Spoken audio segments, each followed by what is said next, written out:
Awesome. So South Africa is in good hands and safe hands. We have space astronauts. Data mining. Have you ever been on TikTok and you're searching something, and then when you go on the next day, it's something related to that? Like the feed on algorithm, yes. It's a lot going on behind your cell phone. I assume most of you have cell phones, yeah? Yes, a lot going on behind your tech, your cell phones, your social media. We're going to talk about technology. We just left about engineering and technology. Technology is the use of scientific knowledge and tools to solve problems. The same thing we've been stating about STEM, solving problems, being curious, and wanting to make impact and change. The phones that you use, digital tools, your apps, who's on Instagram, Facebook, Twitter, or it's now X. What are you doing on X? What are you doing on X? Use your mic, please. Turn it on, yes. We get to share and know the certain trends that are trending on the app, and some people get to share knowledge that we don't get to see in school. Okay, I'm quite curious. Is there like education on Twitter? Because Yeah. everything that I see is quite wow. I mean, the types of... Maybe, we're not saying she's wrong. Maybe she is using it for that. That's great. I'm not judging you. It's fine. So yes, so there is a lot in health. The x-rays that we do, the vaccines, the prosthetics. You know, some people are differently abled. You might lose a limb, your hand, your leg, prosthetics as well. That is the use of tech, isn't it? So you should care, as we said, that STEM is everywhere, and it's, you know, where the world is going ahead, and you need to be part of the voice and the change and the revolution. Top 10 careers in technology. Anything that might interest you here, ladies? Software, data science, AI, IT. Also, South Africa is in safe hands. Everybody here is happy and included. Does anybody have family working in this field? Lift up your, yes, ma'am.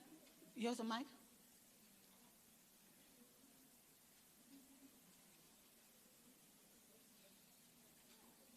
Yes. My father is a programmer, so he's a CTO, I don't know. But yeah, he programs SIM cards in rural communities. Wow, that's nice. In rural communities, thank you, ma'am. Is that something that you might be interested in? No, I'm more interested in biotechnology. Wow, More at least like- we got somebody, yes. Awesome, thank you. And going back to Twitter, to X, cybersecurity for young ladies, for young females, you know, in tech. As you are using AI, using tech, you also need to be safe. How you use your tech and how you are engaging on these social media apps. Young teens like you are often targeted through social engineering, cyberbullying, online predators, identity theft, and inappropriate content. Sometimes we are pressured into doing things that are not right, ne? As we are underage, as we are minors, even if you are older. The thing about cybersecurity is it matters to you more than anybody else, because you are more vulnerable and you are a target. Do you understand? Yes. Has somebody ever experienced a cybersecurity threat here? Yes? Use your mic, please. Doesn't work. Okay, project your voice, please. Press the button on the side.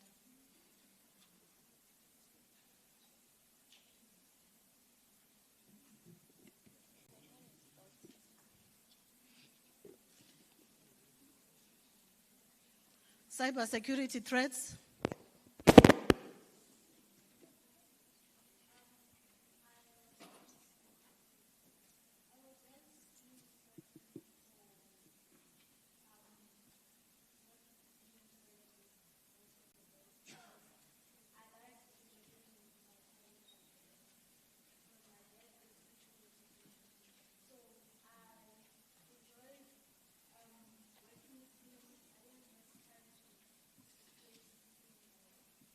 And you were targeted for that.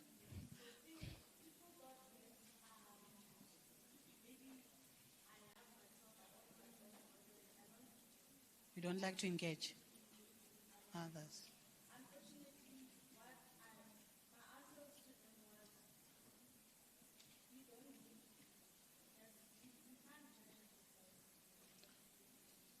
kudos for standing up for yourself. Please clap hands for her. You can tell her. And she's talking about cyberbullying, eh? Something which is common and something which we need to address as young girls, ne?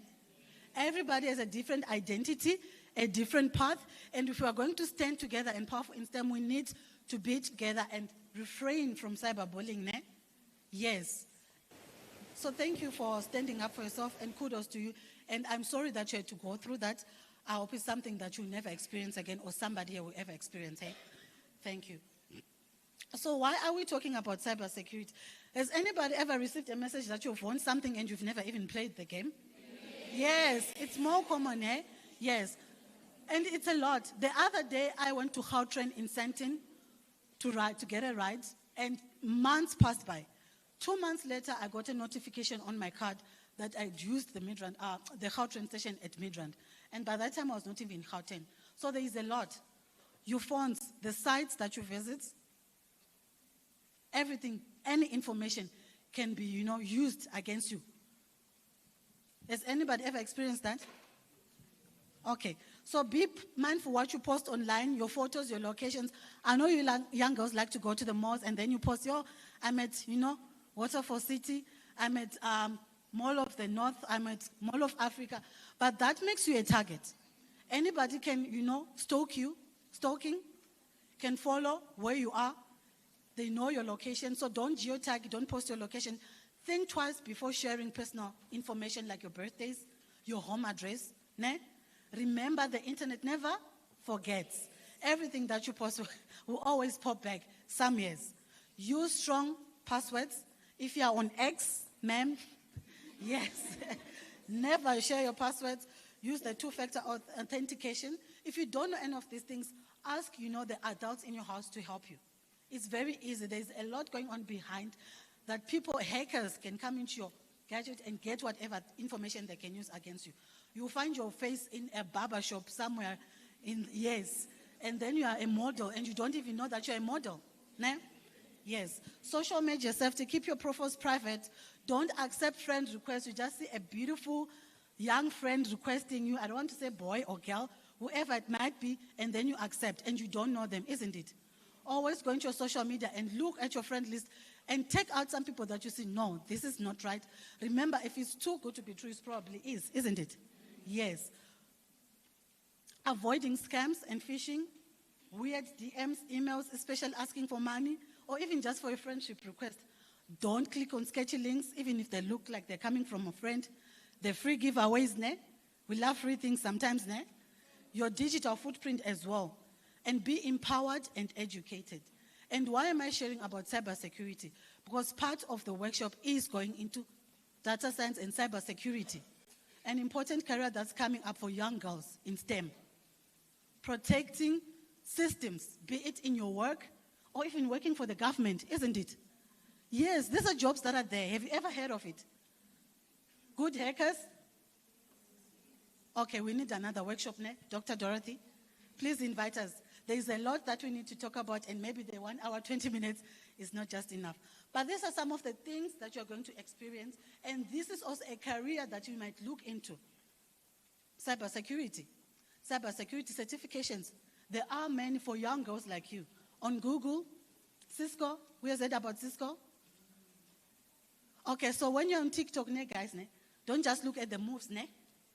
Yes, go and look for some information that can edify you and empower your career and your educational journeys, isn't it? When we meet next time, I want to see the algorithm on your TikTok with STEM-related searches. You can search for STEM on TikTok. Do you know that? So why are you not doing it? You didn't know, ne?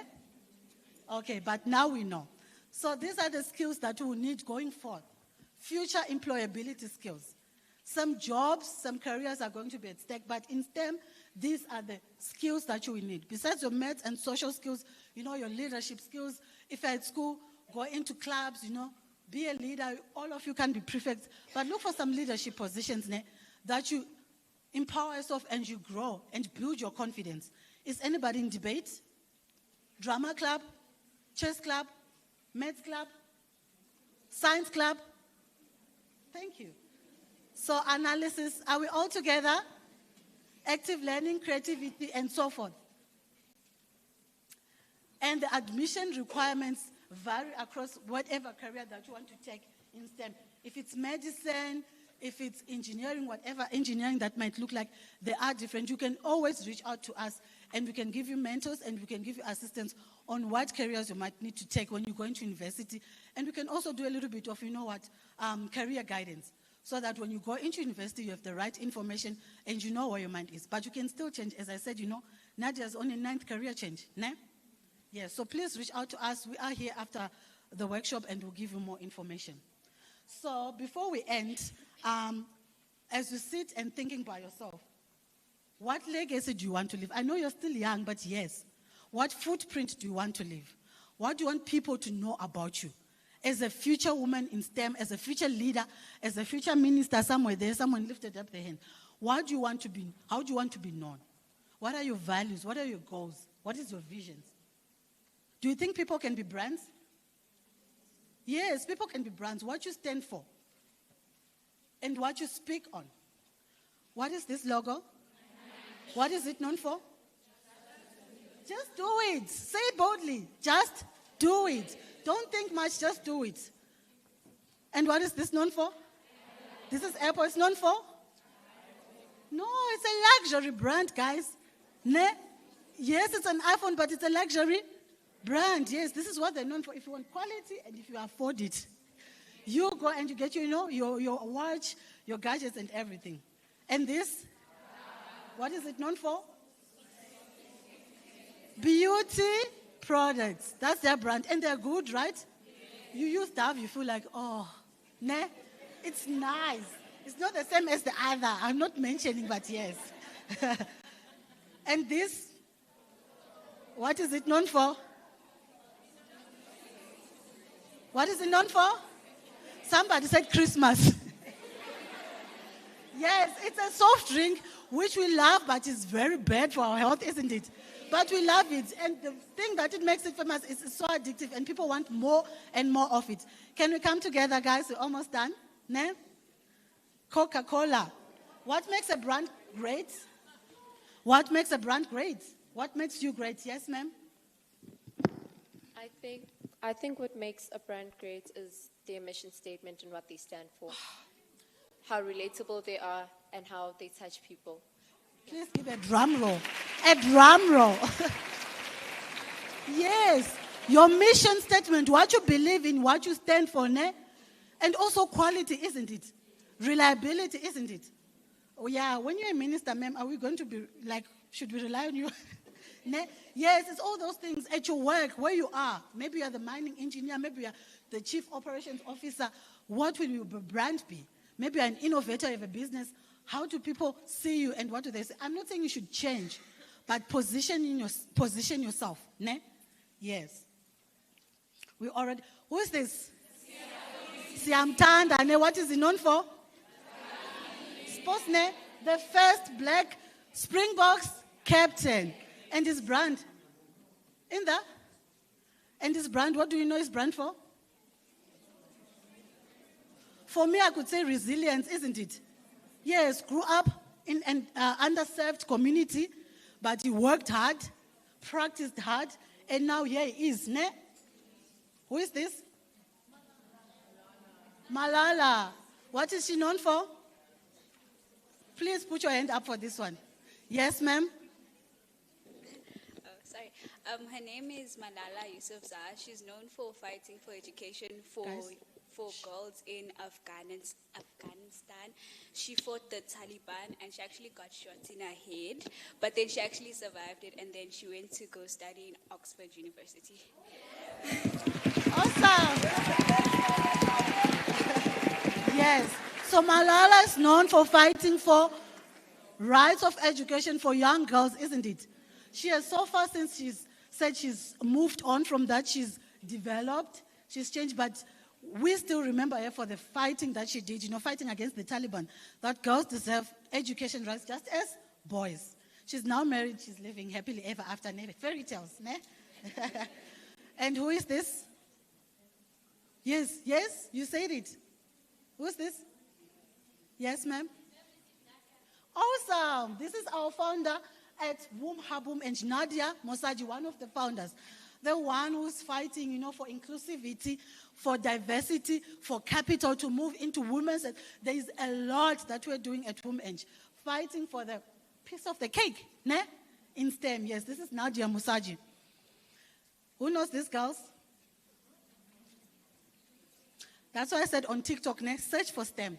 These 4 girls are from Nigeria. They are innovators. Innovators. Go and study on innovation, what it means, and how you can be an innovator.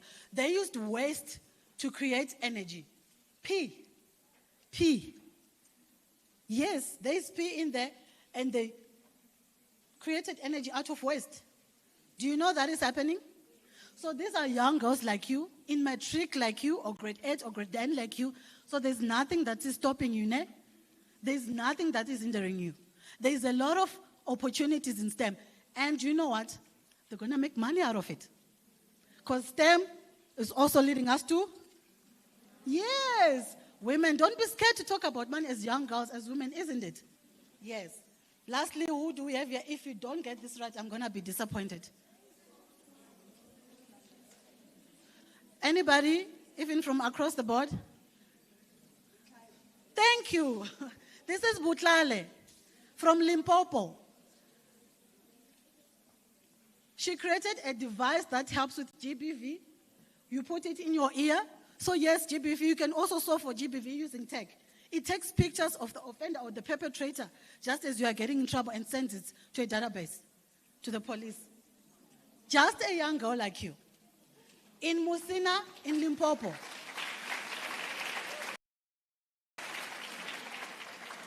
So as we talked about your head, what is your superpower? What do you do better than anybody else? What do people frequently praise you for?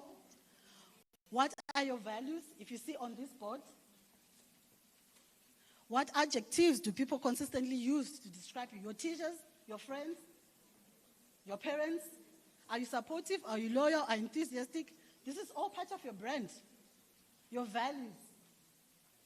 What motivates you? What grounds you?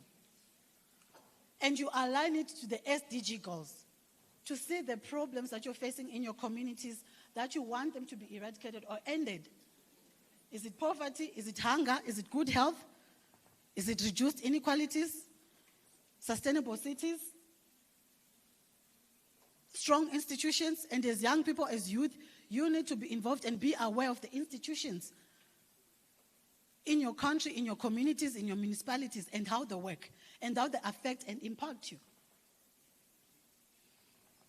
And how do you want to make a difference? As a woman in STEM or across the board? With that, I leave you with some homework that you're going to use your pink hard hat for. The values. What you want to be known for. What legacy you want to leave. What changes you want to see in your country. And how do you want to make that change? Using STEM.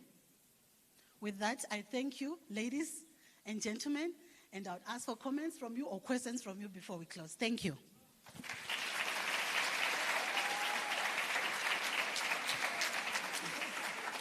Do you have any questions? 2, 3 questions before we close off? Yes, ma'am? Hi, ma'am. I would like to ask, does robotics count or fall under STEM? Yes. Yes. That's tech, isn't it? Yes, doctors are already using machines, robots, to do operations. They're more accurate, they're more precise, and they don't sweat like I'm doing. Any other question? Yes? Hi, ma'am. Yes, ma'am. I want to ask a question, okay? So, because technology, it brings an impact in our lives, and it has a lot of impact for us as young women and the whole world as general. So I want to ask if technology is going to bring more employment or more unemployment, because we are dealing with unemployment in South Africa. So I want to know if we create innovative things like 3D printed houses, is it going to bring more employment as us for women and youth, and because we are youth and we are the future. So I just want to know that. Important question. You want to answer? Okay, somebody wants to answer you. You also. I like this. You want to add on it, okay? Press the green button. Yeah. Yes. Wait, is it working? Yes. Okay. So to add on that, this program, right, we're called so that we can encourage women. So since we are encouraging them, is the employment. We can encourage people so that they can study and study for not getting jobs. So since we are inviting them, are they guaranteed jobs? Okay. Okay, so before we forget, there's 2 questions. So is AI going to make people lose their jobs, or is it going to make, employability better? That's the first question. And the second question is there even jobs? Ne? So I want to ask from across the board, does anybody want to answer about technology taking away jobs? Yes, sir. Good morning, ladies and gentlemen. I don't want to ask, but I want to comment on something. I see we have different schools from different areas.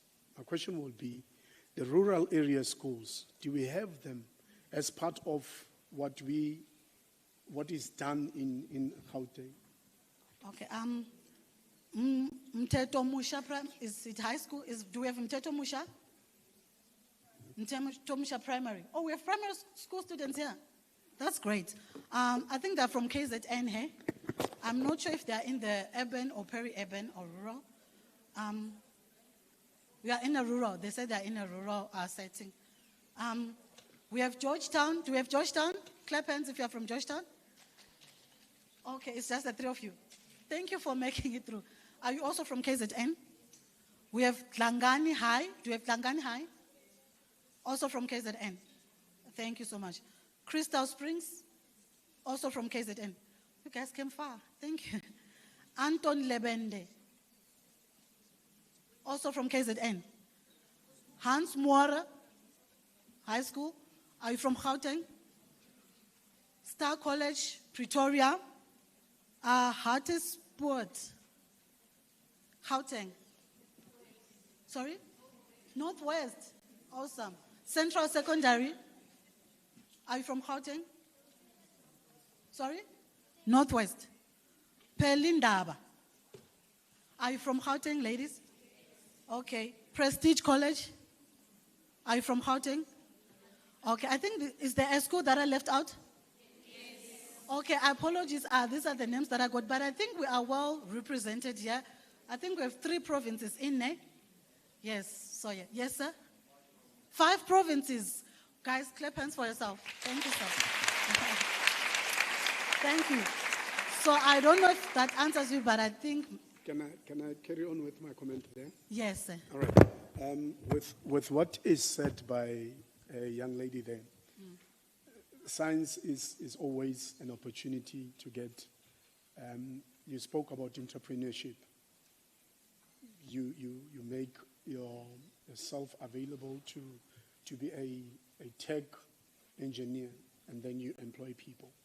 You see, in that, you have answered the question of saying young people who are unemployed can be employed. It is a space where employability is happening. So science is taking over, as they say, but it will not replace you as people. Thanks. Thank you so much. And you answered exactly the way I wanted to answer. At Women, we advocate for self-empowerment, the entrepreneurship that we're talking about. So instead of waiting for employment, or while you're waiting for employment, you can devise, you can innovate, you can be entrepreneur, businesswoman, whatever you want to be, looking for problems and looking for solutions, how to solve those solutions. If I can say, yearly we run 2 tech camps at our organization for young high school former learners, 50 of them, in Cape Town and in Johannesburg. And through the 4 days, they get a high-level introduction to technology, to coding, robotics. They have hands-on activities that they do. They have engineers coming in, they have technologists coming in. And through the end of the 4 days, they are taught on innovation. And on the 4th day, they do an innovation challenge. And the pitch of actually, as young businesswomen, and there will be a panel looking to buy into their solutions.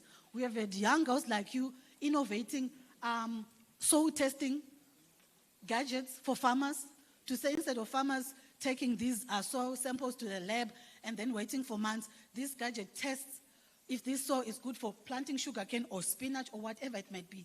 We have girls in Cape Town who innovated for a drone that instead of people going and planting trees, it's spreading seeds just across, all the land, wherever it might be, to address, environmental issues related to deforestation. So it's a lot. We have girls that have innovated a machine to deal with rehabilitating mine waste and making into energy. There's a lot of ideas, and a lot of girls have won, and a lot of girls have, created patents for their, innovations. So you can create work for yourself, but there's nothing wrong with being employed. But you can be an innovator. You can be, Elon Musk, those Cybertrucks, no matter what feelings you have, he's innovating and is creating change. Who's the other one? Bezos. Yes. So it's all related to that. Maybe one last question before we close. As you say that, as you were telling her that doctors work hand in hand with machines and technology, isn't that gonna take jobs of doctors? Because research tells us that there are many doctors across South Africa that don't have jobs because of technology. So is it gonna overcome or take the jobs of the people or the citizens of the world or South Africa? Okay, so let's say it's a gynecologist. Now, we know what gynecologists are. Yes, and maybe there's a surgeon there and a woman is about to deliver. So obviously the human touch is still relevant. Yes, or a pediatrician, a doctor who deals with babies. Can I ask again? Okay, we'll get this after the break. Come to me, I just want to make time for the next speaker. But that was all from me, ladies. Okay, one last question from Sir. Oh, thanks, ma'am. I just wanted to share that in China, they have a hospital full of robots.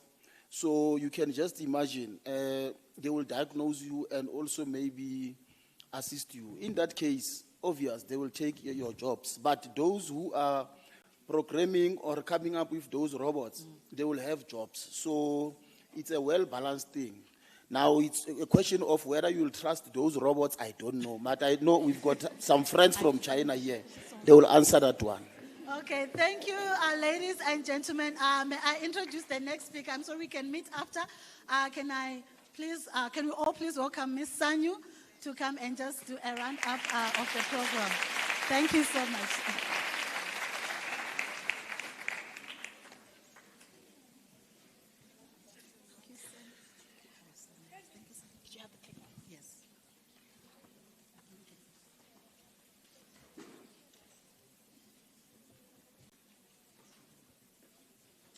Okay. Good morning, everyone. Good morning. What a lovely session. Could we just give her another hand? I had so much fun. That was really, really fun. Well, hello, everyone. My name is Sanyu Sematimba, and I am the head of the Creative Arts Department and Events at the African Leadership Academy. Now, at the African Leadership Academy, we believe that Africa has leaders, but we don't have ethical entrepreneurial leaders. So what we do, we outsource high-performing students from all over the continent, so students like you, and they come to the school, and we teach them how to be innovators, entrepreneurs. So you learn about entrepreneurship, you learn about innovation, you learn how to write a business plan, you get taught how to pitch to board members, how to fundraise money. And then you also learn about African history. How do you write policies and things like that, right? So you're in science. What does science policy look like? Just because you're in STEM doesn't mean that you can't work in government and deal with policies. So that's what we do at the African Leadership Academy. So I am an educator, an innovator, but first, I am a creative. I specialized in design. So what business do I have as a designer coming to speak to you scientists? It's actually really scary for me, okay? Because I'm a creative, okay? But I am very passionate about something we call human-centered design. Now, when you go to design school, the first thing you learn about in design school is that the client is always right, okay? So for example, let's say you are given a brief, and the brief is to design a chair for a toddler who has some sort of disability. So what you're going to do is you're going to go to the toddler, you're going to understand what disability the toddler has. You're not going to make a chair that's too high because a toddler can't climb onto the chair because they have a disability. You need to understand what the purpose of the chair is, what you need it for, the surrounding needs, what are the parents saying about the chair, right? So you're getting to understand what the user needs, not how much money you can make, not how great your invention is, but what does the user need? And this is exactly what human-centered design is. Okay, so human-centered design is an approach to problem solving that puts people at the center.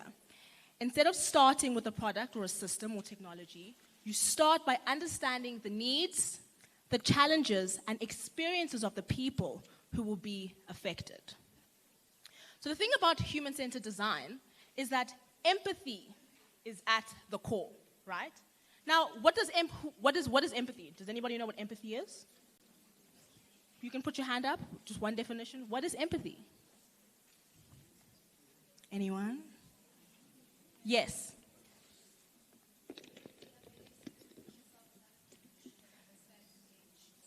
There we go. Could you say that out in the mic, please? It is the ability to put yourself in other people's shoes and understand their pain and where they come from. Perfect. So at the African Leadership Academy, what we do when something sounds nice, instead of clapping, what we do is we snap. So can we snap for our girl over there? Can we snap? Because that was so good. Okay? Perfect. Empathy is the ability to understand and share the feelings, perspectives, and experiences of another person. And this is why it's the foundation of human-centered design.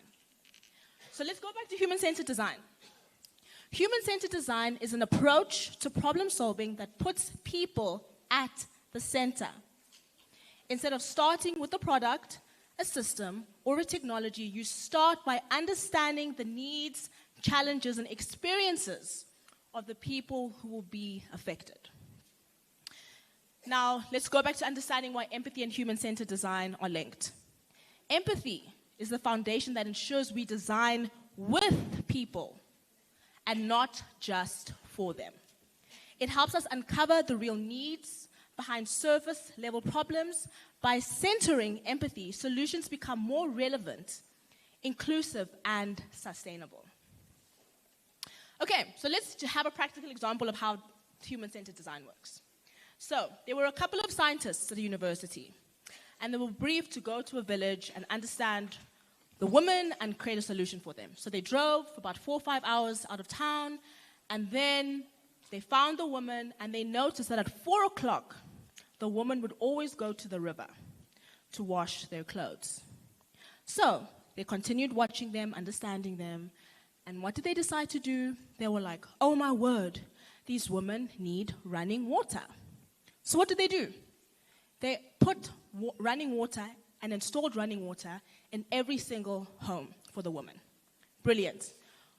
Found the solution, brainstormed it, got the funding, took the LinkedIn picture, amazing, we're changing the world. Ah, fabulous. Okay? They went back to the university. And normally when you come up with some sort of invention or something, you have to go back and see how your work is going.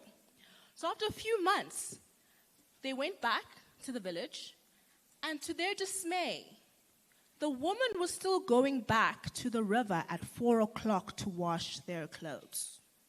Why do you think the women were going back to wash their clothes? Anyone? I just asked you. Anybody else? Raise your hand. Why do you think? Yes. Ma'am, I think it's because they wanted the social connection. The washing the clothes at 4 o'clock, it wasn't about the clothes. It was about meeting up with other women so they could talk and they could connect with one another. Clock it. Okay. Exactly, right? So the woman, so you said that the women were probably going because they were socializing.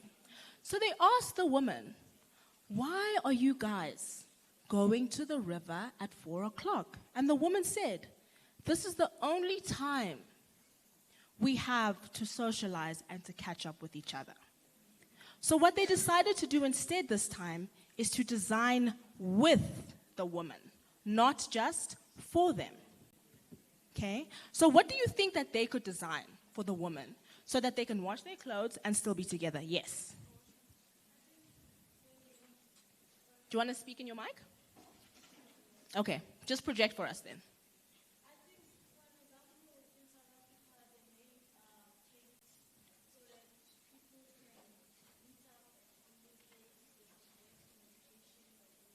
Perfect. So there's a case in South Africa where people have made tanks, central tanks, where people can come together. So that is exactly what they did, right? They created a central washing system. They also noticed that the woman didn't have soap as well. So they understood their immediate needs and they understood their surrounding needs. So they provided a central washing system with soap dispensers, lines for the clothes to be hanged, and so that the woman could still come together, right? Wash their clothes, stuff not getting stolen, and still being able to socialize. This is what we call human-centered design. Human-centered design encourages us to reframe, not to replace. So my question for every single one of you in this room is, how might taking an empathetic lens open new possibilities for innovation and shift the way you collaborate, solve problems, or lead? How can you make use of human-centered design in your classrooms, in your solutions, in the way that you lead, in the way that you communicate to people? Now, empathy is the heart of human-centered design.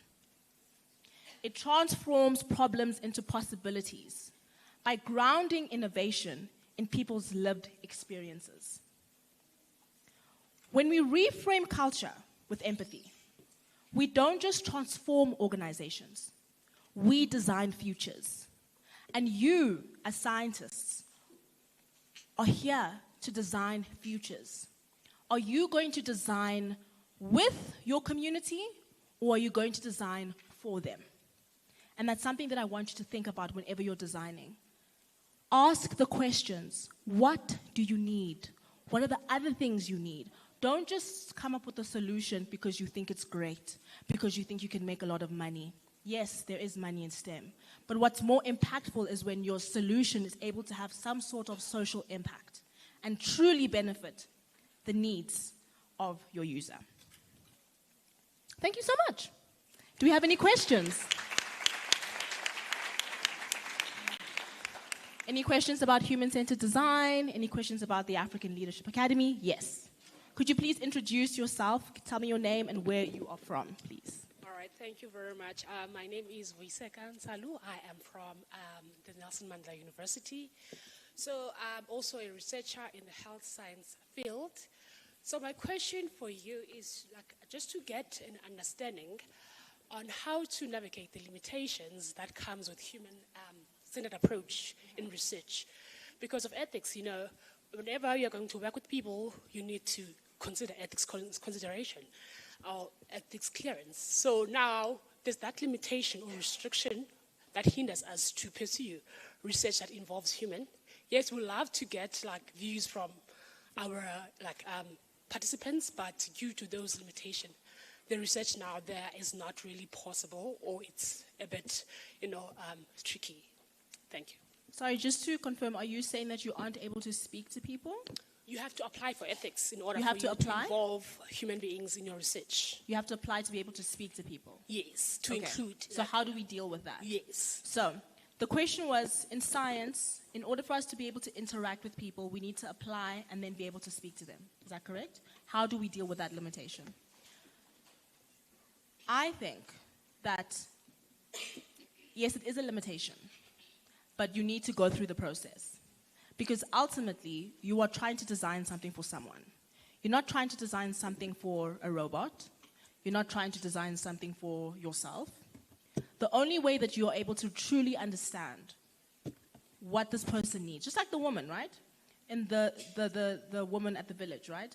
The scientists thought immediately, these people need running water. Cool. But what else do they need, right? So you can skip that part of not applying and going through the process, but then your solution will not be human-centered, right? It would be a solution that's great for you and maybe for your thesis, but how is it really going to positively impact your user? So my suggestion would be just stick it through and do the research and maybe try find other ways of asking people. Thank you. Any other question? Yes. Please introduce yourself and tell us where you're from. Hi, I'm Kitimeti from Hill Park Secondary. My question is, first off, where can I reach you and the academy? And how far does empathy go? Like, to what extent can I go with empathy in a design where I can't meet the needs of the people as well as the environment and the funds? What happens when you can't meet the need? Yes, of the people. So I'm a very positive person, okay, and I'm a designer. So I don't think anything is impossible, right? It may seem big or something very scary, but you can do it. For example, I had a student at my school. He was 16 years old. His community is from Zimbabwe. His community did not have electricity. He didn't know what to do, right? They had resources, they didn't have any resources. But he was a scientist. So what did he do? He learned about renewable energy and he built a system just like the girls we saw, where he prototyped and made a small system where he used waste, his community waste, because he realized that his community had so much rubbish and they had to get rid of it. So they got the waste of the community and turned that into electricity. He made one small little one, and then he applied via the UN. He got the grant, and now his entire village has electricity. Sounds impossible, right? Sounds impossible. Like, how am I going to get electricity for my entire community? But he did it. He got the funding for it. So there's nothing that you cannot do, right? There are people your age and younger that are changing their local communities. There is nothing that you can't do, and that is why I'm passionate about the work that I do, because I coach students to solve problems like that. How you can reach me, you can come and find me after the session, or you can find me on Instagram or LinkedIn. You can search my name, and you can DM me, and we can have a conversation. Last question. Yes. Hi. I had a question. Please introduce yourself and tell us where you're from. My name is Gugu. I'm from a school called Woodlands in Boksburg. I had a question. I was actually going to ask this for the previous speaker, but I think because this is more of a design, it applies here rather. So my question was, as AI and tech is consistently growing and improving, how do we preserve human originality, critical thinking, and meaningful, authentic, and creative artistic work? Okay, AI is here. How are we going to remain relevant, still be creative, still have a human touch, right? We are not going to let AI do the work for us. AI is a tool that enhances our experience, okay? And I want you to think that AI and technology complements our ideas, okay? So, in human-centered design, and the beautiful thing about human-centered design and design thinking is that it's very adaptive, right? So just like how the world changes, so does our problem solving. So if you meet somebody today and you make an invention for them, for a student, let's say today a student needs a school book today. In 50 years' time, maybe it's not a school book, maybe it's some sort of app or something, right? Got to do with tech. You have to still understand your user. AI is going to maybe come up with a generative solution. But if you are still engaging with your user, you are having the conversations with your user, you can still come up with a creative solution because you, as the human, are going, you're sitting down, you're removing all your biases, and you're saying, how can I help you? And how can we do this thing together? That's when it still becomes creative. Not AI, how can I do this? No, it's not going to work like that. Does that make sense? Okay. Thank you so much. If you want to speak to me, you can come and speak to me afterwards. Okay. Thank you.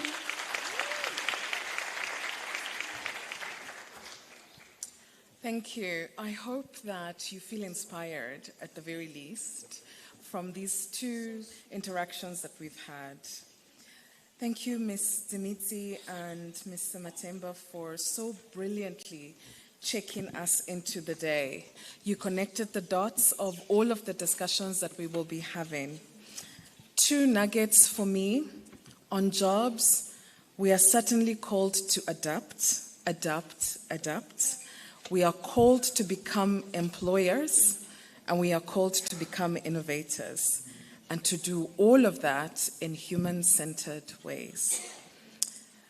We have got such brilliance in the room, and I'm hoping that it will continue to emerge throughout the day as we converse with each other. I have two announcements before we take a break. The first one is we have ensured that menstrual products are in the bathrooms in case anyone needs them during the day. We will take a break now. We need to come back ready to start at 11. Not to come back to the room at 11, to start at 11. I'm going to start at 11, so please be seated at 11. Enjoy the break. Thank you.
Good morning. Good morning. Please may I ask that we get settled in readiness to welcome our Minister of Science, Technology and Innovation. Just getting seated, I will give a signal.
Thank you for your patience. We will start shortly.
Learners, do we want to welcome the minister with our snap, snap, snap?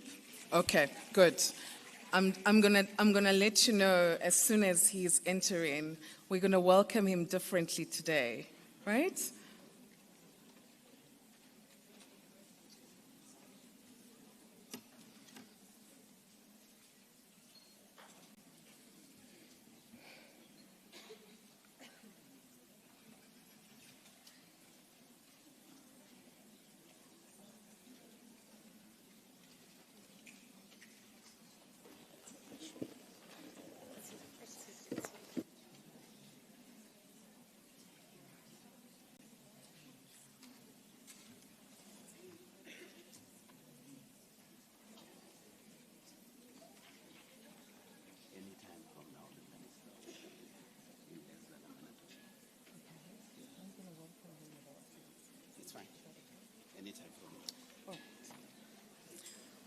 I am informed that our minister will join us anytime now. So I think I will just do this and we start with the snap, okay? Thank you for your patience.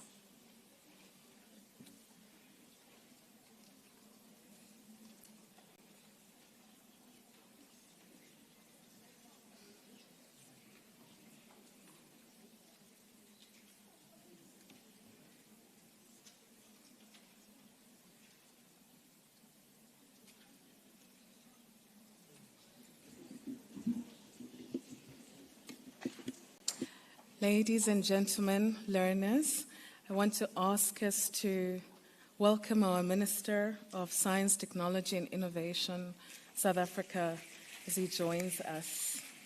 I believe.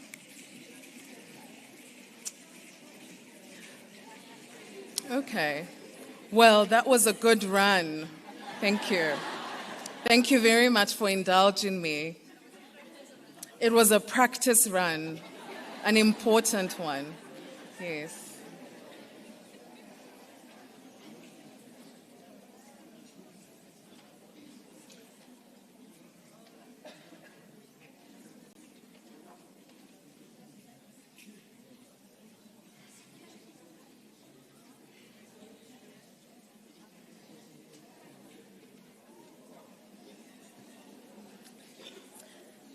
Right. Please,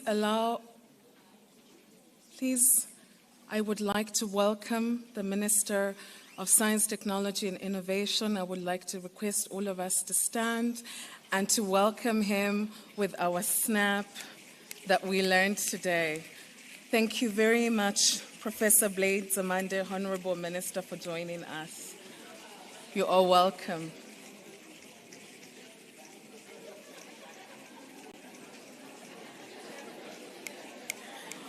I think we should do the snap really well, right? Thank you very much.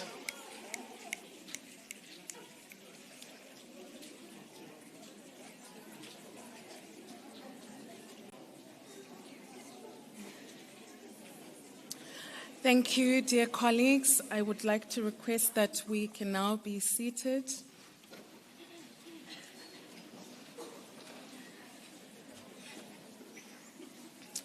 Welcome back from the break. We are now going to shift into another gear with the official plenary session, opening plenary session today. My name is Dr. Dorothy Ngila, and I am holding our today's program.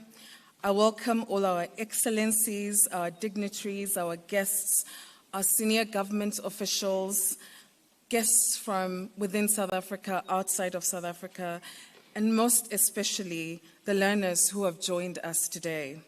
All protocols observed.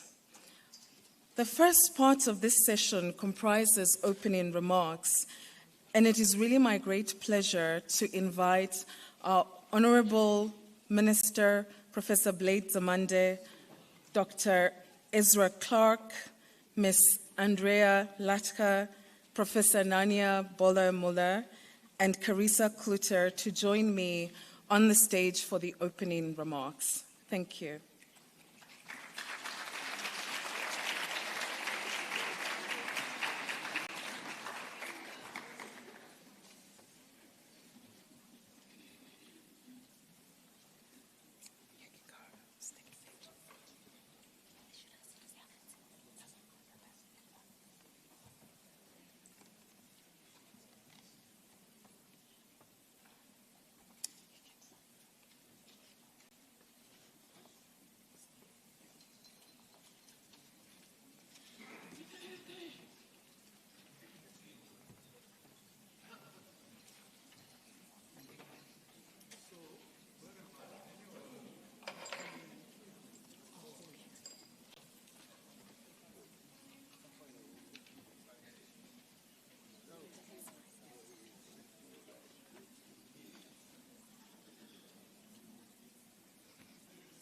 Thank you very much. Dear colleagues, it gives me great pleasure to invite Carissa Kluter, a grade 11 learner from this province of Gauteng at Hoërskool Hans Moore, who will kick us off with welcome remarks.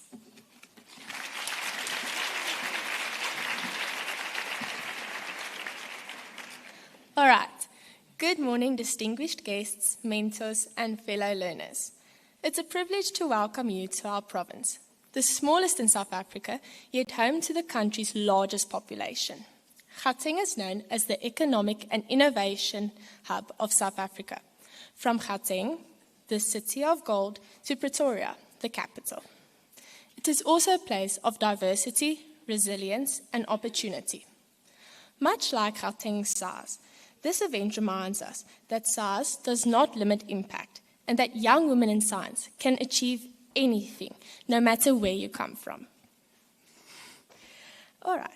They say curiosity killed the cat, but in science, curiosity is exactly what brings discoveries to life. Physics excites me, whether it's Newton's laws of gravity that explain the pull of the earth or the invisible forces of electricity that power our lives.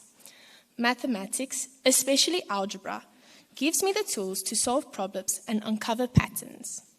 These subjects challenge me, but they also inspire me to think bigger and imagine possibilities beyond the classroom. Okay. Mathematics is a universal language.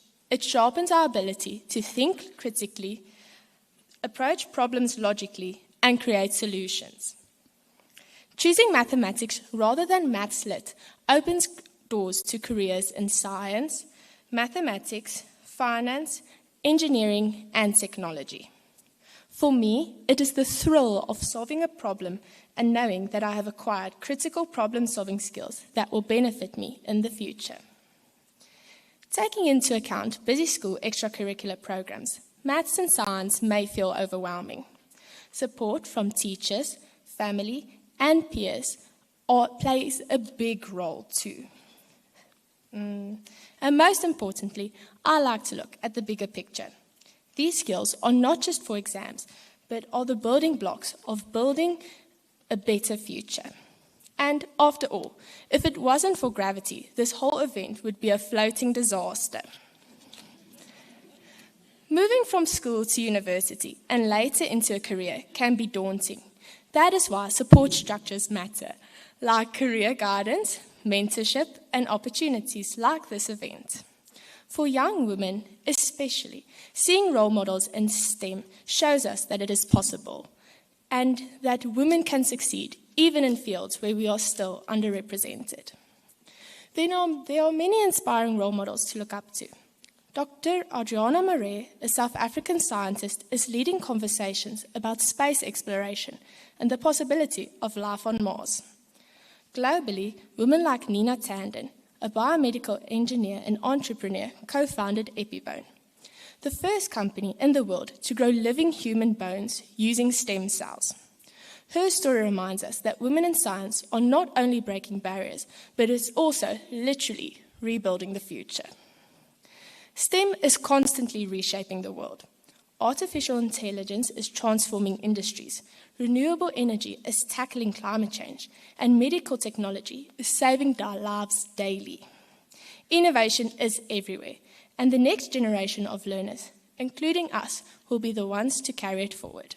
So in closing, I believe young women in science today is an opportunity and a privilege. It means using our talents to help those to become better in the future and to inspire those around us to make South Africa and the world a better place. Thank you.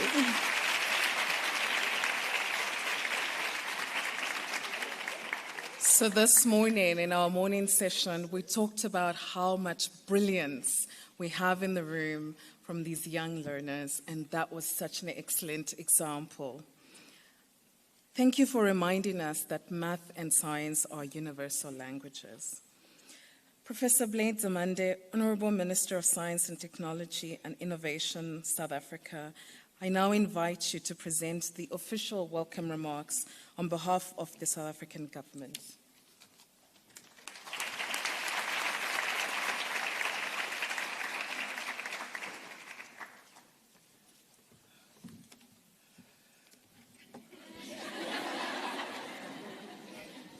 At least you'll hear my voice, even if you won't see me there. Good morning. Thank you very much, Program Director.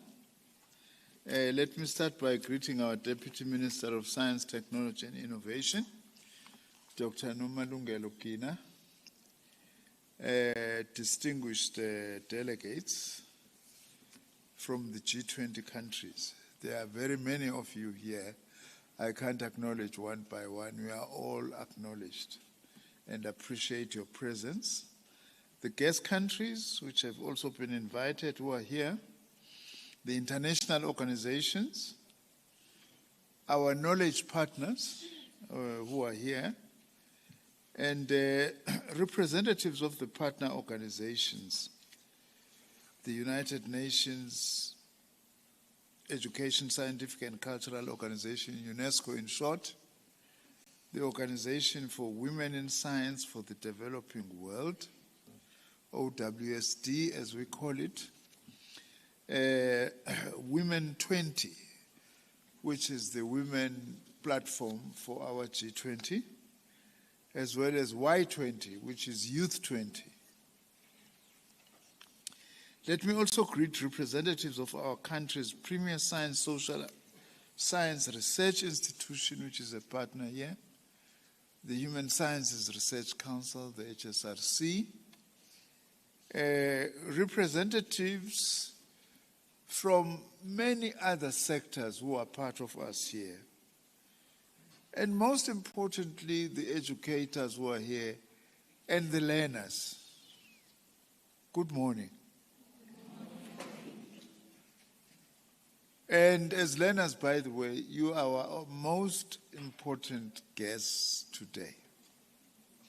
And I'm very pleased that your schools managed to cooperate with us to get you here. Ladies and gentlemen, I'm honored to be addressing you today on this important occasion, which forms part of a series of activities that our department will be hosting for the month of September as part of our G20 Research and Innovation Working Group Program. We've decided that we can't just have this as specialists, experts in closed rooms on their own, discussing research and innovation, but we thought we need to try and bring this to the people, especially this time we targeted our learners to be part of this. I'm sure this is will go down as a very historic experience for you. It's the first G20 ever to be held on the African continent.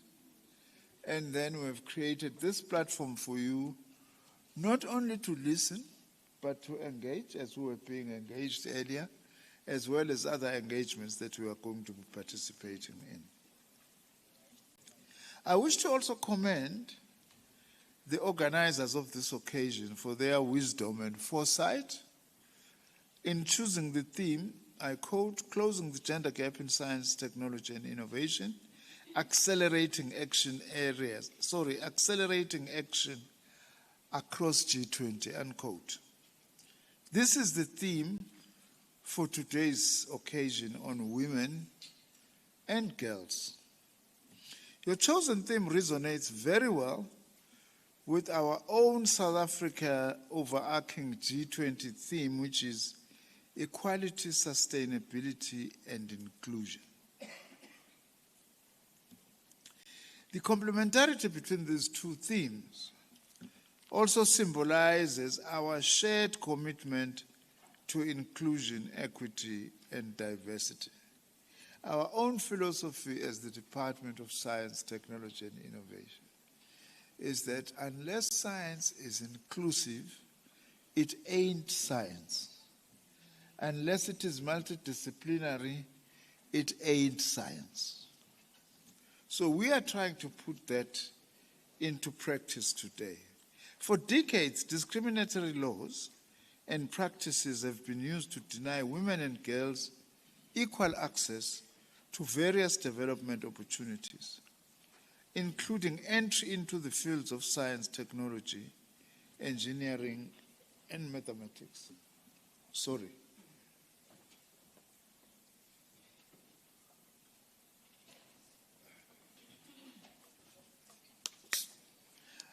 I need some water so that I can say cheers.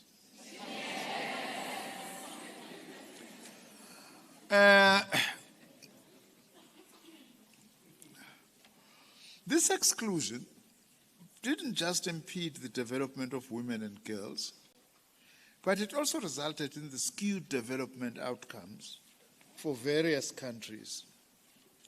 One of the enduring lessons that this teaches us is that for any national development to be meaningful and sustainable, it must be inclusive. You can't say we are inclusive when we are excluding 51% of your population, which is women. It is also worth noting that over the last 50 years or so, many countries, and this is to be welcomed, including our own, have introduced a number of progressive laws and public institutions that are aimed at addressing the developmental needs and interests of women and girls. Even though commendable progress has been made in this report, it is also true that our world continues to exhibit worrying gender inequities. For instance, women make up less than 1/3 of the STEM workforce worldwide, and only about 33.3% of researchers worldwide are women. Equally concerning is the underrepresentation of women in high-growth areas such as electricians or heavy machinery operators, engineering, and some leadership roles in sectors like finance and technology. The persistence of these inequities is not just a consequence of the patriarchal institutional cultures of public and private institutions, but is also the result of the persistence of the historical intersection of race, class, and gender inequity in the structure of various societies. We've invited you here as women and girls, but at the same time bearing in mind that if we are to win this struggle for women's inclusion, we also need to mobilize men and boys to be part of the same agenda. If we leave men and boys unattended and we make this kind of progress, we are likely to hit a cul-de-sac in future. That if men and boys feel that these activities are meant to exclude them, then we've got more problems in our hands. So it's going to be important that as we do this, which is very important, but also we mobilize men and boys. UNESCO itself has a wonderful program called Transforming Mentalities, Changing Men's Minds, about women's liberation and women's inclusion. We have launched this in South Africa, we are very pleased to say, because we believe it is a very important aspect of women's inclusion. The development of women and girls is one of our country's top priorities as South Africa. In support of this priority, our department also funds and supports a number of cross-cutting initiatives and programs that aim to empower women and girls. I just wish to mention a few. The first is what we call the African Girls Can Code initiative. This is a transformative program that is supported by our department, spearheaded by United Nations Women and the African Women Commission in partnership with Siemens South Africa and the Departments of Higher Education and Basic Education. This initiative incorporates a mentoring component aimed at empowering young girls and women to become future leaders in the tech industry by teaming them with seasoned female professionals in the tech industry. I'm proud to state that in South Africa, the African Girls Can Code initiative has introduced more than 250 young women and girls aged between 15 and 23 to the world of coding, with a special focus on artificial intelligence as a cornerstone of the curriculum. This number may look small, but it's massive given its implications in terms of the foundations that we are laying, so that indeed our girls can code, and indeed girls globally can code. Furthermore, these coding camps that I'm talking about have welcomed learners from rural and peri-urban schools, as well as students from technical and vocational education and training colleges from across our country. As a department also, we feel it ain't science unless it incorporates rural youth. It can't be that science is only for urban areas. Science also must be for rural areas. I'm proud to state that African Girls Can Code initiative is creating a new wave of digitally skilled young female innovators. And this aligns perfectly with one of the pillars of our country's decadal plan for science, technology, and innovation. A second initiative and platform which we are hosting as the department is called the South African chapter of Southern African Development Community, Women in Science, Technology, and Engineering, WISETO in short. It may sound long. It's women in our SADC region in Southern Africa, which we are seeking to strengthen in science and technology. WISETO serves as an umbrella body coordinating, monitoring, and reporting on national initiatives, liaising with and providing a networking platform for institutions supporting women, youth, and learners in STEM areas. The third initiative I wish to highlight is what we call the Women in Innovation, Science, Technology, Engineering, and Mathematics, which we call WISTEM. This is a portal which is also hosted by our department. This initiative was identified as a legacy initiative of South Africa's 2020 African Union chairpersonship. It is a platform that empowers women in STEM, addressing historical gender inequalities by fostering collaboration, networking, and the exchange of best practices across emerging, developing, and developed economies. Implemented in phases, the first phase highlights innovative technologies and services developed by women entrepreneurs across Africa.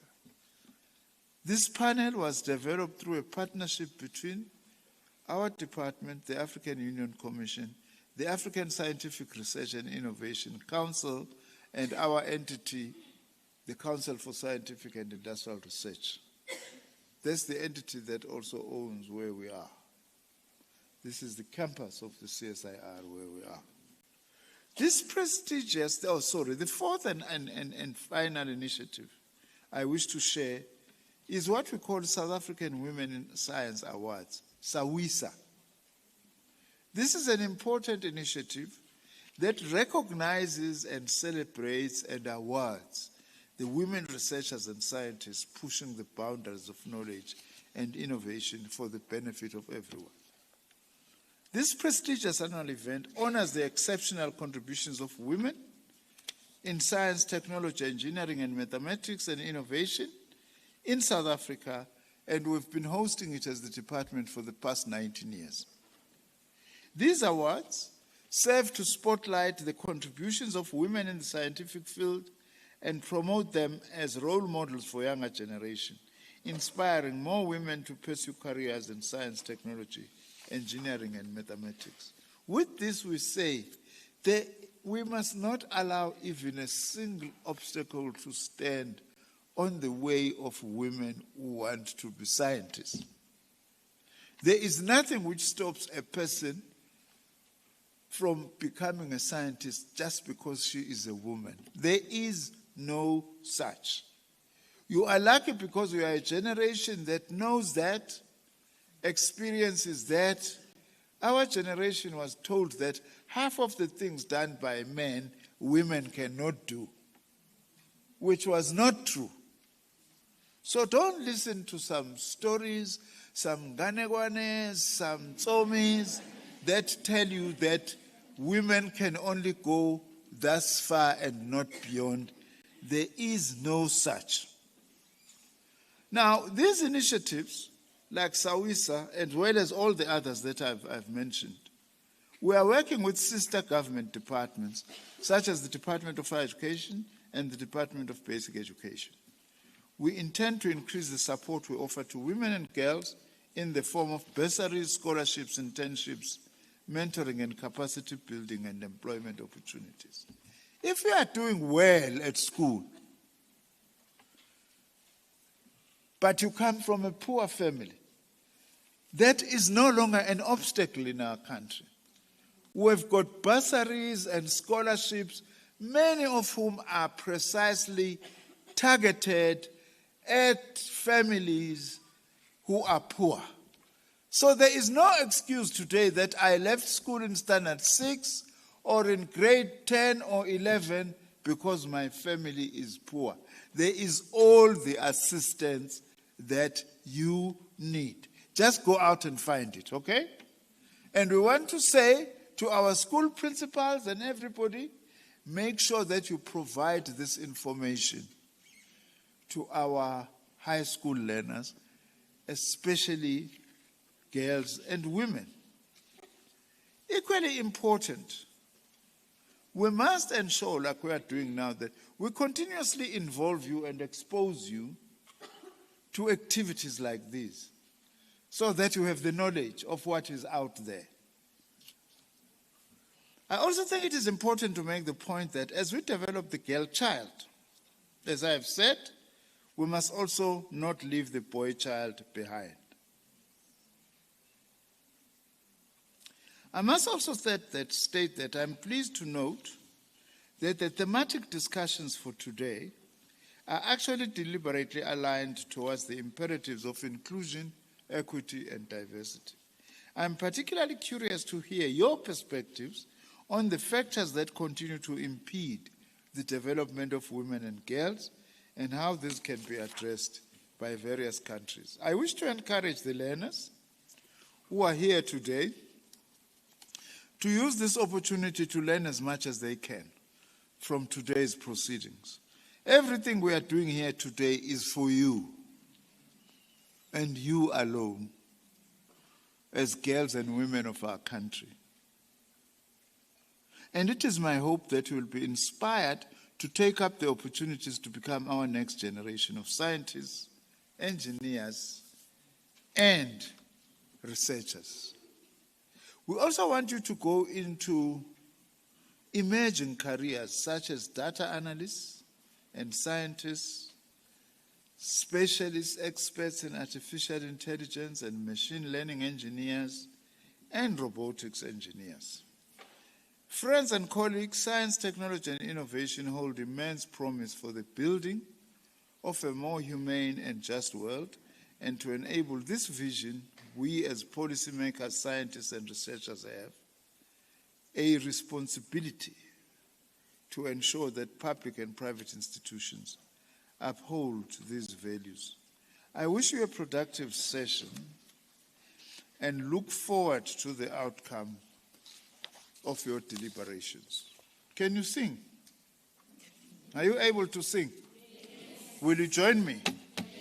Isayensi yasetshenzelwa alala. Isayensi yasetshenzelwa alala. Nahlala phansi pho. Oh, alala. Alala. Oh, alala.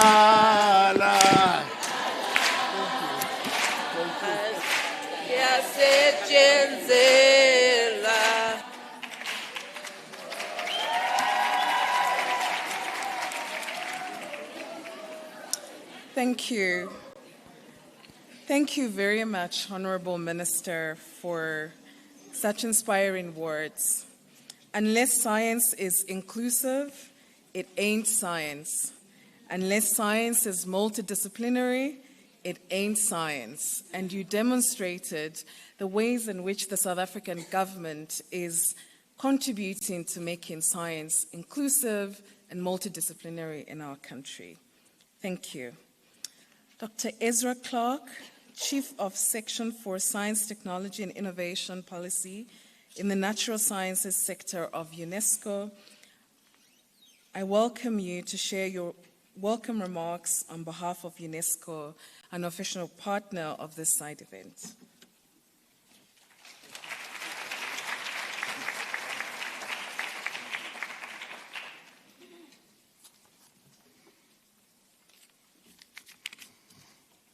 Thank you, Chair. Professor Blade Zimande, Minister of Science, Technology, Innovation of South Africa. Professor Nania Bonomula, the Chair of G20. And Carissa Corete, a wonderful introductory speech you gave us there. G20 members, knowledge partners, Excellencies, distinguished colleagues, dear friends, but importantly, I would say young learners. So everyone here with a pink hat or close to a pink hat, big welcome to you. What a wonderful morning. This kind of enthusiasm and joy, we don't see very much. We need some more of this. That was really wonderful, that session. It's my great privilege to also welcome you, on behalf of UNESCO, to the second G20 Women and Girls Science Side event here in Pretoria. Allow me to thank our hosts and partners, the Government of South Africa, Human Sciences Research Council, and the many organisations represented here for their commitment to advancing gender equality in science, technology, and innovation. When we met earlier in the year at the first G20 Women and Girls Side event, the conversations were enlightening, concerning, we can say honest and urgent. We acknowledged the barriers that keep women and girls underrepresented in science, not only the visible obstacles of access and funding, but also the more hidden constraints of maybe culture, policy, or unequal opportunity. So today, and we've already started this, our focus more shifts from dialogue into action. So this gathering is about building the partnerships that allow girls in classrooms, like you, young researchers in laboratories, and female innovators in startups to thrive equally within our global science and innovation ecosystems. So we need to ensure that the design of policies are not only gender responsive, but transformative. So that's policies that change the way institutions and individuals value knowledge, distribute resources, and create and cultivate leadership.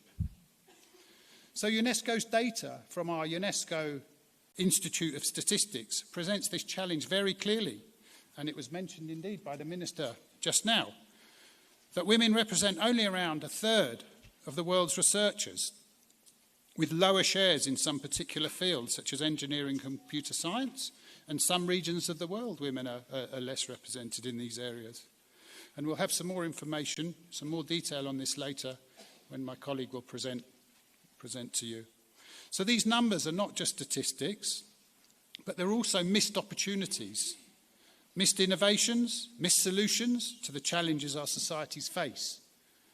And closing this gap is not a matter of fairness alone, but it also is a matter of global resilience, creativity, and sustainable development. And it's for this reason why UNESCO has made gender equality one of its global priorities. So we work with governments, we work with academic institutions and partners to embed gender equality across STEM education and across research careers. And through our call to action on closing the gender gap in science, which again we'll hear more of soon, and recognised by the G20, we are rallying partners around the world to make real commitments to strengthen women's participation and leadership. And through our long-standing partnership with L'Oréal, the For Women in Science programme, more than 4,700 scientists from around over 140 countries have been recognised and supported, and that's included subsequently 7 Nobel Prize winners. And indeed, one of the distinguished winners of the For Women in Science programme is with us today, one of these distinguished voices. And that voice is Professor Rose Lecce, whose keynote will follow shortly. So her remarkable career, advancing health, equity and women's leadership in Africa, reminds us that science has its greatest impact when it serves with purpose and ensures equity.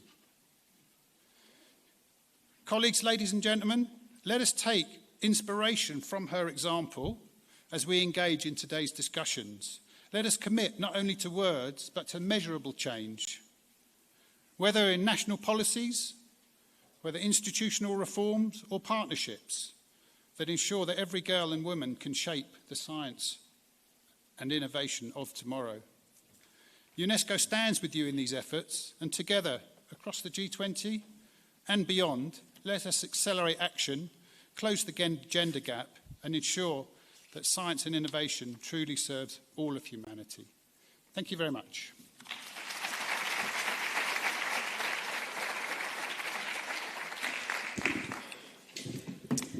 Thank you very much, Dr. Clark, for really reminding us how important role models are. We have a video message from Ms. Andrea Latka, Secretary for Strategic Policies and Programs at the Ministry of Science, Technology, Innovation, Brazil, which I would like to welcome to Beam, with a focus on the journey from Manaus in 2024 to Tshwane in 2025. Thank you.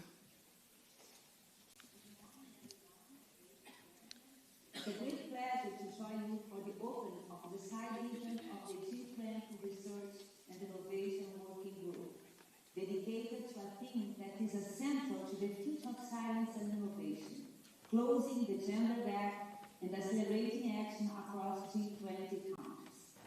I'd like to greet all the authorities present, representatives of member countries, international party organizations, and everyone committed to building a more just, inclusive, and diverse scientific ecosystem.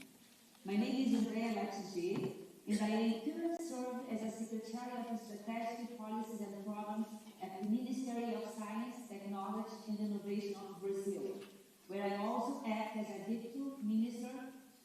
It's an honor to represent our country in this important G20 dialogue on science, technology, and innovation. Just over a year ago, in Manaus, on the Brazil G20 presidents, we had the opportunity to place diversity, equity, and inclusion at the heart of the science, technology, and innovation agenda. At that time, we reaffirmed that there is no full innovation without diversity, and that science only fulfills its transformative role when it incorporates different voice, knowledge system, and experience. This idea is fully proven. Brazil embraces this commitment through concrete actions, such as programs aimed at girls and women in science, initiatives to foster female entrepreneurship, and measures to increase the participation of historically underrepresented groups. We also celebrated in Manaus the adoption of the G20 recommendations on diversity, equity, inclusion, and accessibility in science, technology, and innovation, a milestone that guides our countries toward fairer and more effective policies. I would like to highlight some of these initiatives which reflect Brazil's effort to turn principles into practice with great success. One particular successful program is the Future Human Science Program, which aims to spark interest and support the education of girls for scientific careers. This program has been renewed annually and has already involved thousands of girls. The Women Innovator programs encourage startups led by women promoting female leadership in tech entrepreneurship, and has been considered a great success story in our country. We also have the Girls and Women Science Hall, which supports projects aimed at encouraging the entry, retention, and advancement of women in fields such as engineering, computer, and exact science, the well-known STEAM group, where female participation remains notably low. Another example is the Beatriz Nascimento Hall, which offers scientific PhD and postdoctoral fellowships abroad for Blacks, Indigenous, Quilombola, and Roman women, promoting not only gender equity, but also racial justice. In addition, the Microelectronic Residence Program, CI Innovator, reserved 30% of its positions exclusively for women, ensuring their presence in strategic areas for technology sovereignty. We also highlight that universities and founding agents have adopted differentiated treatment for recent mothers, extending the period for curriculum evaluation in calls for research grant applications. These actions are complemented by significant investments in science for social development, including projects focused on bioeconomy, food security, and social productive inclusion, which have a direct effect on the lives of women and girls. Today, under Southeast Africa presidency, we continue to move forward. African leadership reaches an essential perspective. Inclusion is not just a value, but a condition for sustainable development and for reducing global inequalities. The transition between our presidents demonstrates that this is not an isolated effort, but a collective journey that requires cooperation, commitment, and continuous action. Closing the gender gap in science and innovation is more than a goal. It is an urgent priority. We must accelerate the implementation of the recommendations, strengthen collaboration networks, and ensure that girls and women have access to opportunities, resources, and recognition at every stage of their scientific careers. May this meeting be a space to renew commitments and turn intentions into concrete results. Only then will we build a future where science truly belongs to everyone.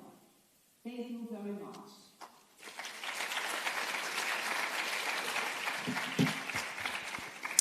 Thank you.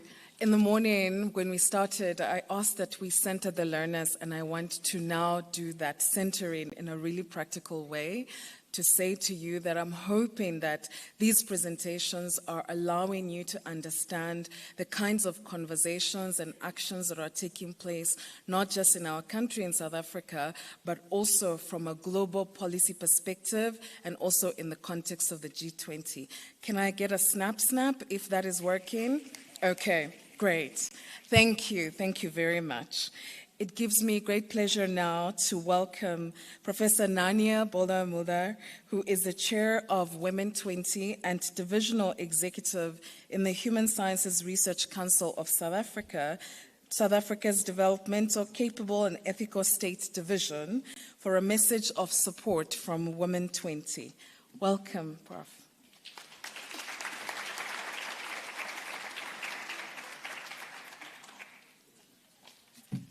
Good morning. Almost afternoon. Chair, Honourable Minister, Honourable Deputy Minister, UNESCO, partners, all protocol observed, and cheers.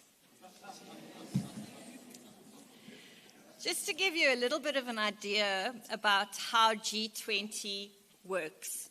So G20 has three branches, legs. The one is the finance track. So in the finance track, all the finance ministers and all the finance people get together and find out how they can finance all of these wonderful suggestions that are made through the G20 processes. We also have a track called the Ministerial Track, and the Research and Innovation Working Group is in the Ministerial Track and led by Minister Nzimande. The third track is called the Social Track, or the Engagement Group Track, of which Women 20 and Youth 20 and Think 20 are a part. So this year, I'm head of delegation of Women 20 South Africa, and I'm very pleased to be speaking to you on behalf of Women 20. And we have two delegates in the room with us, who is the chair, Dr. Dorothy Ngila, and Dr. Lorenzo Flux, who's been one of the driving forces behind this particular side event. What does Women 20 do? We meet as task teams across all of the G20 countries, and we work on recommendations. These recommendations we then put into a communiqué, and we give that communiqué to our leaders. And we say, this is based on science, evidence, and research. This is what women want, and this is what women need. And hopefully, once we've handed over the communiqué, it is not put in the bin, but it is taken seriously by the leaders within the G20 processes. So W20 is all about gender equality and women's economic empowerment. We work in 6 areas that are overlapping: entrepreneurship and financial inclusion, gender-based violence and femicide, health equity for women and girls, the care economy, climate justice, the environment, and food security. And then, of course, while we are here today, we also have a task team working on education, STEM, and digital innovation. And that's what I want to share with you today. After many, many months of hard work, our task teams, again, comprising of businesswomen, researchers, civil society organizations from across the G20 countries, have noted the following. Closing the digital usage and inclusion gap for women and girls across the G20 countries will add at least $2.3 trillion to the GDP by 2030. This is from the UN, it's from the International Labour Organization, it's from the OECD. So we can improve GDP across G20 by $2.3 trillion in 5 years from now if we close the digital gap. Despite the commitments that have been made by the G20 over the years, we still see the gap. It's there, and it's not closing fast enough. So because of stereotypes and norms about what women and girls should and shouldn't do, women and girls are often excluded from the digital economy. So we want to make the following 3 recommendations. And this is just a summary because our communiqué will only be released at our summit on the 14th of October. But here we go. Firstly, skills development. So we need to implement fully funded national digital inclusion programs, including for marginalized women and women in rural areas. We need to make sure that we have easy and affordable access to data sets, to handsets, to data itself, and connectivity. The second one is around education. So we need to mandate across the G20 targeted national scholarships and funding schemes for women and girls who wish to go into the STEM fields, such as artificial intelligence, electronic engineering and informatics, and digital innovation, including from education, where many of you still are, to employment, which many of you hopefully will have in the years to come. Lastly, we want to create within the G20, and we call leaders to do this, a global artificial intelligence and equality index, gender equality index, We need to track, report the progress and drive accountability around women's inclusion in the digital economy, in particular around the impacts of AI on women. So women and girls need to be developed in the development of these technologies, in decision making, and in the assessment of these technologies. Because, for example, we really are suffering as a world from something called tech-facilitated gender-based violence. And so we need to make sure that women are in decision-making positions to ensure that whatever technology is developed, it is safe for all and it excludes no one. So if women are excluded, it ain't science. Thank you.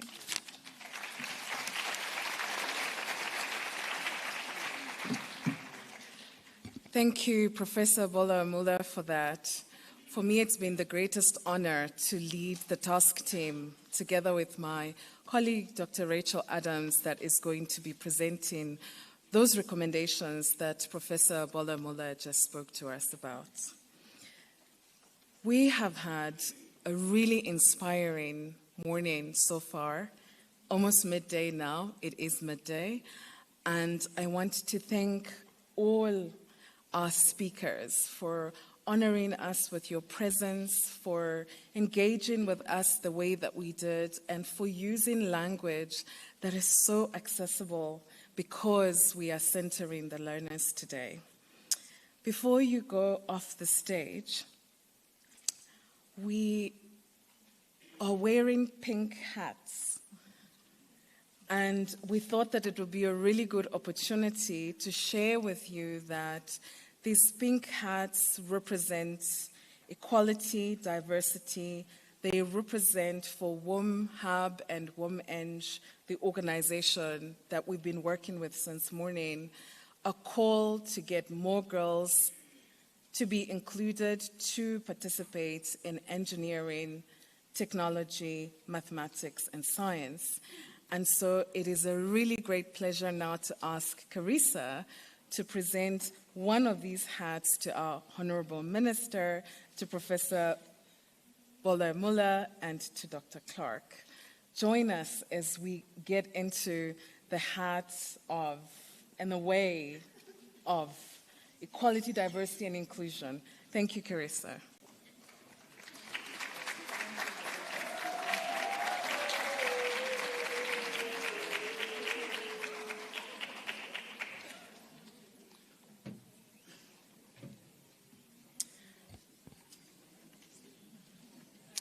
There we go. How about that?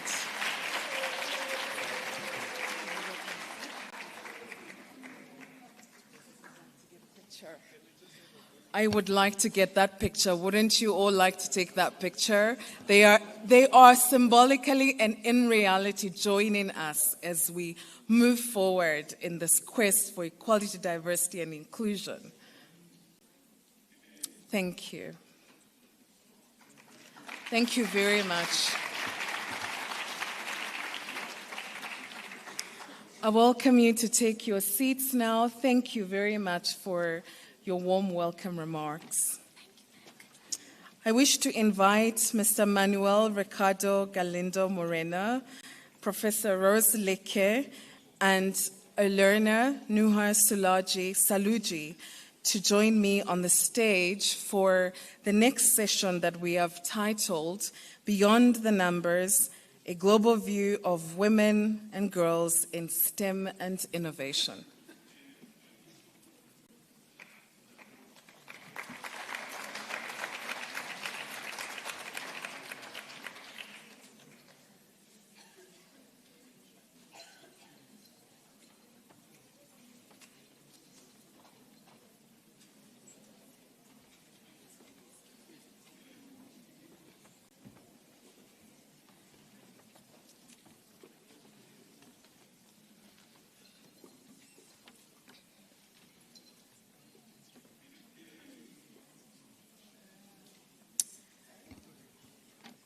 Mr.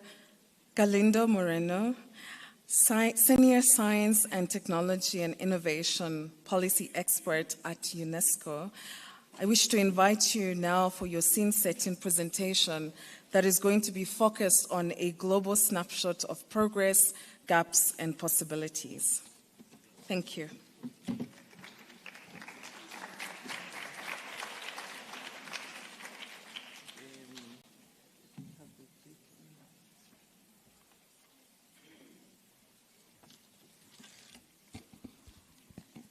Okay, good afternoon now. It's a privilege to be here with a distinguished minister, distinguished deputy minister, delegates, leaders, but most importantly, leaders of tomorrow.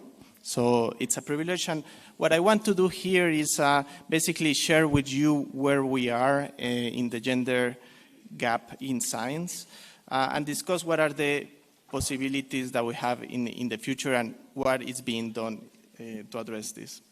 So,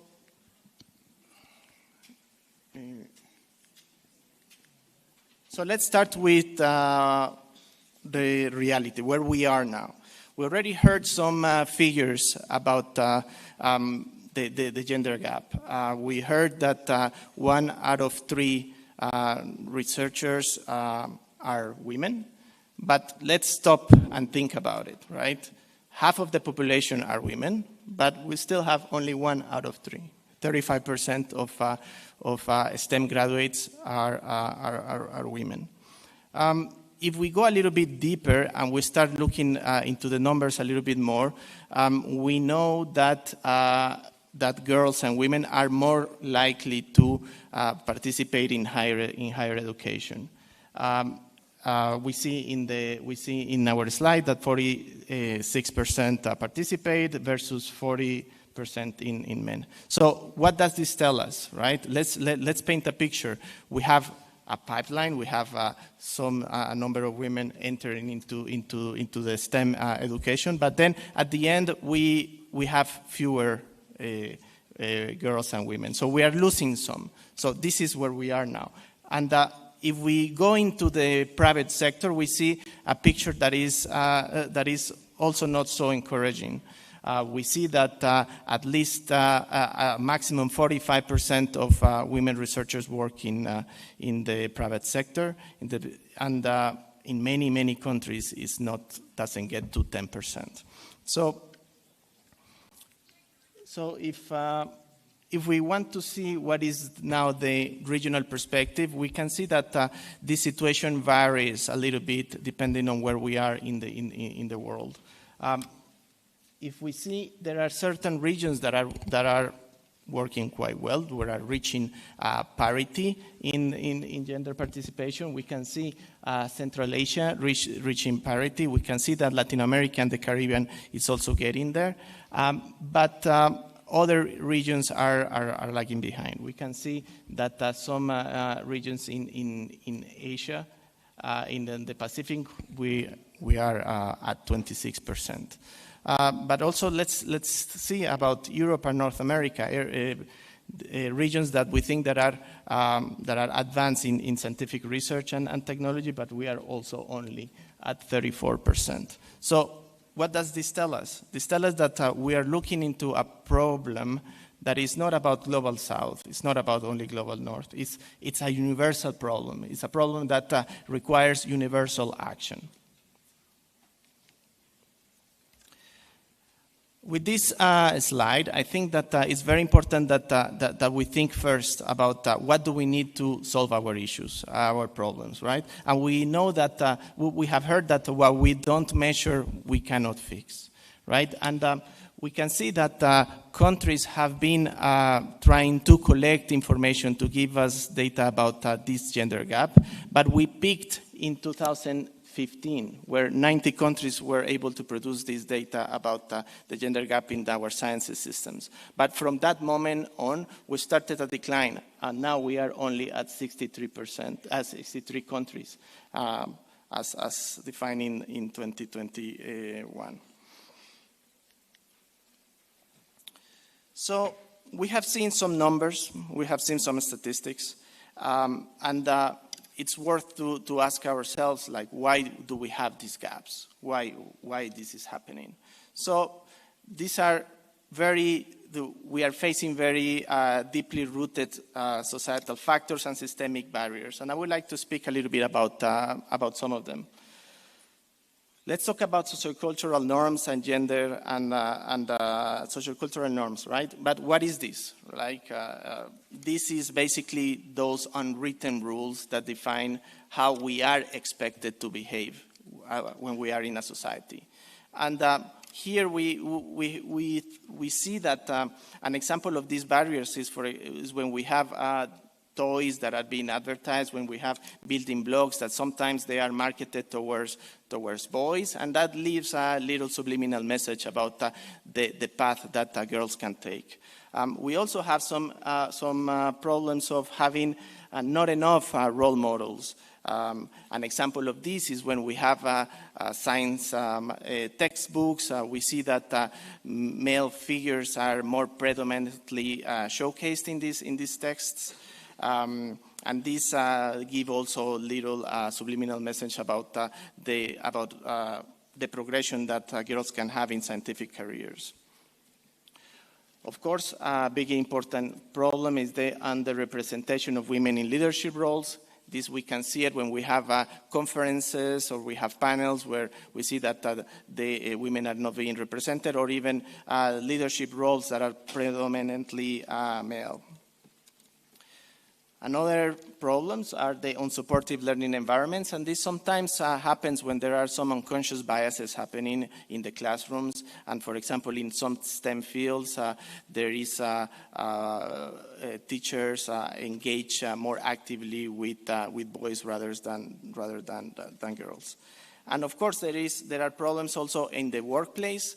An example of this is when there are certain important meetings happening or being scheduled at moments where children are being picked up of school, or where the parental leave policies are not appropriate for promoting this gender equality. So this explains why this is happening, but then we also need to ask ourselves, why do we need to close it?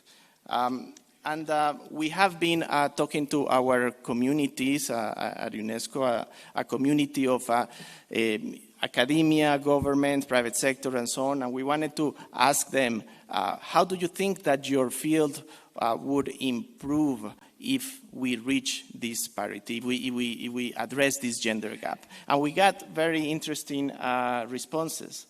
We heard that research would be more inclusive. And this is the idea of this is that diversity brings different perspectives, brings different needs to the table, and like that we can really address the needs not only of women, not only of certain communities, but of everyone. We will have greater creativity, greater innovation. Again, diversity brings multiple perspectives to solve a single issue. And when we are talking about climate change, we're talking about all of these societal challenges that are very complex. We do need these different perspectives. Stronger ethical standards. When we have diversity, also we have a more human-centered approach to solving the issues. We have improved working environments. Also, diversity helps to have a better, promotes teamwork, promotes a more inclusive, collaborative environment. And of course, we will have more role models, which means that we have more people to inspire our current and future generations.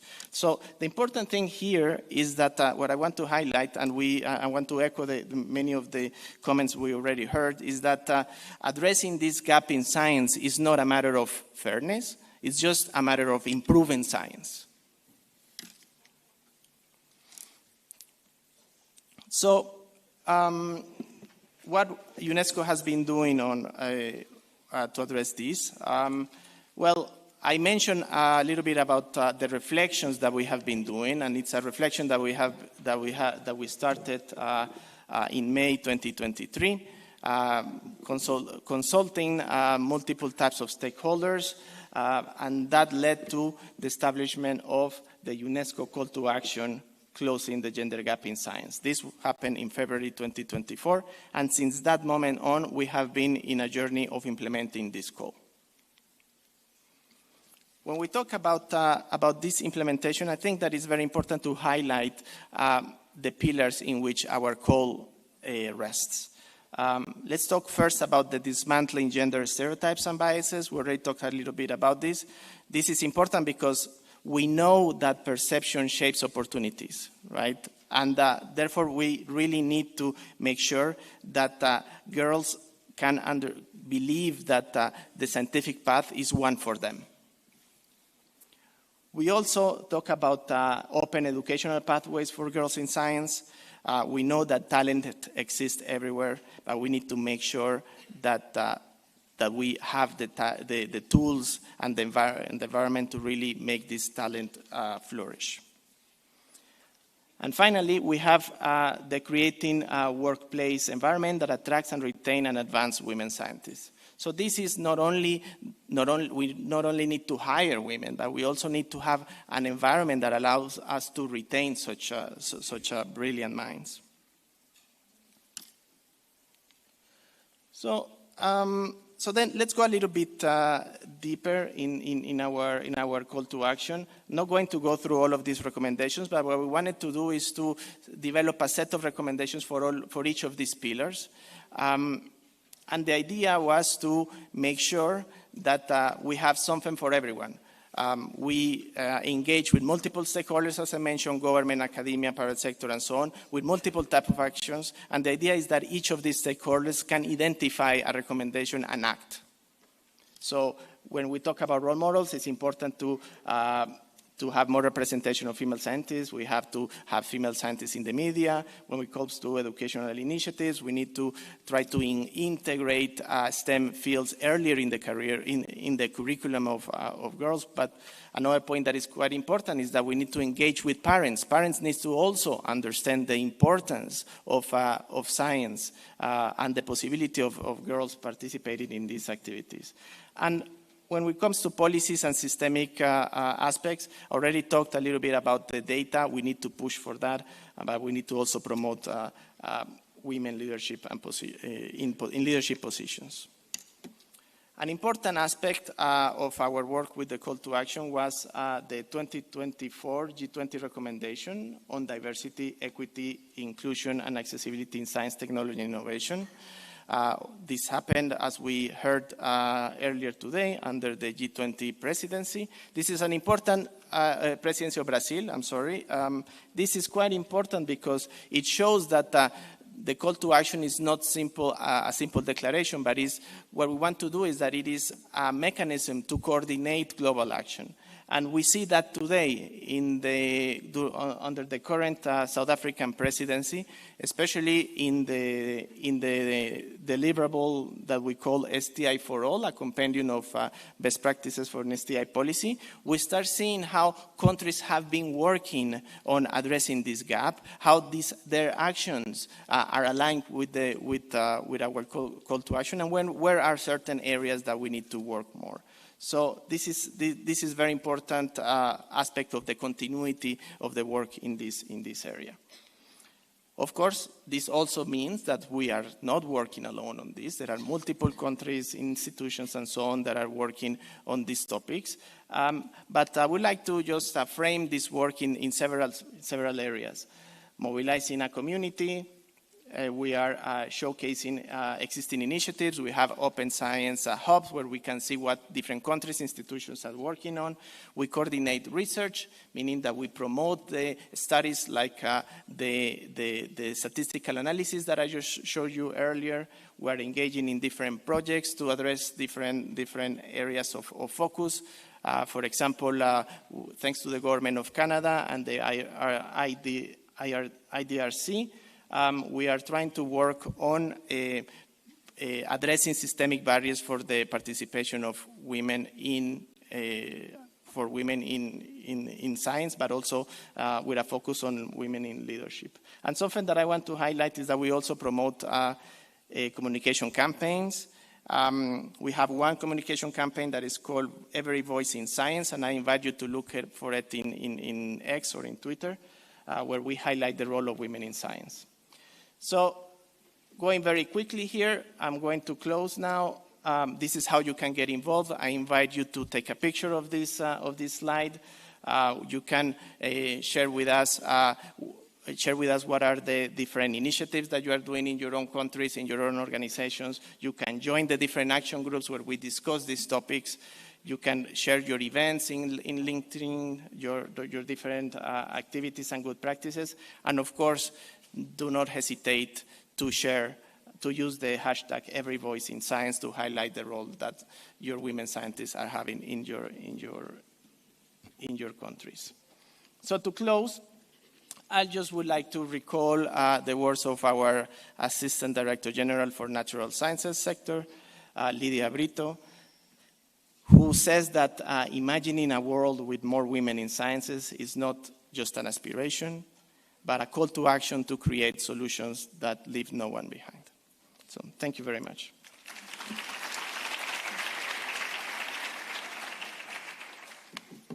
Thank you very much, Mr. Galindo Moreno, for that. And for giving us numbers. Numbers are important because they help us to build a story. Not just numbers telling us these are the actions that we are doing after learning about the numbers. Thank you for that. Earlier today, I mentioned to all the learners that I failed in mathematics. I didn't pass in biology and chemistry. And I definitely did not do physics in high school. Do you remember that? All right.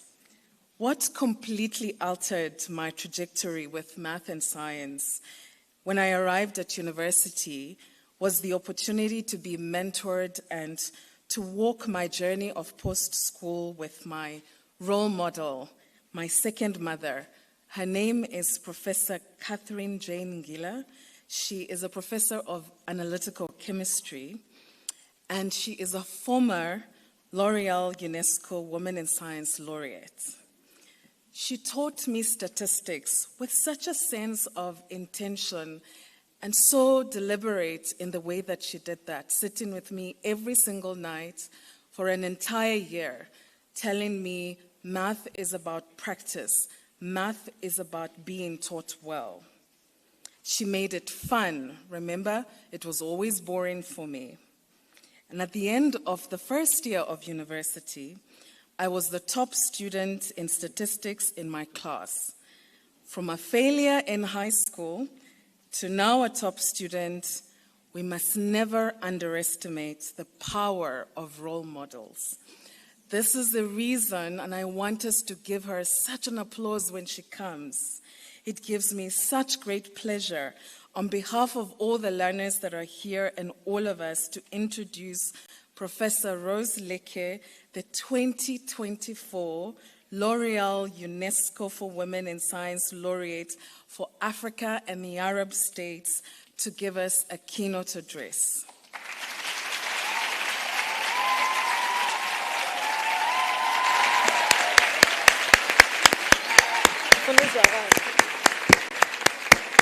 So, as she stands here with me, let me tell you what a gem Professor Leke is. She is a globally recognized immunologist and parasitologist whose leadership has shaped public health across Africa. She is based in Cameroon. She chairs Gavi's Independent Review Committee, multiple expert bodies of malaria immunization, polio eradication. She is a pioneer in research on malaria, and she has dedicated her entire life to vaccine equity, and we are here today with her as a mentor to young scientists, as a champion for women in STEM, who has been committed all her life to advancing science-driven solutions for health equity on the continent and beyond. Please open your ears and widen your eyes as we listen from this incredible powerhouse of our continent. Thank you. Thank you. What an introduction. Wow. What an introduction. Dorothy, thank you very much. Thank you so much. Hello, everybody. First of all, let me recognize the Honorable Minister. And I really was inspired by your talk and by the singing. I like that. That was really good. And I also recognize the Deputy Minister and really all protocol observed here. And I just want to have a little chat with these daughters and sons of Africa, you know. And it gives me really an honor to be here in Pretoria at this important G20 side event to share my journey with science and then speak to you about the purpose that I have found through my work. I just want to thank the organizers for having me here. And more particularly, I just want to thank UNESCO for bringing me here and, you know, for completing the work they do for women and science, especially this union that they have with L'Oreal UNESCO. And I really want to give them a hand for that. UNESCO bringing me here. Thank you so much. And I'm being brought here to talk to you about science with purpose and to talk to you about my journey of advancing health, equity, and women's leadership in Africa. And I think I have the outline here of what my presentation will be. I will not go through that, but just to mention to you, next slide, that I come to you here today as a scientist, but also as a daughter of Africa, a continent that, as we know, carries immense challenges, but also the boundless potential of its people. And in my own career, one question has been my compass. How can science truly serve? Not just publishing papers, but truly touching lives, healing communities, and opening doors for those long kept outside. That is what I mean by science with purpose. And for me, science is purpose-driven when it moves from the laboratory, the journal article, to the village clinic. It is about seeing a healthier child, a safer pregnancy, a family free from the fear of a mosquito bite. And here how they define then science with a purpose. It's not science in isolation, I think that was mentioned. It's science that listens to the needs of communities before setting the research priorities and involves communities in its implementation. It bridges the gap between the lab bench and the bedside. It measures success not only in citations, but in numbers of vaccinated children, safer mothers, healthy communities, and empowered scientists who look like the people they serve. That is why I've dedicated my life to science that serves, from the lab bench at the University of Yaoundé 1 to the global policy tables of the World Health Organization, the Gavi Alliance, Global Fund, Harvard Defeating Malaria Initiative. The goal has always been the same: create a malaria-free African world, a polio-free Africa in the world, and ensure that all our children are vaccinated with all the available antigens. I've been privileged to work in those areas where science and public health meet. We have faced and continue to face immense challenges. We have infectious diseases such as malaria, tuberculosis, HIV/AIDS that are still affecting population, and we do not see the progress that has been expected. We have non-communicable diseases that are increasing on the continent. We have, of course, the emerging threats like COVID-19. We don't know what the next pandemic will be like. We have HPV vaccines, malaria vaccine, AI-enabled ultrasound, self-injectable contraceptives. All these exist, but the challenge is the access. We have antimicrobial resistance that's really coming up more and more. We have persistent crisis in maternal and child health. You could consider a little bit the economics and the human reality. Every $1 invested in women's health unlocks $3 in economic growth, a return that no prudent nation can ignore. Yet a mother still dies every 2 minutes in childbirth. And in Africa alone, we lose 178,000 mothers and 1 million newborns every year, mostly to preventable causes. You have cervical cancer that takes 76,000 African women annually, despite the availability of safe and effective HPV vaccines. So this is why science must move from promise to access, equity, and delivery, especially for women and girls. So my work and my life, what have I been doing as I say this? Briefly about my work, starting with malaria, which I suffered from as a child and still do about once every year, every 2 years. My journey in malaria research starts from when I did my PhD research in mouse malaria. This journey has been marked by lots of hard work, of course some frustrations, challenges, but also marked by significant accomplishments from pioneering studies in the diagnosis of malaria during pregnancy, on the acquisition of immunity among pregnant women, and its role in reducing placental pathology. I chose to focus on pregnancy-associated malaria because it represents a cruel paradox. A woman who has built her immunity can see it really vanish, and she is most vulnerable, creating a threat for both her and her unborn child. Pregnant women, are more susceptible to malaria because in pregnancy they develop an organ that is called the placenta, which we call the baby seat, which is also the preferred site for malaria parasites. Our research team in Yaoundé, Cameroon, in collaboration with researchers at Georgetown University and then the University of Hawaii, with funding from the National Institutes of Health, USA, worked on better diagnosis, treatment, and understanding the disease. Our work led to the World Health Organization reviving its policy for the treatment of malaria in pregnancy. You can see here that we revived that policy. It is shown in the publication and the picture.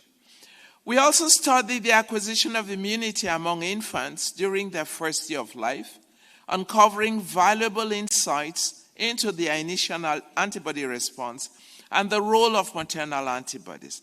It was a relentless pursuit of science that has helped us to have a better understanding of how a mother's immunity operates during pregnancy and the impact that then it can have on the newborn's likelihood of developing malaria after birth. Our findings in this area are still influencing how we treat pregnant women in high malaria burden communities.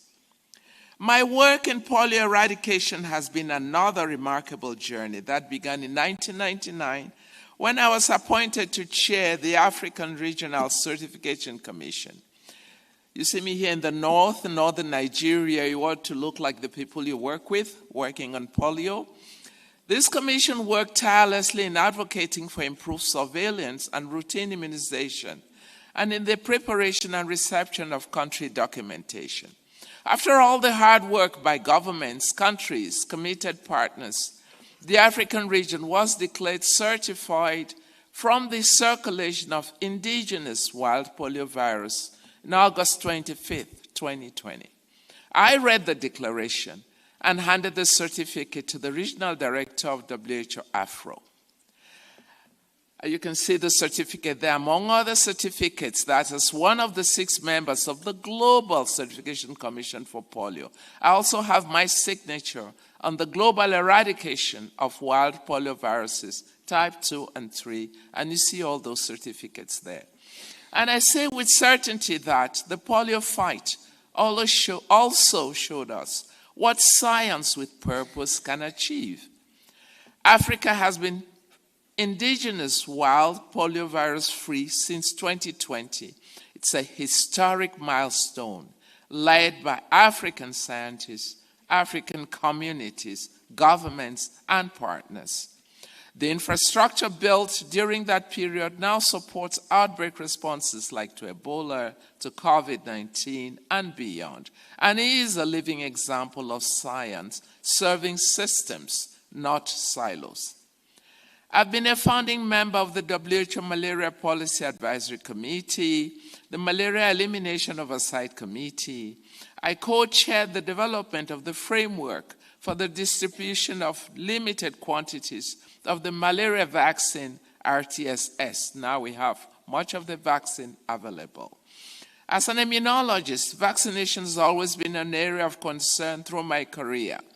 In 2023, I was invited by Gavi to be the chair of the Independent Review Committee, RC, that reviews the applications from countries and makes recommendations for their approval, so that children get vaccinated, following Gavi's mission and vision to leave no one behind.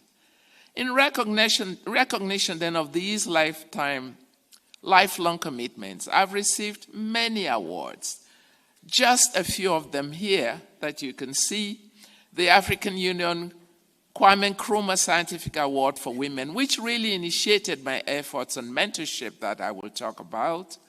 The Dr. Honoris Causa from University of Ghana, Heroine of Health Award, awarded the American Society Clara Ludlow Medal, the Lifetime Achievement in Global Health Leadership, awarded by the African Union and Africa CDC, the Vishev Prize for Global Health, which is really the equivalent of the Nobel. Nobel doesn't have global health, so Vishev took that up to have their prize for like a Nobel in global health.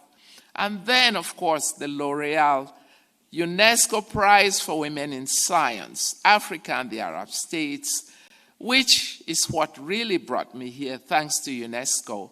And to tell you that I really recognize the impact this union between L'Oreal and UNESCO are making on women in science, and do always congratulate them and hope this will continue on for on and on and on, having the impact that it has had so far and more.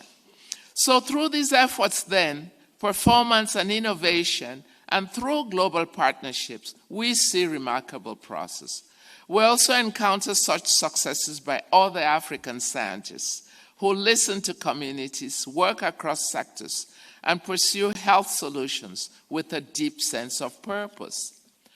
We all must ensure that the same purpose drives us as we work on the big challenges that are still ravaging our communities and holding back our economies. I mentioned them: the high maternal and infant mortality, non-communicable diseases, and limited health services. We need to make sure the health innovations we know can save lives reach rural clinics, conflict zones, and every woman and girl who needs them. Because when access is unequal, so too are outcomes. And that is what brings me to the critical issue of health equity. The true progress in health is only achieved when it advances equity, ensuring that no one, especially the most vulnerable, is left behind. However, we still see dark disparities. I love this slide on equity. The fight against malaria still has 11 high-burden countries left behind, and 10 of these are in Africa. Our mothers in rural areas have difficulty getting access to basic health care, where rural mothers travel for hours to get basic care. There's inadequate health infrastructure, particularly in those rural areas. You have young girls missing school due to inadequate sanitation. We have patients excluded from clinical trials because they live far from the urban centers. My own work on maternal malaria has been at its heart about equity. It is about protecting the women who are the backbone of our communities and the children who are our collective future. But equity does extend beyond the patient. It's also about creating a more equitable global scientific landscape where African researchers are not just participants, but leaders and primary investigators. For too long, the narrative has been about what is done for Africa, not about what is done by Africa and by Africans. We are changing that story. One discovery, one policy, one trained scientist at a time.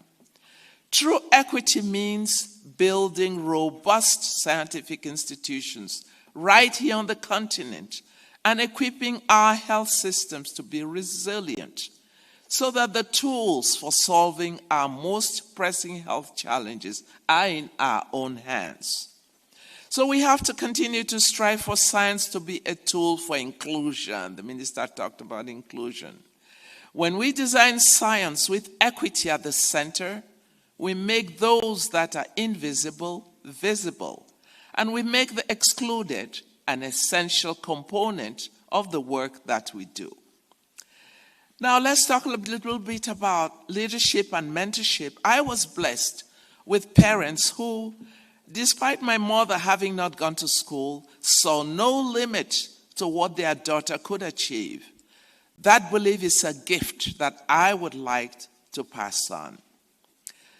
The Higher Institute for Growth in Health Research for Women Consortium, we'll talk about that, is one of the ways that I've been striving to do that and to live my belief that leadership is about opening the door and holding it open for as long as I can.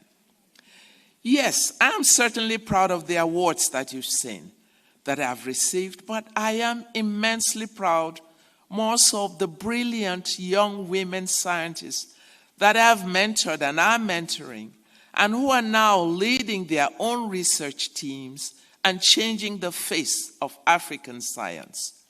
And in recognition of this lifelong commitment, you know, all those awards, I was humbled then, as you saw, to receive that L'Oreal UNESCO Prize for Women in Science last year. And then before that, it was the Bischoff Prize. But these awards honor my pioneering work on pregnancy-associated malaria, contributions to polio eradication, immunization, efforts to open pathways for young scientists, especially women across Africa. They have never been about personal recognition, but about what these achievements represent, that African science, led by African women, can shape global health and inspire the next generation. That's what they've been to me. So to you young women in our midst today, your gender is not a barrier. It is your unique strength. Your perspectives as an African woman is desperately needed to solve Africa's problems. So you take on that responsibility and be proud of what you can achieve with your fellow brothers and sisters. I think the minister did talk about this. No conversation on equity is complete then, without gender equity. In Africa, women make up less than 30% of the scientific workforce, as we hear, and even fewer reach decision-making levels. I know this journey personally. I have walked into rooms where I was the only woman scientist and sometimes the only African at the table. I have experienced both the isolation, but then also the opportunity that comes with being the first or the only. I never doubted that I had my place there. My mission is to ensure that the young women who follow me, like you all here, step into these spaces with confidence in their expertise and the right to take up space at all these tables. But I've also seen the transformative power of women leading in science and the impact of mentorship as seen in the Higher Women Consortium Cameroon. This is an initiative I'm deeply passionate about. The word higher here is not about being superior. It is a collective affirmation. The Higher Institute for Growth in Health Research. And it means we are higher because of the path we've walked. We're higher so we can lift others. Here we adopt a different approach, one that builds a supportive ecosystem from the lab bench to the family home to the society.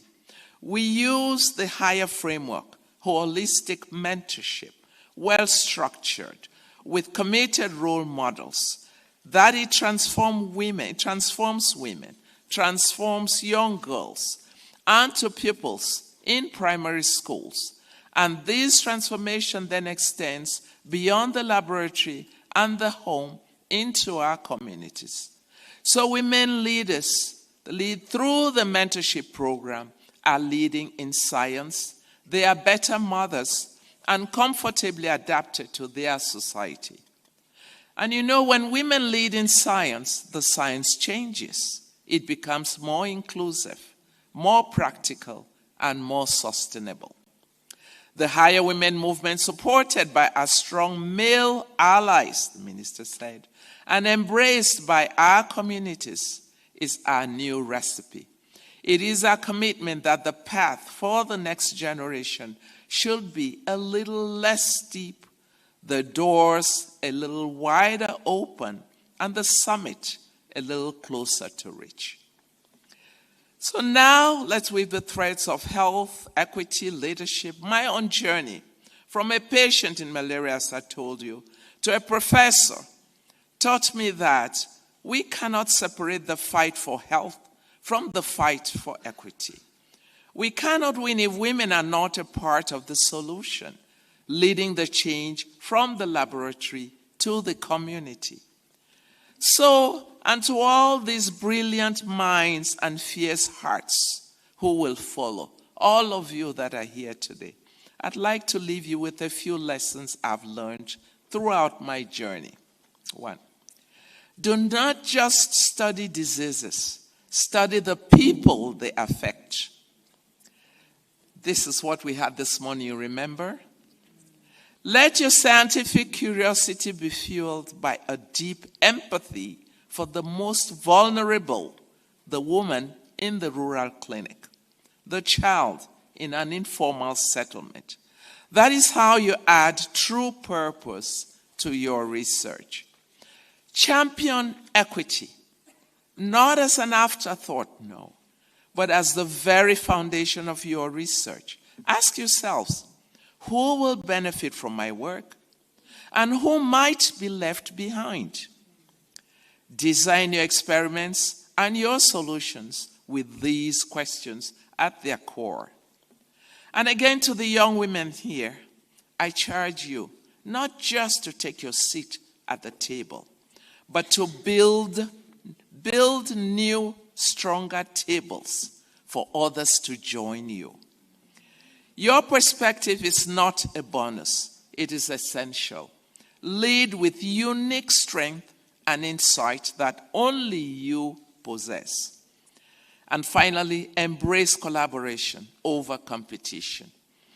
The complex health challenges facing our continent today cannot be solved by a lone genius in a lab. No, they require us to weave together diverse disciplines, cultures, and generations. This is a moment when you embed this purpose into your work.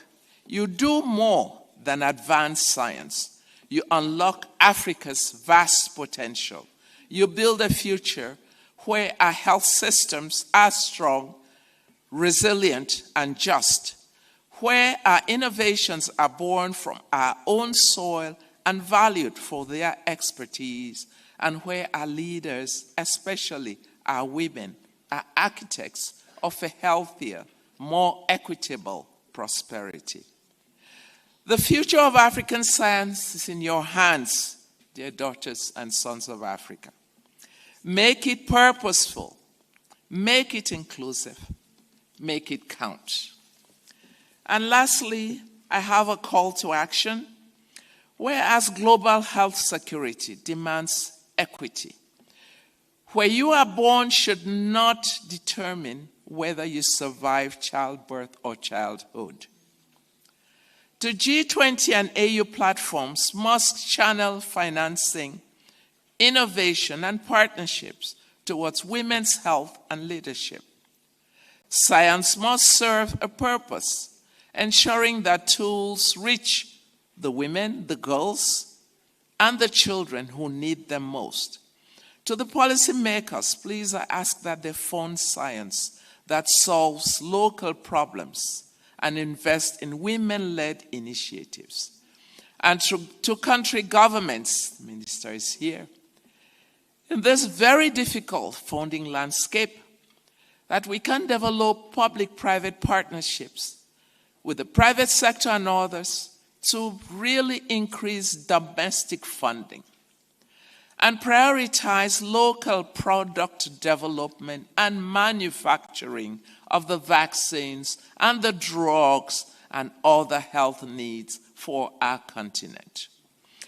To the global partners, to build collaborations that empower, not extract, and to fund long-term programs, not projects. To fellow scientists, let your metrics be lives improved, not just publications secured. And to you young women, your voice, your mind, and your perspective are needed in science today, not tomorrow.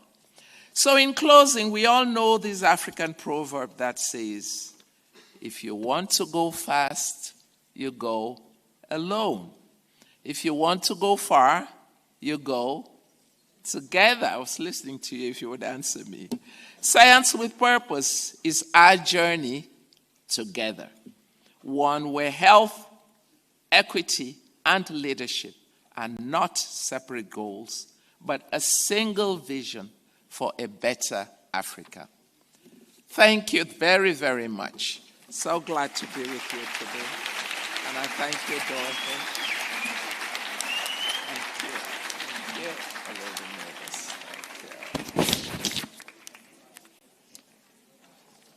Thank you very much. Before I say my thank you to Professor Leke, just wanting to sensitize us that if you see our Honorable Minister leaving the room, it's just because he needs another meeting and he will be joining us back. So we release you, Honorable Minister, to your meeting. Thank you for leaving us with a central message, Professor Leke, that science that has purpose is what the world needs. It is what Africa deserves, and for truly demonstrating to us that it is what you have given to Africa for all these years of your life. Thank you for inspiring us, and thank you for being such a trailblazer on our continent and for being rooted in your purpose.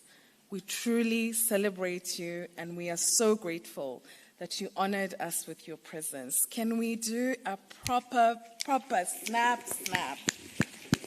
Great. Thank you very much. Dear learners, dear distinguished guests, it's now my pleasure to invite Nuha Saluji, who is a grade 12 learner from the province of Mpumalanga.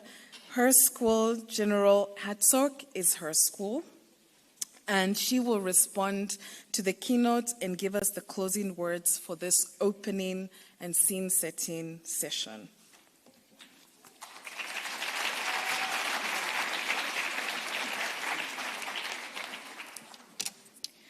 Good afternoon, everyone.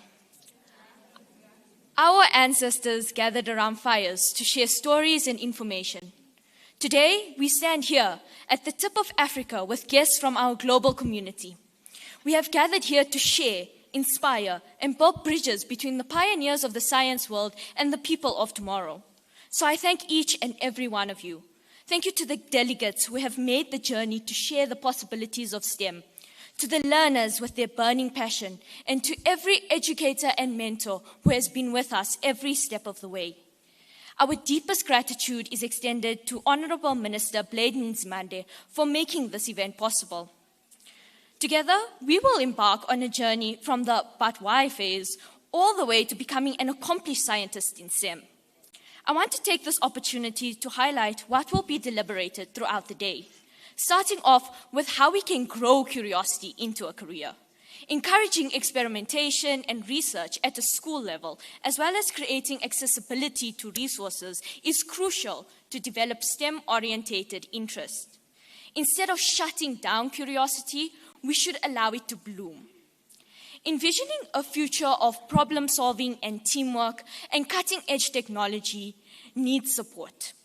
Internships, mentorships, practical help keeps people in workplaces where they can innovate and thrive, not only in their careers, but in their personal lives as well. I think we can all agree that STEM is extremely demanding, but with support and people around us, it can be less overwhelming. Social connections and empathy are an asset.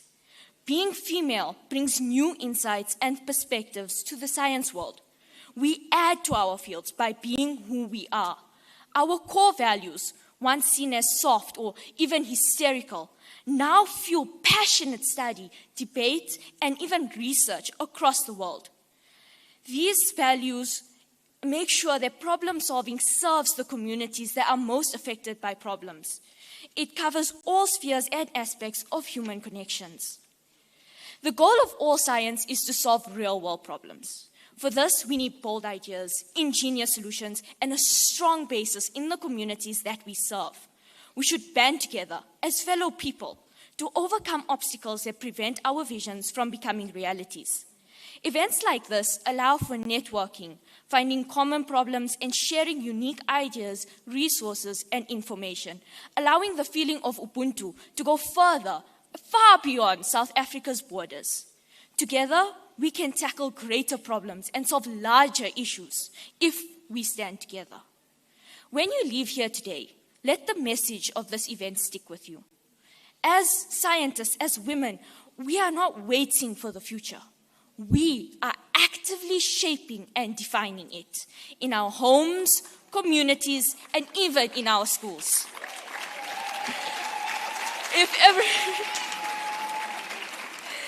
So I would like you all to do this with me. If you could put your hand on your chest, please, and say, I am the future.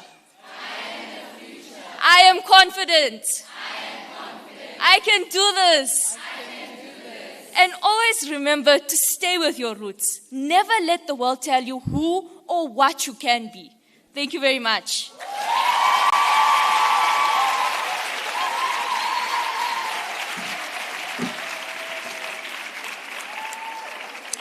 Thank you. We are led not tomorrow, but today. We are truly led. Thank you very much. We are now going to break for lunch. Lunch will be served at the deck for all of us, for the G20 delegates and invited guests. This will be served in the Ember Room that is on the other side. The deck is on this side to the bottom.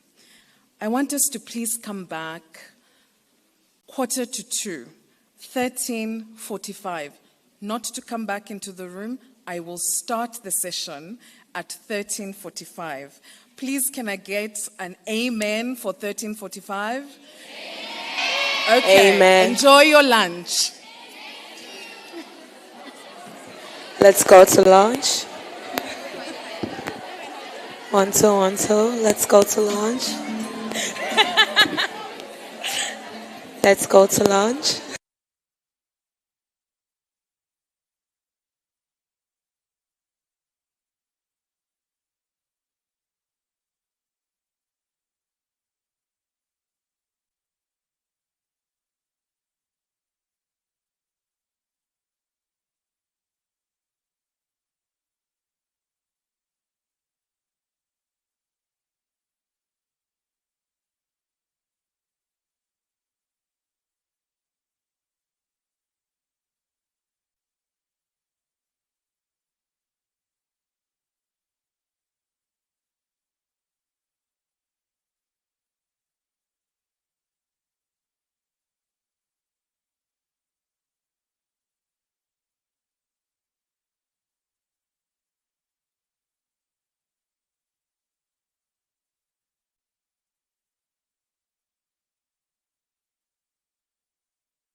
to come back.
I'm going to start the session in 2 minutes. I'm going to start the session in the next 2 minutes.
Dear guests, dear learners, please may I ask everyone to settle. I will start the session.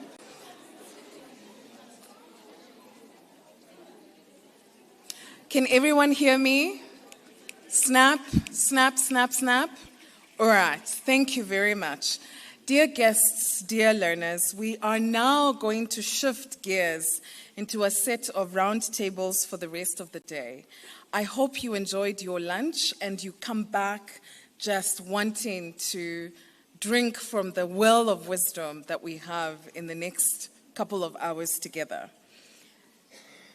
The discussions have been set so that we can center education to employment as a pipeline, and also to consider this from a systems perspective, so not from a linear way of considering these discussions. I've been telling you a story since we started in the morning. So I had the greatest time at the University of Botswana, University of KwaZulu-Natal, and Stellenbosch University, where I pursued my post-school education. Combination of lecturers who really required an expansion of my mind, great mentoring at home, an opportunity to explore great scholarship, offered and nurtured my critical mind, my debating mind, my mind that was so inclined towards the social sciences and humanities. It is during this time at university that I was first introduced to feminism as an ideology, as a way of life, as a way of being. And this completely changed my life. For this first round table, It's my great pleasure to invite my colleague and sister, Dr. Palesa Mutapo, who is the Director of Research, Support and Management at Nelson Mandela University, to moderate a session, a 1-hour session that reminds us that STEM does begin early. Dr. Mutapo, over to you.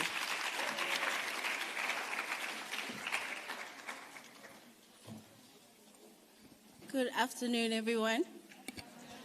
I seem to be very little for this podium, so I will try to adjust it to my height. It's a real honor for me to be here today and to moderate this session. That's going to focus, oh, wonderful.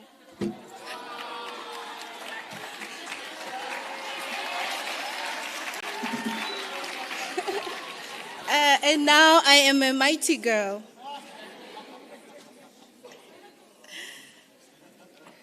Thank you very much for the opportunity once again to moderate this session with very powerful women who are going to share about their journeys and what inspired them to pursue STEM careers and to share their journey about what opportunities lie ahead for you, girls.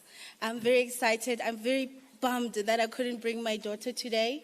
I sent a photo of the pink hats to her, and then I said, look. And she said, you're boring, Mom. But I really wish that she would have been here also to share in the day.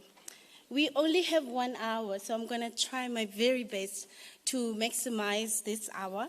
So I'm going to be inviting the panelists to join us when I call their name. So I will start with, let's go. I will start with Edith Schnepper. I hope I said it right. She is the head of youth promotion at the Swiss Academy of Engineering Sciences in Switzerland. We have Dr. Xiao Huang, who is online, and she's from Zhejiang Normal University in China. We have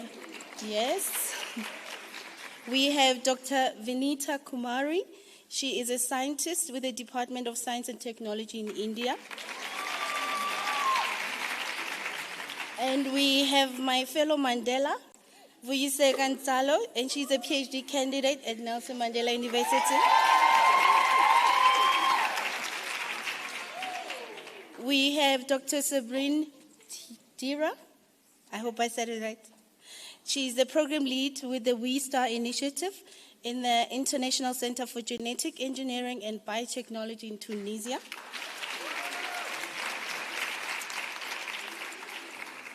We also have Professor Belem. I think she's there. She's online. And she brings quite a wealth of knowledge in academic and regional perspective of STEM education. Please welcome her. She's online.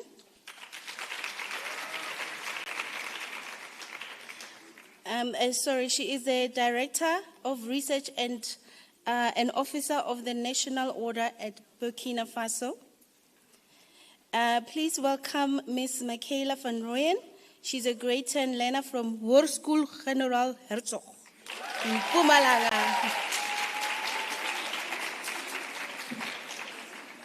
Thank you very much. I'm going to allow each of our panelists to come and share a bit about their journey of what inspired them to pursue a STEM career and what has been an enabling factor in their life to get them to where they are today. And they will share that with you, and then we will engage in a discussion. So we can start with you, Vuiseka. You are the youngest.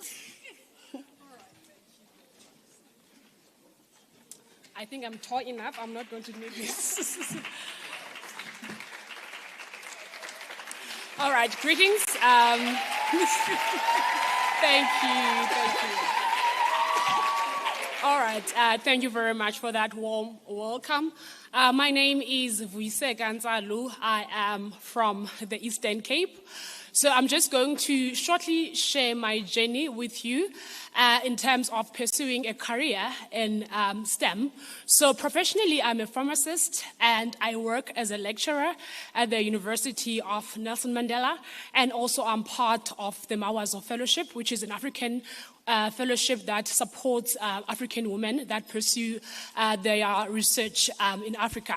So basically, as a woman or as a girl who grew up in the rural areas, I didn't have access to the resources, knowledge, and information when it comes to pursuing a career in STEM, in terms of like what different careers are available and how to go about, pursuing those careers, in terms of what requirements are there for you to be able to pursue such careers. So I would say my journey was not very easy because of my background in education, because of the gap that I had in my education. As a result, I had to work extra hard and I had to be resilient in order for me to get where I am today. Hence, I am so passionate to close the gap in education, particularly in areas that are disadvantaged, such as the rural areas. I have organizations that I work with. One of the organizations that I work with is a Youth Quake organization, which is led by young professionals. We visit schools in the rural areas during winter school and just give them career guidance on different careers and how to apply for these careers, and also give them the opportunities that we didn't have growing up in such disadvantages. I think here they did share that having a role model is a key for a girl child to see someone who looks like them, who talk like them, and who shared similar challenges and experiences. And today I'm that girl who try by all means, through my research, through my work, to close the gap in girls in the rural areas by making sure that I do give them access to such information in terms of choosing these careers in STEM and knowing what information they need to have in order for them to close these to close this gap and choosing these careers. So yeah, that's me, and that's my background in education. I thank you.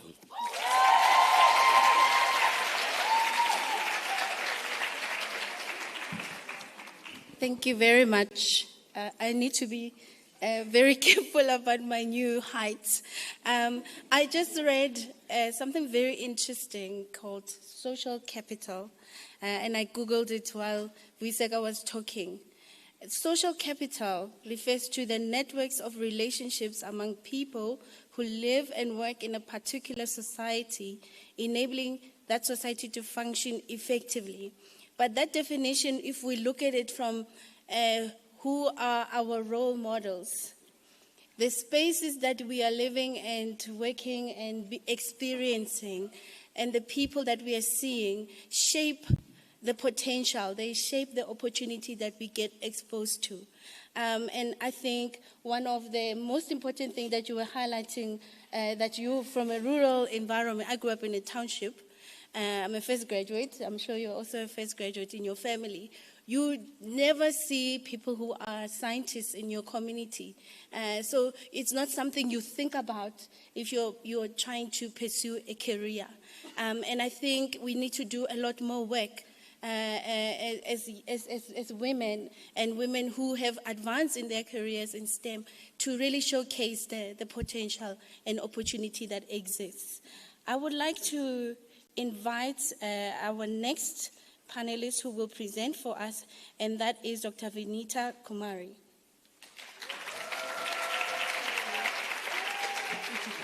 I'll be using that. Yeah. A very good afternoon to all.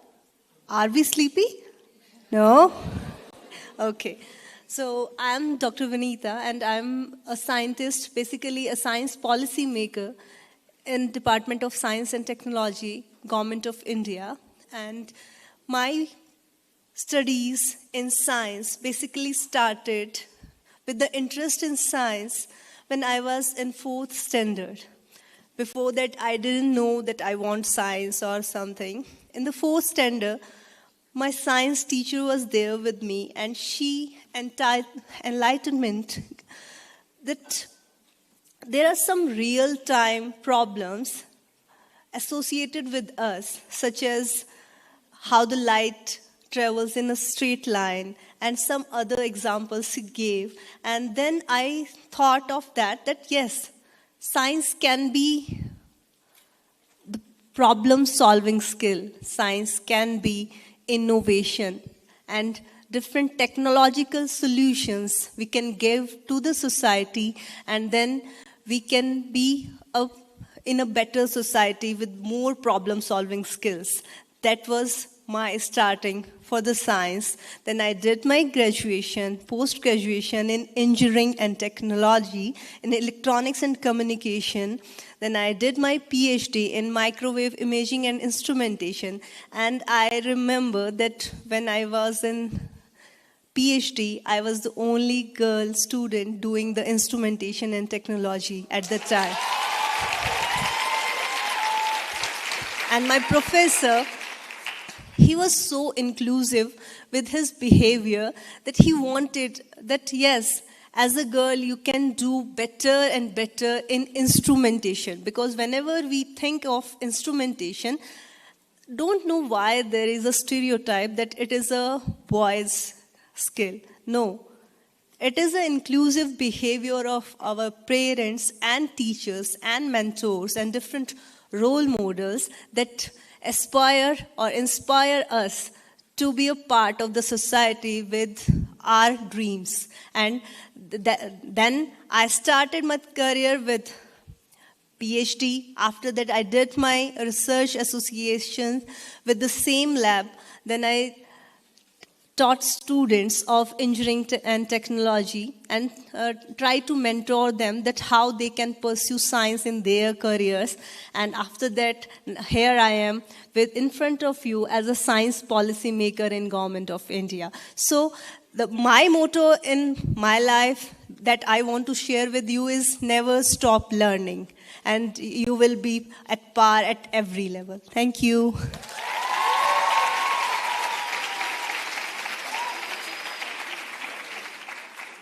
Thank you very much, and we thank your teacher also. Our next speaker will be online, and I would like to welcome Dr. Xia Huang from Zhejiang Normal University.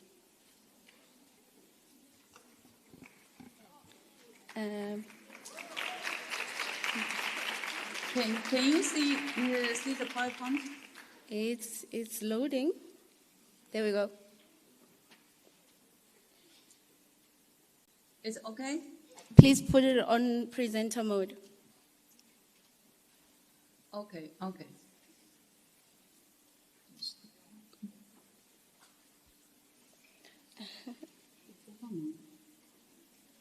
I also wear the pink hat that made by my student. Dear girls and boys, ladies and gentlemen, good afternoon.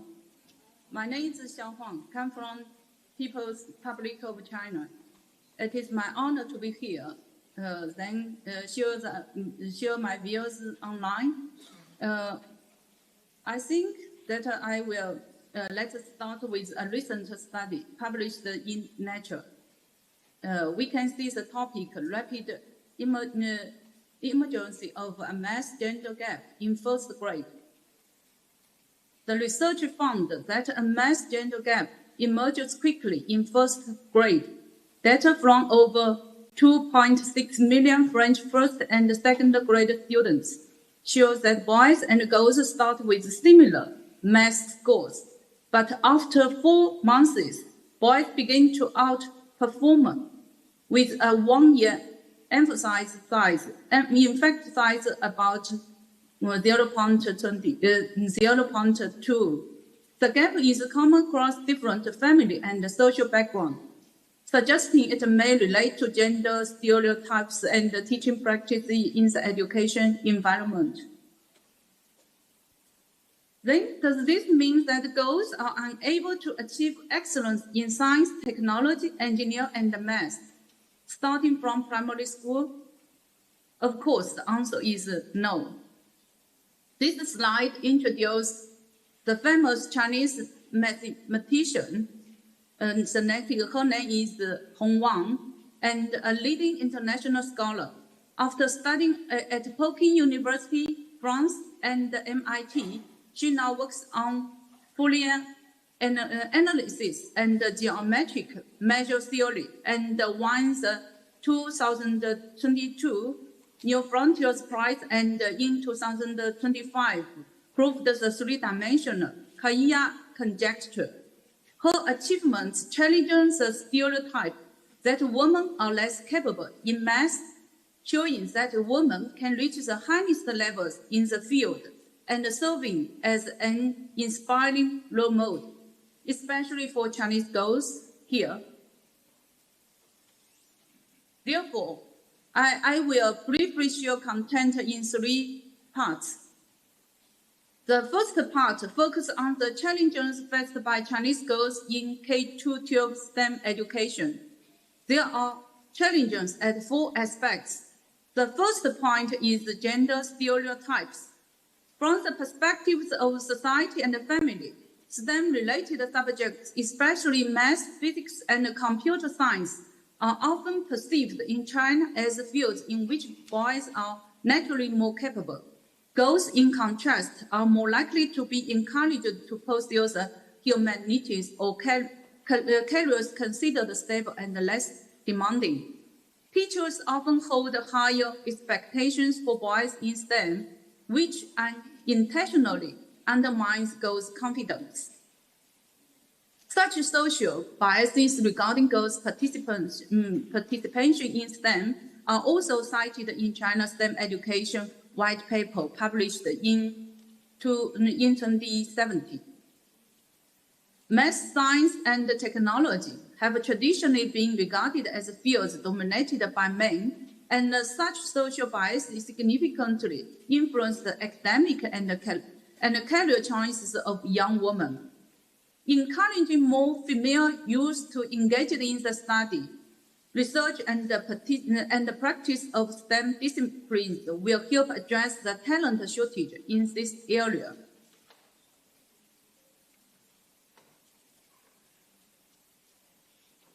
The social biases also can be known from the research. The article here in this slide that cites the self-account of a famous woman. Many people say that girls are not good at STEM, science, technology, engineering, and mathematics, and they should opt for girl-specific jobs, such as a secretary. Such social anchors is impacting the society community. According to our survey on your college entrance examination, students' choice of physics as a subject is influenced by parents and teachers. The second point is curriculum and learning experience. The STEM curriculum design is unattractive before, emphasize the road to learning and examination preparing, lacking project-based and inquiry-based approaches that spark interest. Clear urban-rural disparities exist. Girls in rural, underdeveloped regions have fewer opportunities to access STEM experiments. According to some research, the gap between urban and rural areas is significant. Rural schools face more obstacles in resource acquisition and curriculum implementation. Socio-economic factors directly affect the quality of science education and STEM education. This is the gap in the access of quality education between urban and rural students. Third point is the lack of female role models. In our current education resources, the visibility of female scientists is low. In textbooks, competitions, and media coverage, female scientists are underrepresented, leaving students without "I can do it too" references. Most parents and members of society hold the view that STEM-related careers are tough and down. deemed unsuitable for long-term female development.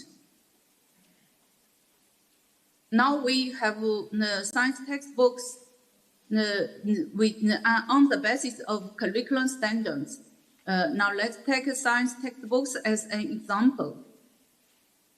According to one research on gender representation in elementary science textbooks, scientists appear a total of 63 times, of which 62 are male scientists, and only one is a female scientist.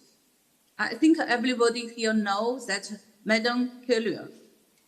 Second, across Chinese primary and secondary science textbooks, female professionals and scientists are generally underrepresented in both illustration and textual content. Third, historically, there have been notable Chinese female scientists, but they are seldom cited and dissected in science textbooks or popular media. So we can see it means textbooks may exhibit a gender and uniform bias in the portrayal of scientists' figures. In Chinese primary and secondary science textbooks, the visibility of female professionals and scientists is not so enough. The content of textbook lacks sufficient representatives and the visibility of role models. The fourth point is the self-efficiency and psychological barriers. Chinese girls are more prone to math anxiety than boys. Despite equal or higher performance, girls tend to underestimate their STEM ability and lack confidence for long-term engagement. Girls from rural and all minority backgrounds face weaker educational resources and social support, leading to double marginalization. According to one research and the data analysis, during junior high school, the proportion of boys holding gender stereotype beliefs remains relatively stable, whereas girls' belief that boys are better at math gradually increase with grade level. The following data that come from 2022 National Assessment of Digital Literacy of Students in Compulsory Education in China. The data was collected from over 220,000 junior high school students. According to the data analysis, there are significant differences in digital literacy and its dimensions between male and female students, with female students scoring significantly higher than male students in all aspects. So the second part is enable for girls in K-12 STEM education in China. Also, there are 4 aspects. The first aspect is the national science curriculum and teaching reform, which is reflected in the attention paid to various aspects such as curriculum standards, teaching materials, and teaching. First, promote engineer design process and project-based STEM teaching, enhancing engagement and real-world connections. Second, include more examples of girls interested in textbooks, teaching materials, and classrooms. Third, include more examples of women scientists in textbooks, examination, and classrooms. We can see the new science curriculum standard. Engineering design and materialization listed an important part. Students can better comprehend and understand the meaning of cross-cutting concepts while grasping disciplinary core ideas. Changes in curriculum standards have brought about innovation in curriculum and teaching, practical skills and experimental operations, and strengthened quality-oriented education. As researchers in science education and channels of science teachers, we have also made active explorations, including, first, co-organized China-India, Indiana from American STEM transfer program guides the students to understand how to do scientific inquiry and engineering design, analyze the gender effect for the STEM activities. You can see this publication. Second, jointly organize the STEM project-based learning initiative, taking smart access control system construction as an example. We put forward the way how to design and implement science and engineering practice to promote the improvement of students' modeling ability. This slide shows the project implementation and execution. We also publish series on science and education practice, include more examples of goals interested in textbooks and classrooms, such as implants and mini gardens. The activity adopts themes that appeal to goals, including vase making and constructing mini gardens. The environment and the animal home activities are designed around topics that appeal to goals, such as exploring beautiful butterflies and constructing habitats for them to stimulate their engagement. Besides, in our practice, we try to integrate more examples of women scientists in textbooks, examination, and classrooms. As we know, Tu Youyou awarded the 2015 Nobel Prize in Medicine, made a groundbreaking contribution to malaria treatment through her discovery of optimism. In conclusion of Chinese female scientist Tu Youyou in chemistry textbooks exemplifies the recognition and the representation of Chinese women's contribution to science. Secondly, as for the role models and mentorship, we launched the Women Scientists into School programs to connect female researchers and engineers in students. Between 2015 to 2025, over a 10-year period, multiple female experts in STEM education from around the world were invited to schools and engaged students in STEM learning and scientific research activities. Thirdly, when it comes to social family and family support, we hold the view that raise parental awareness of STEM education and support goals-free exploration instead of limiting career choices is very important. Second, we should pay attention to ethnic minority populations and aim to mitigate inter-regional disparities. As to this point, we did one research which published in Research in Science Education. This study examined junior high schools in China, showing that parental science expectations significantly influence students' science interests. Science experience and self-efficiency mediate this relationship. Limited resources, low parental awareness, and few extracurricular activities reduce the students' science interest. So we think that providing hands-on activities and strengthening self-efficiency can promote science interest. Fourth, psychological capability building for girls is important. We need to provide gender-sensitive learning and self-efficiency support to reduce STEM-related disciplinary anxiety and foster a growth mindset. Second, strengthen teamwork and leadership experience in curriculum and activities.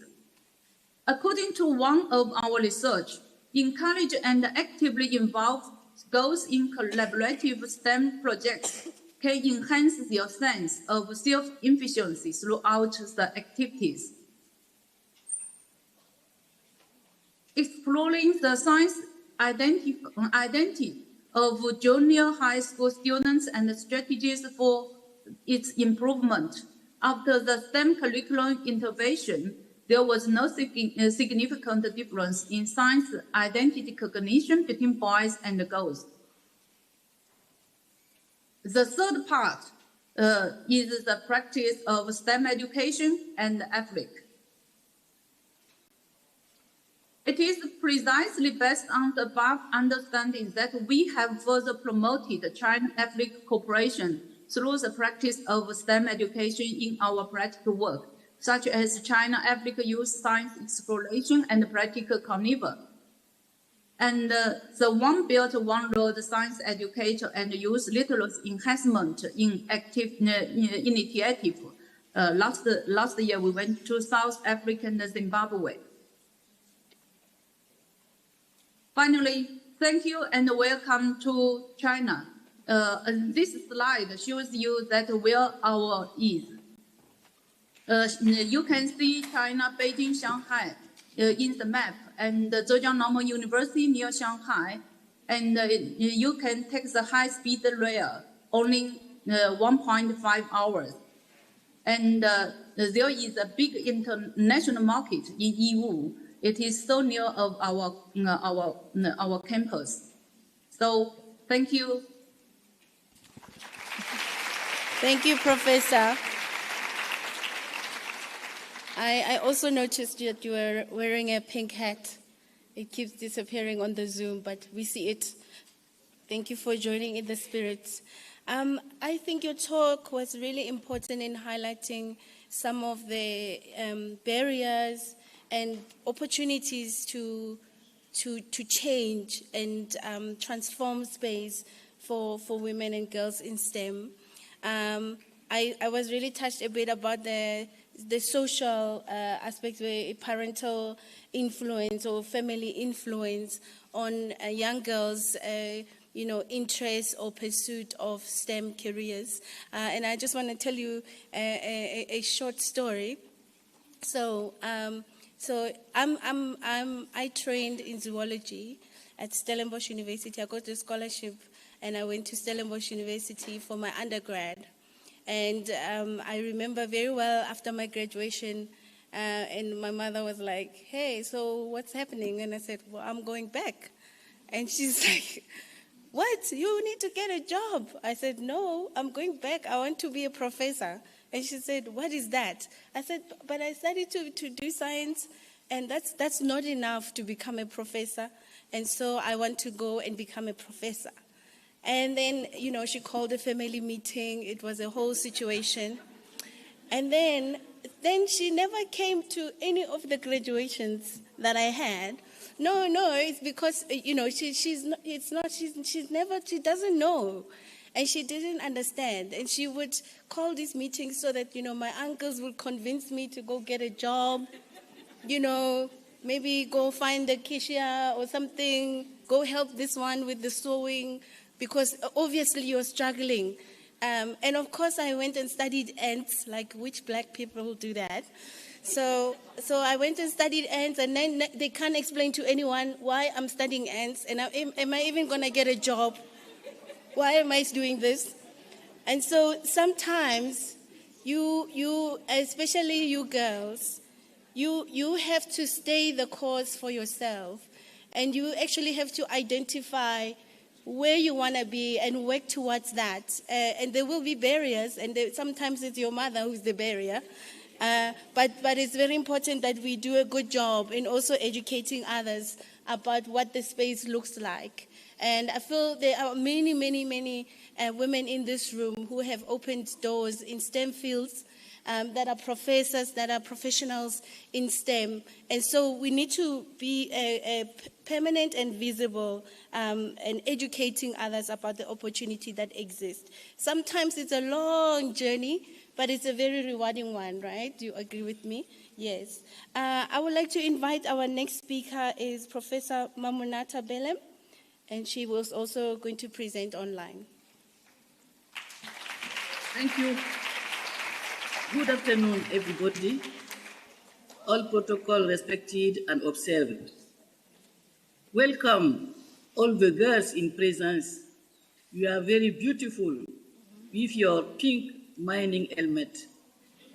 I am Professor Bele Mamunata from Burkina Faso, and I am a research director in ecology and plant biology and ethnobotany. So before speaking about my journey, let me tell you what is concern of girls and STEM in Burkina Faso.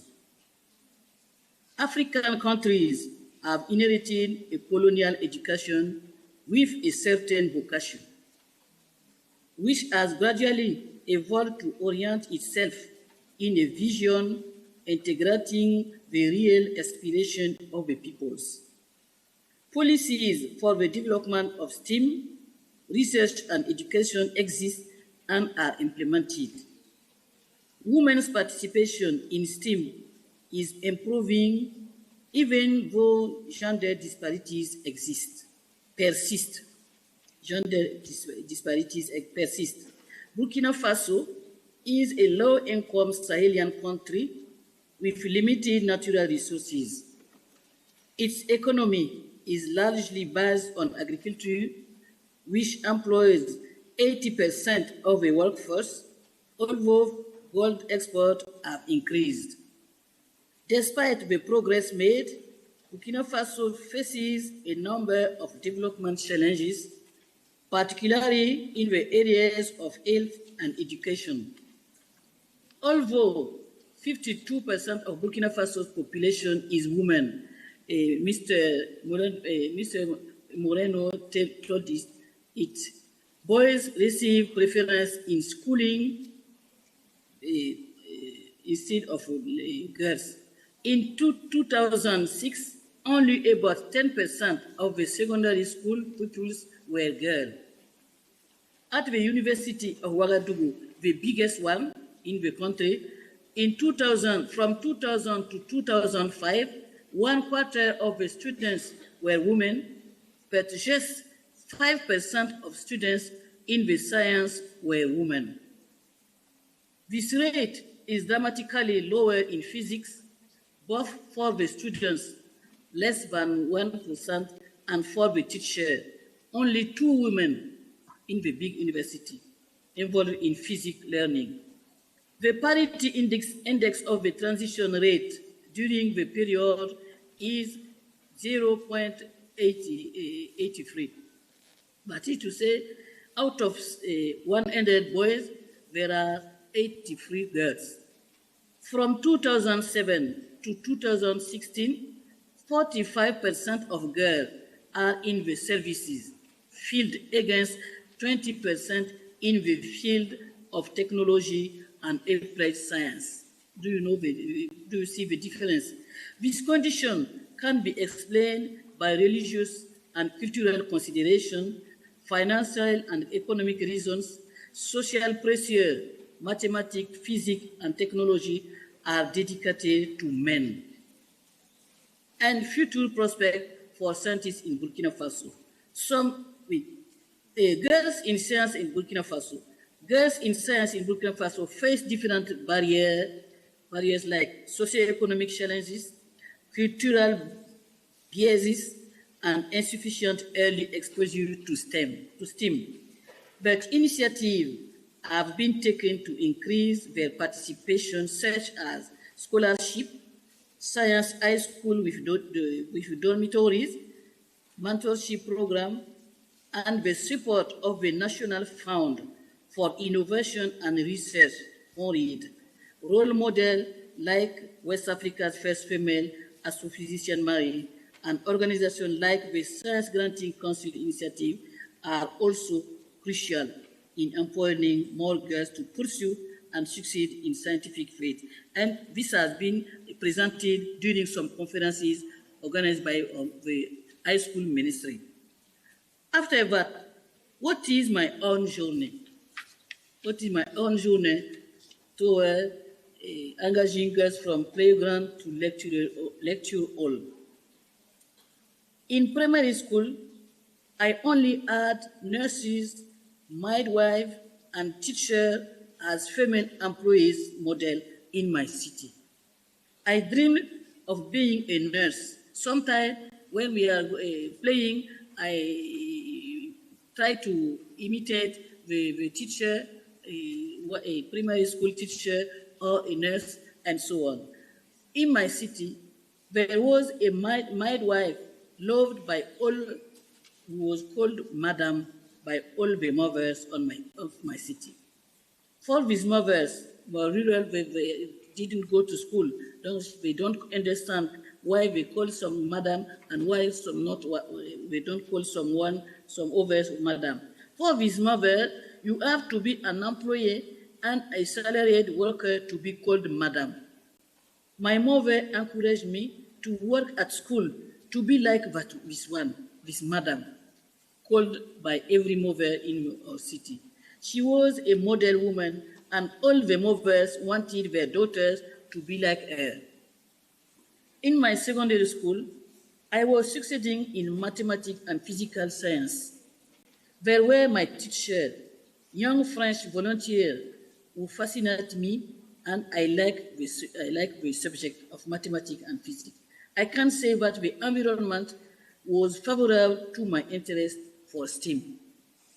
In high school, I was, by mistake, oriented into a literary series after the first diploma, at the end of the secondary one step. There were by my mistake, I was oriented into a literary series after my brevet, the first high school diploma. But I insisted on going to the scientific series that called Series C. On our instance, another girl with me, the high school agreed to transfer Mariam, who was also by mistake oriented in the scientific series C, and she wanted to go in the literary series. So they did some permutation between Mariam and me. Each of us evolved to have the baccalaureate without problem. After the baccalaureate, I have been oriented in chemistry, biology, biochemistry, and geology scholarship until my PhD. And for my PhD, I did some study in vegetal biology and ecology. And we were 8 girls sent to Ivory Coast from Burkina Faso. Our country sent us in Ivory Coast to do a study, the high school. And we were 22 students, and we were 8 girls. From the 8 girls, we were 2 to attend the PhD. Another Mariam and me in biology, and Mariam in geology. I can say that my husband and my teacher in school encouraged me to pursue. The 6 others went back to go to teach at college after the license, the first big diploma. They didn't agree to pursue until the PhD. And the national initiative, there was a national initiative called Forum for African Women Educationalists, FAWE. It is the program. It has a significant and positive experience with the Ministry of National Education. And this program marked by the integration of gender-sensitive pedagogy in teacher training and scholarship for girls, leading to improvement in enrollment rates, school performance, and leadership awareness. And the main achievement of this program indicates its effectiveness. Training of trainers, supervisor, trainer, and technical manager were trained in gender-sensitive pedagogy, providing them with tools for equitable teaching. About scholarship, through partnership, notably with the US Embassy, FAWE was awarded scholarship to selected girls to support them in their schooling, middle and high school. And FAWE organized some girls' clubs. In partner institutions, the FAWE has set up young girls' club to raise their awareness about health, family planning, and public speaking supervised by godmothers. The state has promoted positive discrimination in favor of girls to increase the school enrollment rate for girls. And some NGO and some associations have replicated this method in order to recover out-of-school girls. The impact of the mentoring was very visible at 3 levels. First, this allowed improvement of schooling. These actions have contributed to increasing girls' access to education and improving their retention in school. The second one is about empowerment of girls. Girls are more aware of their rights, more confident in public, and more motivated to seize leadership opportunities. And the third step is gender awareness. The program raised awareness among educators and students of the importance of an inclusive and egalitarian learning environment. And after FAWE, we have a program of the Scientist Women Association. I have been in this association. I am one of the founders of this association because we saw that there are not enough girls at the high school, even in the university, even in the National Center of Research. So with a group of girls, of ladies, we create this association called Scientist Women Association to awareness the parents to school their girls and to encourage the girls to go to orient themselves to the scientific areas. And we practice awareness with young girls. You create some young girls club. During the holidays, we create some holidays clubs where girls are grouped to learn from model women in scientific area. Some scientist ladies come to present their cursus, their journey to the girls, and this kind of exercise led to some interest of the girls to go to the scientific area.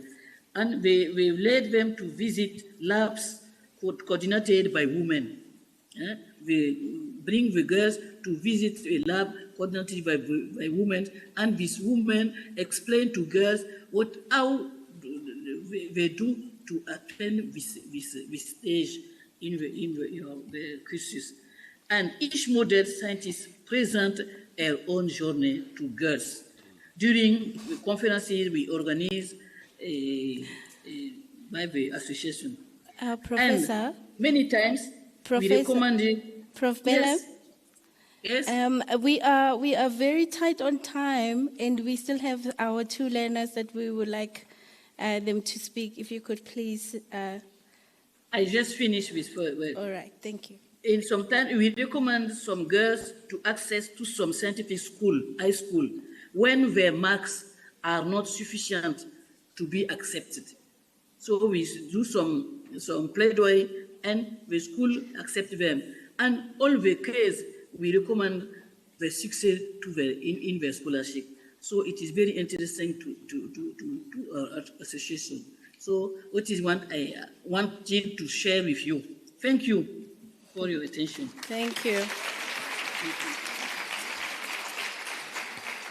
Thank you, colleagues. I am going to try to be fast and furious with my next speakers, but also to ask them to also speak in an easier language to digest for everybody in the room, because we do want the message to sink in. Okay. I would like to invite Edith Schnapper to please come.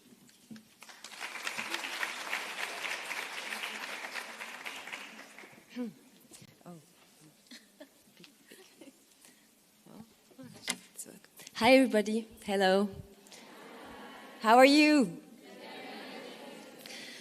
I am from Switzerland. Really?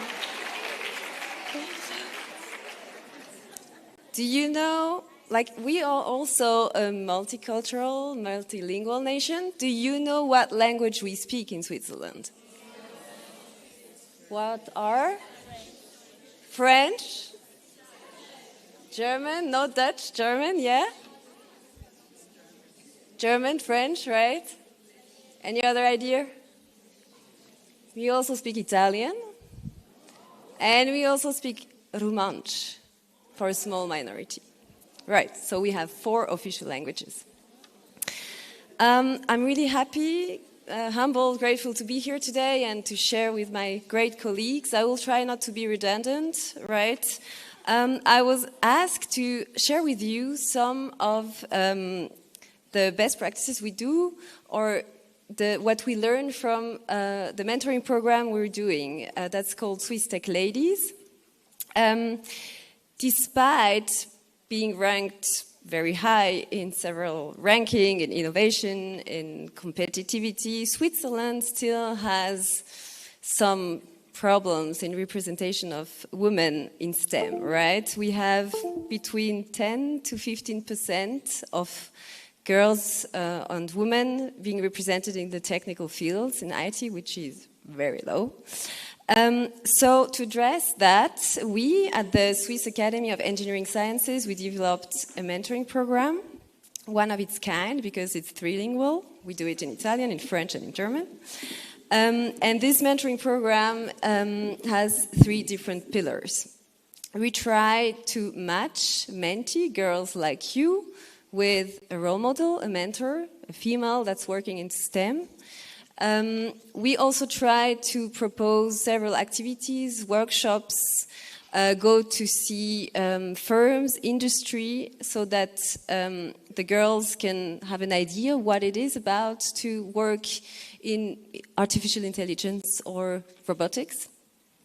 And also we try to support the girls with personal development workshops and career orientation. So we believe this inclusive program over months is the best way to keep the girls active and interested in STEM. And at the end of the mentoring program, they integrate a network, the Swiss Tech Ladies Alumni Network, where they can still have access to resources. And I'm telling you, girls, network is so important. You need your network. So join the women, join several activities, join the science group, because that will be for you resources for your entire lifetime. So think about it. Moreover, we try to also address what we call the gatekeepers, which are the parents, because you don't choose your career orientation alone in your room, right? You talk to your parents, to your peers, and we believe parents have a big influence. So we try to address them through different innovative formats. The first one is mother-daughter workshops. So we tell your mothers to come and do some robotics and some coding with you. And it's really cool because it helps them realize, oh, maybe I'm a woman, but I can do that. I'm able to do that. And then have trust in their daughter. So this mentoring program, we've been doing this since 2018. We addressed over 300 girls already, and in this network we have 600 people. And I would like to give you an example to show you the importance of role models. We had one mentee in the first edition of the mentoring program. She's called Johanna. And Johanna was doing an apprenticeship. She was thinking she might become a secretary, even though she had a big dream. But she often heard from teachers that she wasn't clever enough for her dream. Becoming a military pilot. We only have one female military pilot in Switzerland. She's called Fanny Chollet. And Johanna is meant to be the second one, we hope, because through the mentoring program, she has developed trust in herself, she got support from her mentors, and in the end, She realized she could dream bigger, and now she dares to aim for one of the toughest careers in Switzerland. So I hope you will follow Johanna's path and believe in yourself. Last but not least, and that's maybe more for the policymakers in this room, I would like to say that equality measures, as we call them, so mentoring programs, scholarships, single gender workshops, special workshops, they are very important because they improve representation of underrepresented groups, but they don't dismantle the cause, right? We need to address the problem on a systematical level. Because for long-lasting changes, we really need to, for example, address pedagogical methods to avoid gender bias. We need to train teachers and career counselors on gender stereotypes. We need to promote inclusive cultures. We need to think big. We need gender budgeting. We need quotas, maybe, even though they're intellectually disappointing, but they're effective. We need to support family-friendly and flexible career paths. We need to track the data. So what I'm calling for today is that all the stakeholders hold together and think about the continuum of the activities we want to propose for girls from the very young age to tertiary education to women being already in the workforce. I thank you so much for having me today, and I look forward to the discussion. Thank you.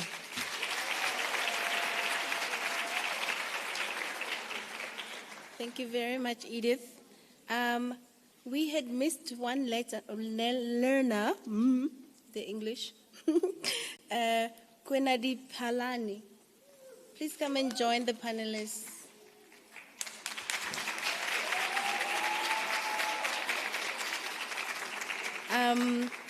While she's doing that, I would like to invite Dr. Sabrine Adira. I hope I said it right this time. Yes.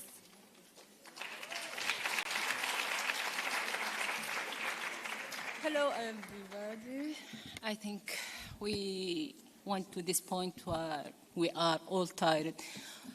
In the morning, we were like exciting, hearing about being STEM, but the journey is like long, and we are all, the whole day listening to the same things till we get bored. That's what's happening. In my country, we all start in STEM since this young. Yes, when I look here, we all have this diversity. So I am in biology and genetics. This curiosity leads me like to study these things. But when I talk to my students, they said like, yes, I'm studying, but what's next? I'm not having a job. Yes, I am a woman. I'm going to marry, have kids and cars and stay at home. So the problem is not like being in STEM, but to get to the point. I'm here from where? From Tunisia, getting this opportunity thanks to ICGB, UNICEF, this organization. Yes, but yes, being the STEM part, but also being, so we all together hold this organization, but without you, without your patience, we are not getting here. So you are like this start, and they need to take our hands to the end. So let our future be pink like this hand and still motivated and love what you do. Just enjoy the journey as it is. For real, each step, it's like matters. Yes, I have like mathematics, difficult, genetics. Oh, what is it? Yes, we all say that, yes.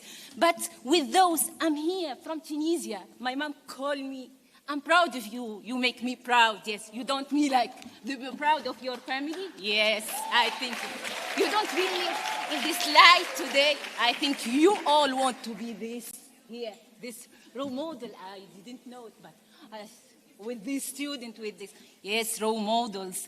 So just love it, and enjoy it. Just enjoy. It's a trip. It's yours. So we all here. We all here to serve you, but if you don't give us your hands, we cannot make it to the end. So enjoy.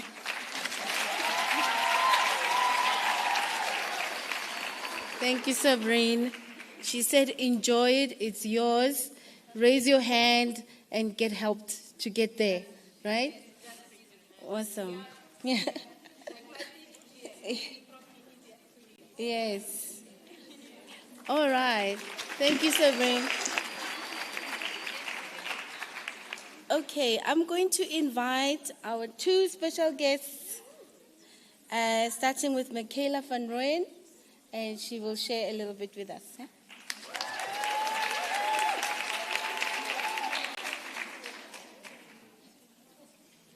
Good afternoon, everyone. As you heard, my name is Michaela van Rooyen, and it is such a privilege to be part of this event where women from different parts of the world come together, and we are binded or united by something greater than ourselves. The belief that education, opportunity, and innovation can change the world, and with that, our future. So, as these lovely young women explained their journey, I'm going to explain mine. Mine is a little bit more simple. So, I like to watch a little show when I was younger, and this show, it had experiments, and these experiments is what first brought me to science. They are what lit the fire in me that I am so passionate about science. It is also very interesting for me to see how certain substances react when they are mixed or when they are heated. For example, hydrated copper sulfate. It is originally a blue color, but when it heats, it turns white. Math, science, and technology teaches us to solve problems based off scenarios or given information. It also teaches us to look at a problem from a different perspective. This is useful in our everyday lives as we face problems each and every day. And by being confident in solving problems in subjects, we can be confident in solving problems in our real life. I'm very honored to have an excellent family who supports me, and they are really the reason why I am here. And to have a dream that you want to make a reality, or a goal you want to achieve, can help you stay motivated in STEM subjects, which is important. And by achieving a dream, you can create a sense of belonging, and as a result, it can boost your confidence. Celebrating your achievements, no matter how big or small they are, can also help you. It can help you realize that you got what it has to reach your goal while boosting your confidence. As I said, having parents, friends, fellow students, and teachers motivate and encourage us to work towards our dreams and just do our best is also key to staying motivated in STEM subjects. As I always say, a good support system can truly help you going, even when your motivation, energy, and confidence is running low.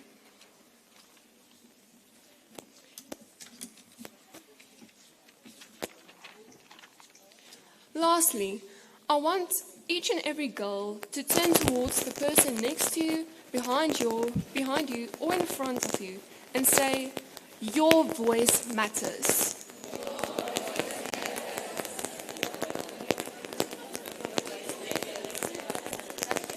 So, let us share our ideas and listen to those around us. Together, we can create new opportunities, break barriers, and shape a better future for every girl who sees herself in STEM. Thank you.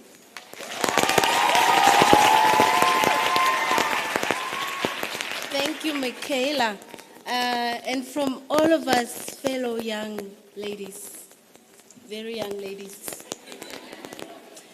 thank you very much. I would like to invite Kwenadi Palane.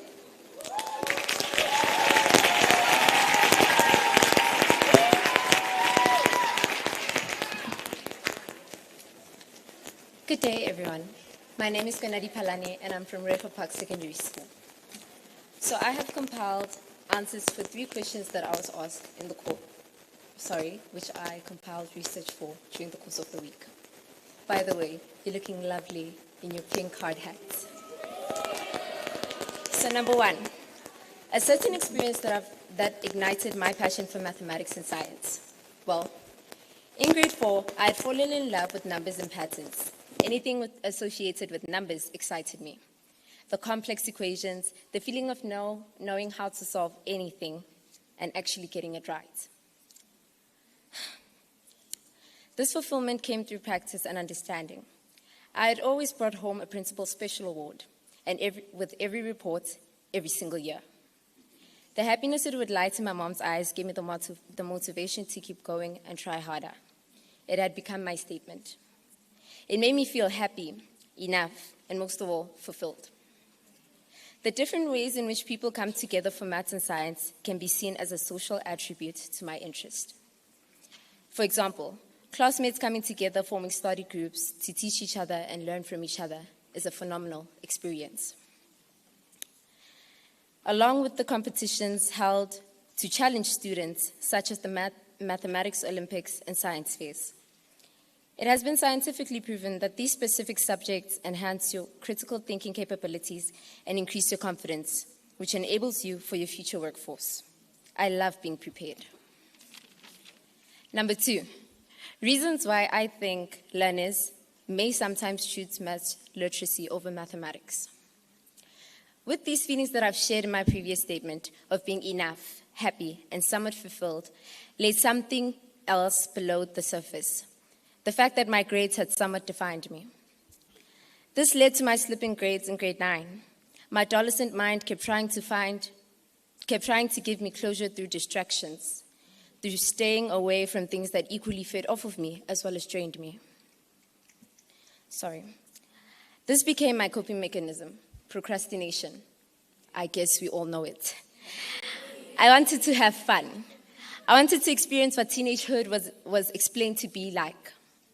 Learners may be tired from constant comparison, not only from the outside world, but also from within, because the only person more cruel to you is yourself. Okay.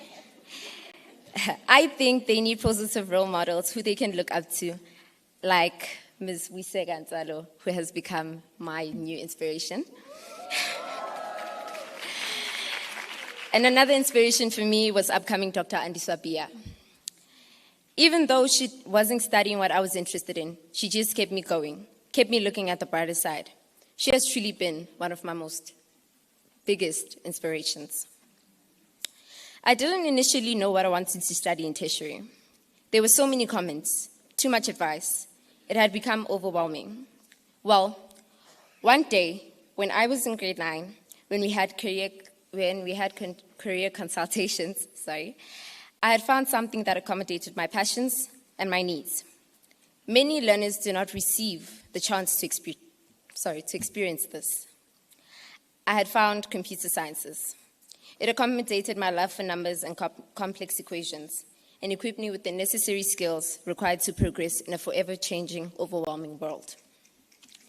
Number 3, for imagining a bright future where I find women in STEM-driven careers, I have a 4-step plan.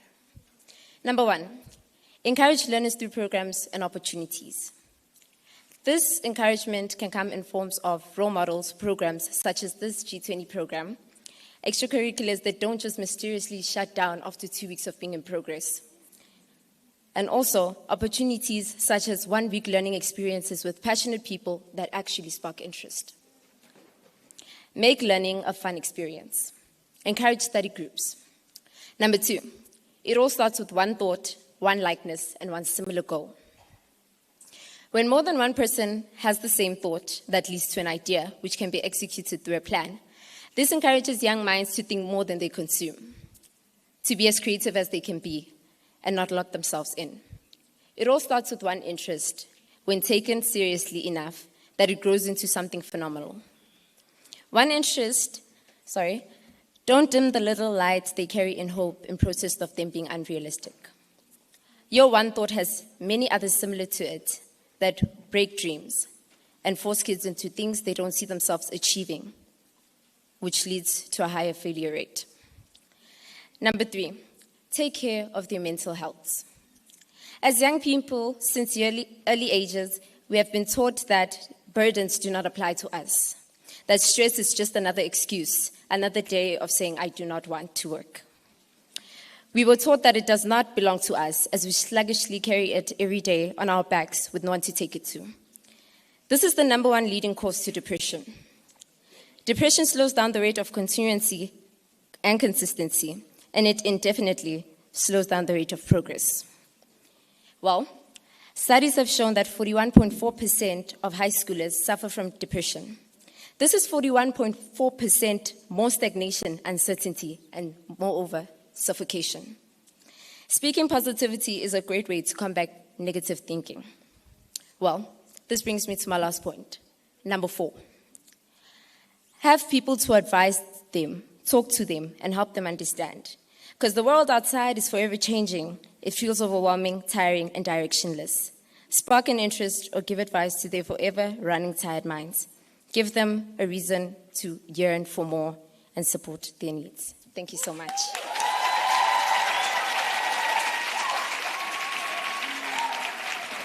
Thank you very much. I don't know what to say after that. I think we are more inspired ourselves. And such an incredible panel of beautiful young women. You've really inspired us. Please follow them.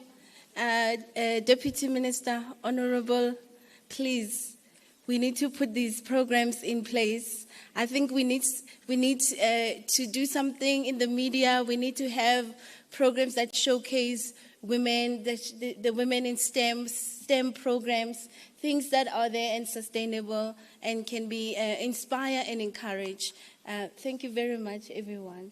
Thank you for your attention. Thank you, Chair.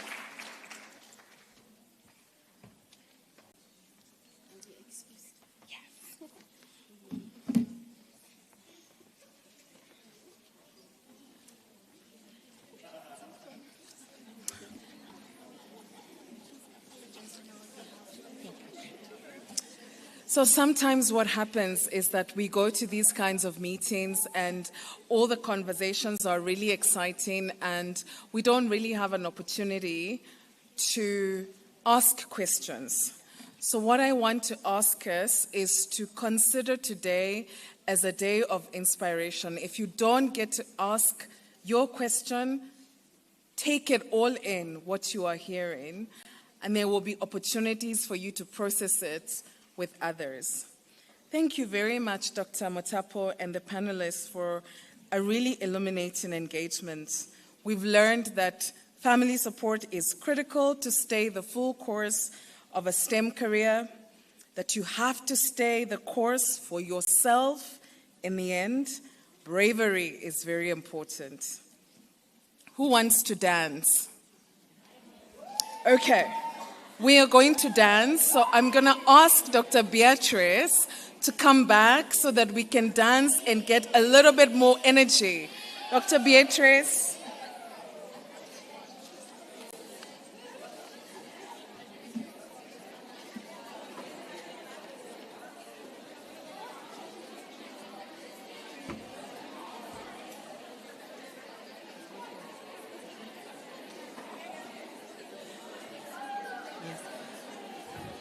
Thank you so much. Sarah, can you give us a heads up if our song is ready? Thank you so much. And Dr. Dorothy is actually manifesting something. She called me Dr. Beatrice. I'm still finalizing my master's. So I receive it. I take it. Thank you so much. And before we start, ladies, can we just give a round of applause to the wonderful panel that was here? Thank you so much. And also those that were here virtually. These panelists are, not only the panelists, everybody is, I think, walking so that you run. They are paving the way that the challenge that they might have faced or the obstacles that they might have faced, like when you come into the space, it will be a little bit easier for you, if not better.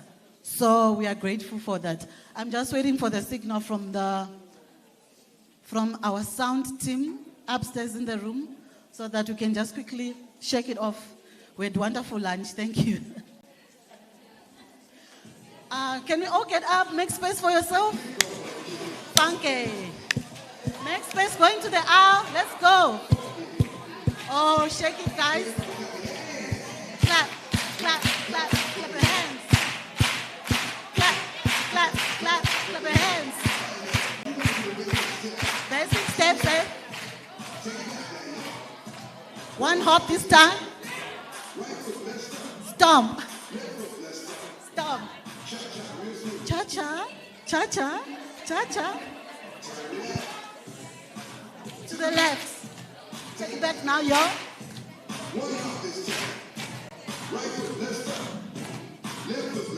Stomp. Cha-cha.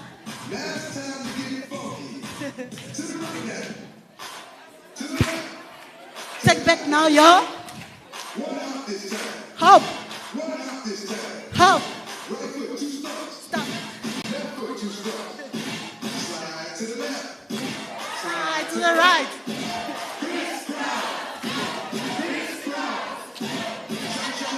Cha-cha, cha-cha, cha-cha. To the left. Take it back now, y'all. 1, 2.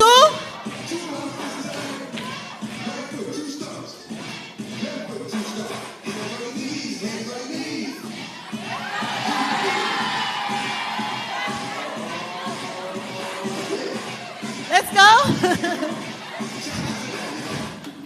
Let's go. Cha-cha, cha-cha. To the left. Take it back now, y'all. 5, 2, 3, 4, 5. 1. Let's go. Stomp. Stomp. Freeze. Everybody clap your hands. Let's clap. How low can you go? You can go down low. Go low. Can you take it to the top? Like you never stop. Can you bring it to the top?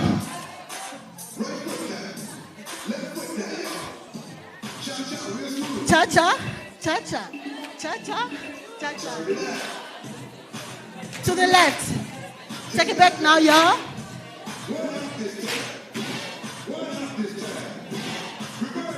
Yes. Slide to the right.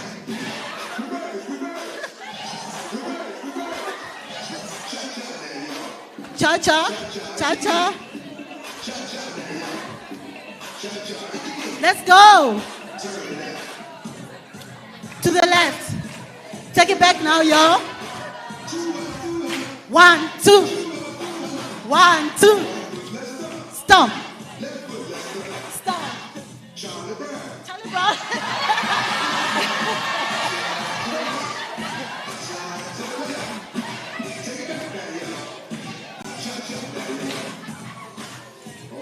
Yeah, physical vitality, man.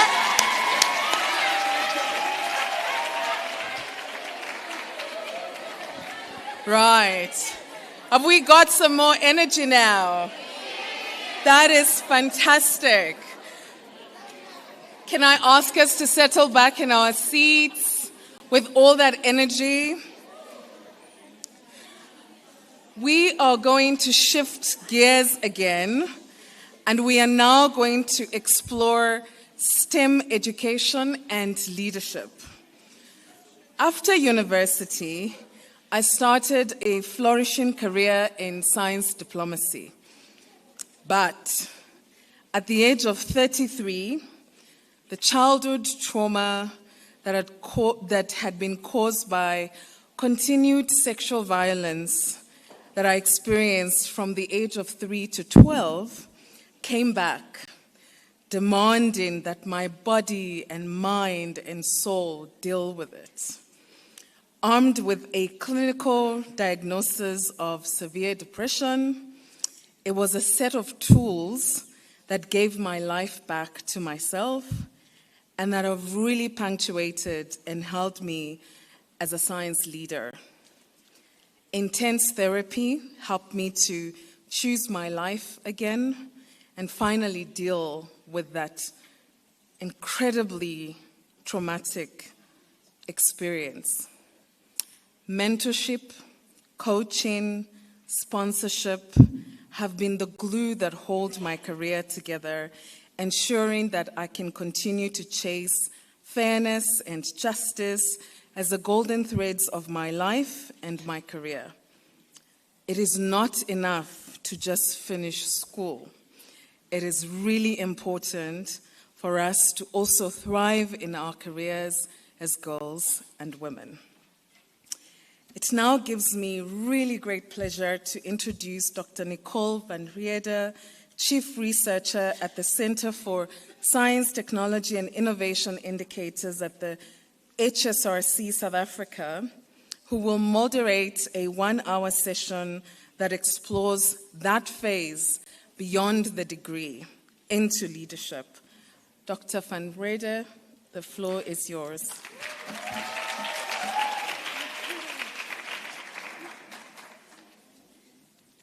Hi, everyone. Good afternoon. Let me first start by introducing our panel. It gives me great privilege, and I am indeed an honor to have such an esteemed panel of guests with me. So I'd like to introduce you to Professor Dana Al-Sulaiman. She is from the Kingdom of Saudi Arabia.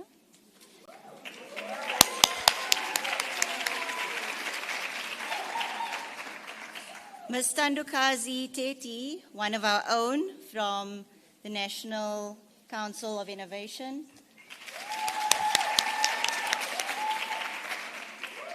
Dr. Saika Al-Daheri from the United Arab Emirates. Dr. Alder from Italy. Not here. Professor Jessica Dempsey from the Netherlands. And our beautiful learner, Raisa.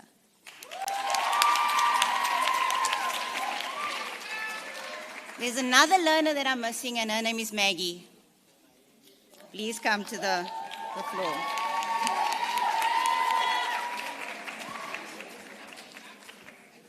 And joining us online, we have Professor Sue Sinyi from Singapore, Dr. Shusela Devi Negi from India, and Ms. Sonia Da Costa. Oh, will you? Oh, she's here in person. Wonderful. Wonderful. Okay, so we were initially given 90 minutes for this panel, but now we only have 60 minutes. But I know that we can do it. Women are resilient, and we are adaptive, and I know we can do this. So how it's going to work, I'm going to ask the panel a few questions. There should be 2 mics. If we can have one on either side, please answer the questions that will be addressed to you. Remember, we're here to serve the learners, so action-oriented, direct, and reflect on your experience, because you bring a wealth of experience.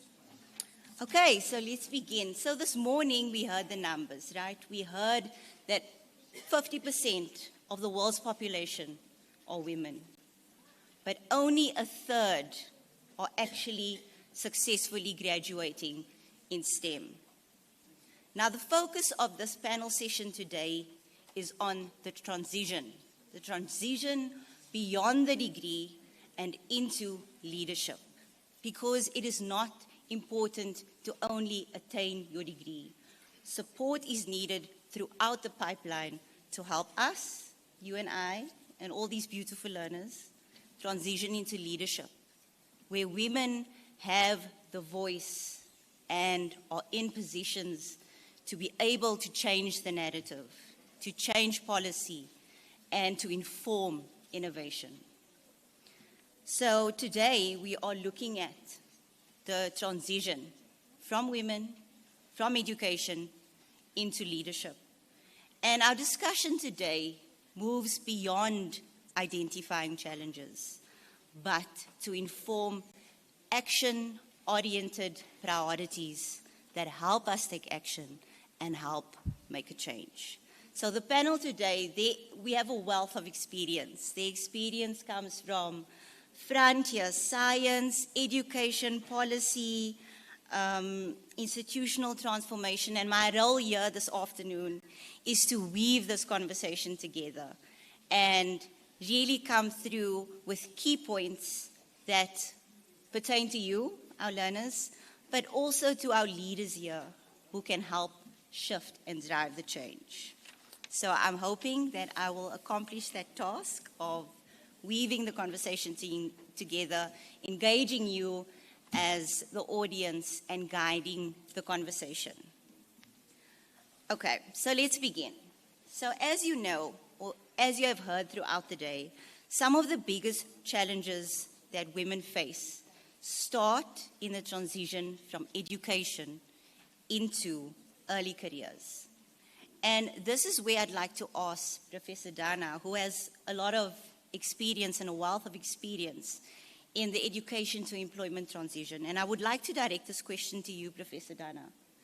If you could maybe reflect on some of the critical barriers that you have come across in this transition. So what are some of the critical barriers that learners or students might face as females transitioning from education to employment? Thank you very much, Dr. Nicole, and it's really a pleasure to be here today. As we say in Saudi Arabia, Assalamu alaikum, which means peace be upon all of you. It's a pleasure to be here. So as Dr. Nicole said, I'm an assistant professor of material science and bioengineering all the way over in Saudi Arabia. And over there, I lead a lab called the BioMad Lab. We're basically mad about science. We love it very much. We're a multicultural group, interdisciplinary. And what we do is we develop next generation point of care, but also accessible technologies that enable us to detect diseases early and that enable us to push forward towards precision healthcare. And what we see in Saudi Arabia, as we see here across the G20, so many young ladies, just like you, are entering STEM at unprecedented rates. But very few of you end up being in leadership positions. I don't see you at boardrooms or in faculty meetings, and we need so many more of your young voices. And so actually I didn't prepare this, but I wanted to reflect on a little conversation I had over coffee with a couple of you young learners, and I asked them, what do you want to do when you grow up? And the lists kept going on. They kept saying they want to be an architect. You wouldn't stand up and say hi. The one right here and one young lady on the panel. They said they want to be an architect, a neurologist, a cardiologist, and all of that is one. And they also said they want to be politicians. And you know what I thought? In my mind, I said, I can't wait to see you, not just a scientist, I can't wait to see you in leadership positions, sitting there on that table and making decisions. That's what I really want to see. And in Saudi Arabia, I could see this in your eyes, and I could see this in the eyes of my students. I could see the future of STEM, a future that's enabled by the remarkable progress we have in Saudi Arabia and the remarkable progress we have here in the G20, but also one that calls us to continue pushing forward, because there are still barriers, as we've been seeing, as we've been talking about today. And to initiate this discussion with the panel, I wanted to call about 3 S's, what I call the 3 S's of building a STEM ecosystem. And learners, please help me recall these throughout my little talk today. So the 3 S's are 1, support, 2, safety, and 3, sponsorship. So when I talk about support, I mean a lot of women in the MENA region, and I'm sure here as well, we face this decisive barrier. Are we going to be an amazing mom, okay? Or are we going to be an amazing leader?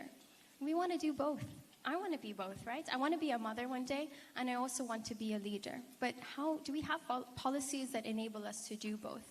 And maybe you, as the young generation, as the future, can help us come up with those. In Saudi Arabia, we have a few of those initiatives. Actually, it was funded by the Human Resources and Development Fund. One of them is called Qurra, which actually reduces the burden of childcare for working women. And the other one is called Wusul, that helps with transportation for women as well as people of disabilities. But can we go even further? So imagine I'm here right now, And imagine if I had children one day. Who's going to take care of children while I'm away? Can we introduce maybe micro-grants that support caregivers when our leading women are away from home? And that's one idea that I'm putting out there. And so the second S, can you remind me what the second S is, leaders? Exactly, safety, because no woman anywhere in the world can innovate or thrive without being safe. And I'm not just talking about physical safety, I'm also talking about the digital spaces. And you know this more than I do because you're the next generation. You're so tech savvy. You use all these social media profiles and social media outlets. And cyber safety is a big issue. Cyberbullying is a big issue. So can we come up with ideas that combat tech-enabled gender violence, right? So can we do that, and can you help us come up with those ideas? And the last S, you remember what that is? Sponsorship. So who has heard of mentorship or experienced mentorship before? Raise your hand. Let me see. A few of us. But I want to push this even further. We don't just want mentors, we want sponsorship. So mentorship is when we enable women to excel, right? We give you advice. We give you young leaders of the future, young STEM leaders advice. But mentorship or sponsorship is when we shine light on this excellence. It's when I put your name forward. Imagine you're one of my students one day. It's when I nominate you for an award, like the L'Oreal UNESCO for Women in Science Award, right? That's when I'm doing sponsorship. That's when I'm doing an action. And another idea is, for example, I have so many postdocs, amazing women postdocs in my group, and some of them are mothers. What I can do is I can invite them to come and co-chair a session at a workshop or ask them to moderate a panel like this. And that's what sponsorship is about. And I just wanted to say that I'm so privileged to have had amazing mentors like Professor Leke this morning who have guided me and also opened doors for me towards many different opportunities, national opportunities. One I have to mention is called the Ibn Khaldun Fellowship for Saudi Women. And it actually enabled me to go do a postdoc at MIT. Right? You would never imagine that's going to be possible. But that was possible because of amazing sponsors and mentors. And so I've pledged and I've vouched to do the same for the next generation. And so I wanted to say here, young STEM scientists, young leaders, colleagues from the G20, we have made a lot of progress, and we see that today. We see that with you wearing those amazing pink hats. But let's not mistake this progress for arrival. We're not going to stop yet, right? We're going to keep going.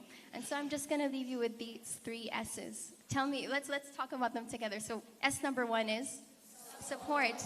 Can we support with culturally resonant policies? What's S number 2? Safety, exactly, even into digital spaces. And what's 3? Sponsorship. Can we open the doors for the next generation of leaders? And I think if we embed all these 3 into our ecosystems, we're not just enabling you to become leaders, we're enabling our societies to prosper and to thrive. I hope that answers the question. Thank you so much.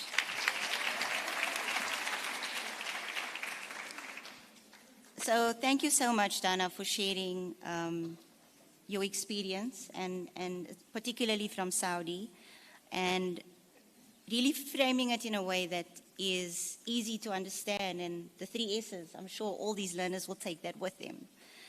But I want to move towards the South African context and beyond individual support. And this one is for you, Thandokazi. I would like you to provide a reflection on the numbers. So what do the numbers say about the participation of women in the innovation ecosystem? Thank you. Am I audible? Okay. Thank you for that question.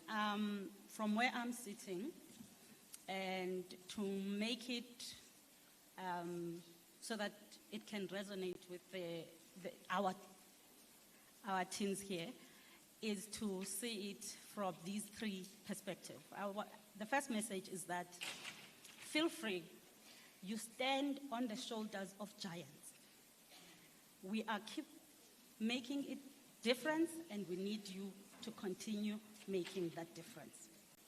So the second message is that South Africa has put a lot of policies. I think you've heard the minister speaking about one for coding. You've heard about the Department of Science and Technology talking about women in awards. There are women in tech, women in engineering. So the enabling policy environment is there. Let me give you some of the things that have come out of it.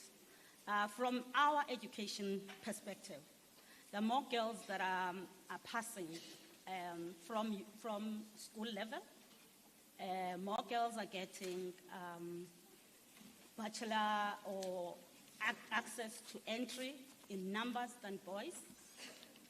We observe that more girls are getting distinctions than boys. So we're doing well. We have moved the needle in the education sector at basic level. We go to the higher education sector, and then we see there that women, especially in science, technology, and engineering, which is set, so women are enrolling in majority in set-related degrees. I think at the moment we're sitting at 51%, and the years are behind. I think that was the number at 2022. We reached parity around 2021, so it was not long ago. We were both 50-50. Now we are leading, and we are not going to stop pushing for that agenda. We see graduation, women are in majority in the same set degrees. And the transition or the shift happened around 2013, 2024. Currently, around 54% of our girls and women are passing at university or graduating with set degrees. But it's nice to look at the face value. When you begin to peel the layers and you go down, you then see a different picture. For example, even though they are in majority, where girls and women are enrolling are on health science degrees, life science degrees, physical science. That was very interesting to see in South Africa. We are there. But we are not enrolling in the degrees for the future, such as big data. They need computer science. A lot of boys and men, or males, let me put it that way, are enrolling in those subjects. Engineering, they are enrolling in numbers in there, and they are in majority in those fields. And also, I did mention computer science, yes, and architecture. I heard about someone that wanted to do architecture from here. So you're still enrolling in lower numbers. We move from the fields of studies to go into postgraduate level. In South Africa, what is important is women are in numbers in postgraduate level. But then when you peel further, postgraduate level, we're in minority, but we're not complaining because the gender gap is not too big. We're talking about 49% doctoral degrees are going to women versus men at 51%. But then you contrast the picture, then that transition starts happening when you go and look at the workplace. If I talk about the TVET sector, which is quite important for ourselves in South Africa, especially with infrastructure projects that we need to do, a lot of women are enrolling in TVET sector. But when they have to do their artisan development program, the picture is bleak. We are sitting at 23%. And it's even worse in terms of those that are completing their degrees from that side. You go, and this is because it has a component of workplace learning for the artisan degrees. You go down and look into the workplace. The data that we have is on higher education. Thank you to the Department of Higher Education and Training. They monitor the sector very well.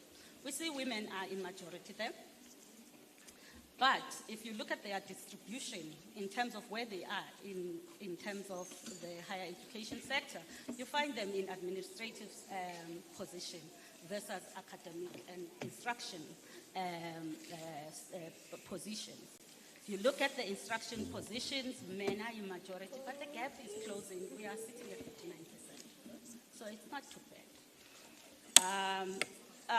Then you then go further in your lecturers and you look at them. You look at the professors, the percentage goes lower.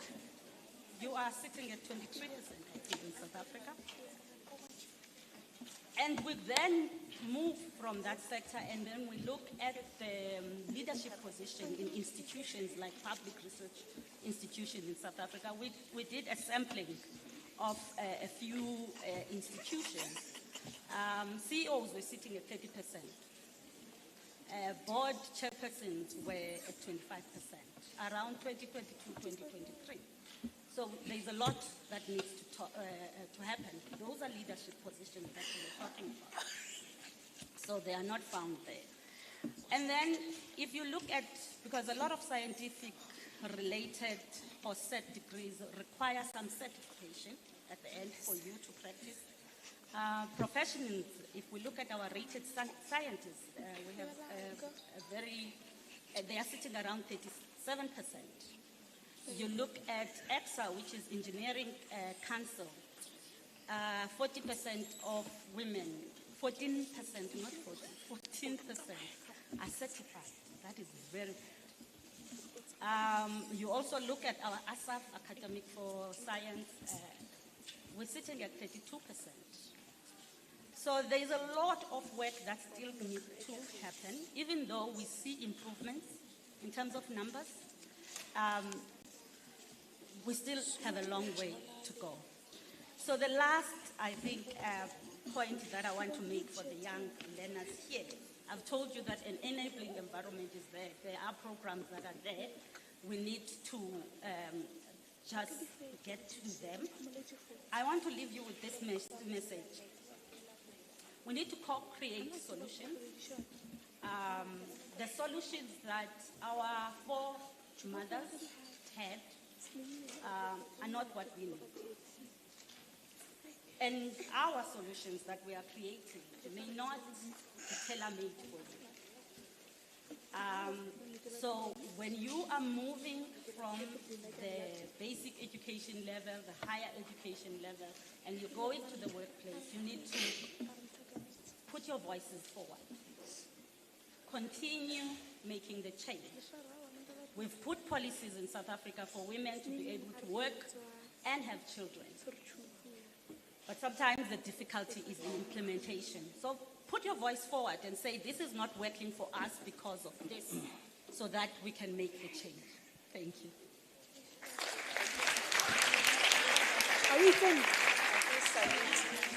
Thank you so much. So I'm not someone that does really well behind a podium. It makes me feel constrained. And part of taking up your space is being comfortable in it, right? So I'm going to sit over there if you can see me, and I hope you don't mind.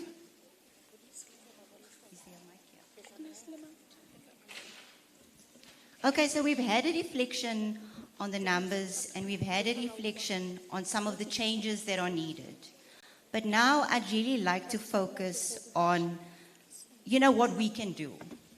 As you as learners, as future leaders, as future graduates, what are some of the skills that we need to acquire? Or what are some of the strategies of skills that we need to, of skills acquisition that we need, and that is so important for us to acquire to be able to navigate some of these challenges? And I want to invite Saika to maybe reflect on just some of the important skills possibly around leadership or mentorship that is really important for us to acquire and navigate the transition.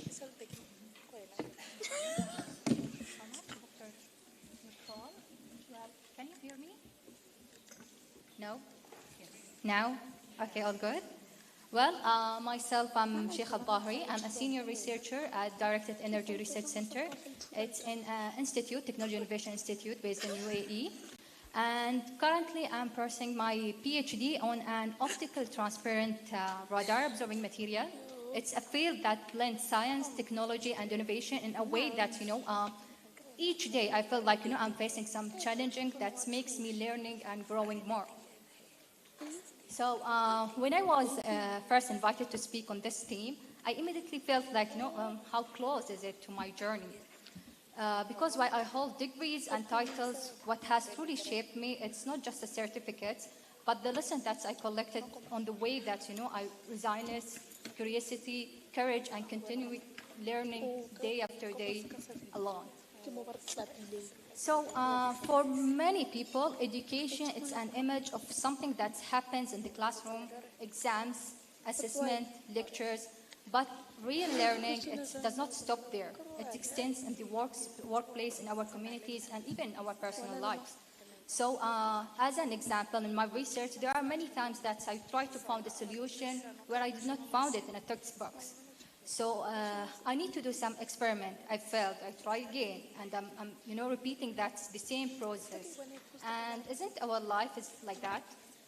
Like we need to, to resign and force on adults, and we need to learn to negotiate, not just in a board table, but even in our daily lives.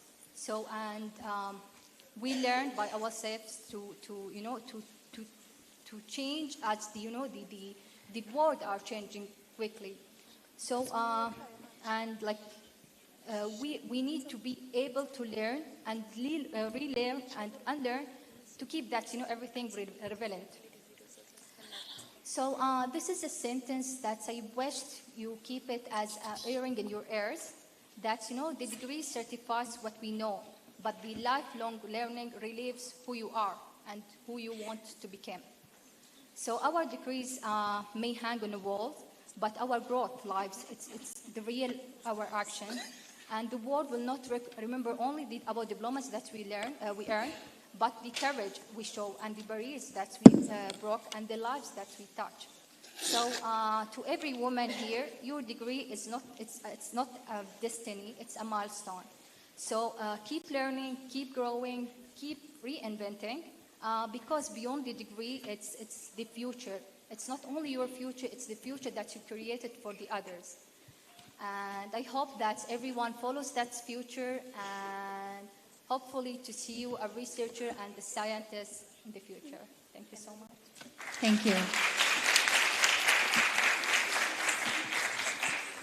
So this morning, we were told that we have to center the learners in the conversation. So I just want to weave the conversation together to make sure that you're still on board.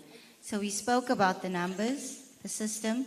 We spoke about the individual. We spoke about the skills that individuals like yourselves and myself need to acquire to navigate the transition. And then we also spoke about institutional level policies that need to change to help us navigate this transition. So now, beyond these skills and systemic barriers, I'd like to go online to Professor Elder. Maybe you can please reflect on some of the reform that is needed, so particularly the institutional reform that is needed to help women navigate discrimination and better support women that are subject to discrimination. Okay, can you hear me? Yes, we can. Yeah, okay. Thank you so much for the invitation, and I am sorry for not being with you.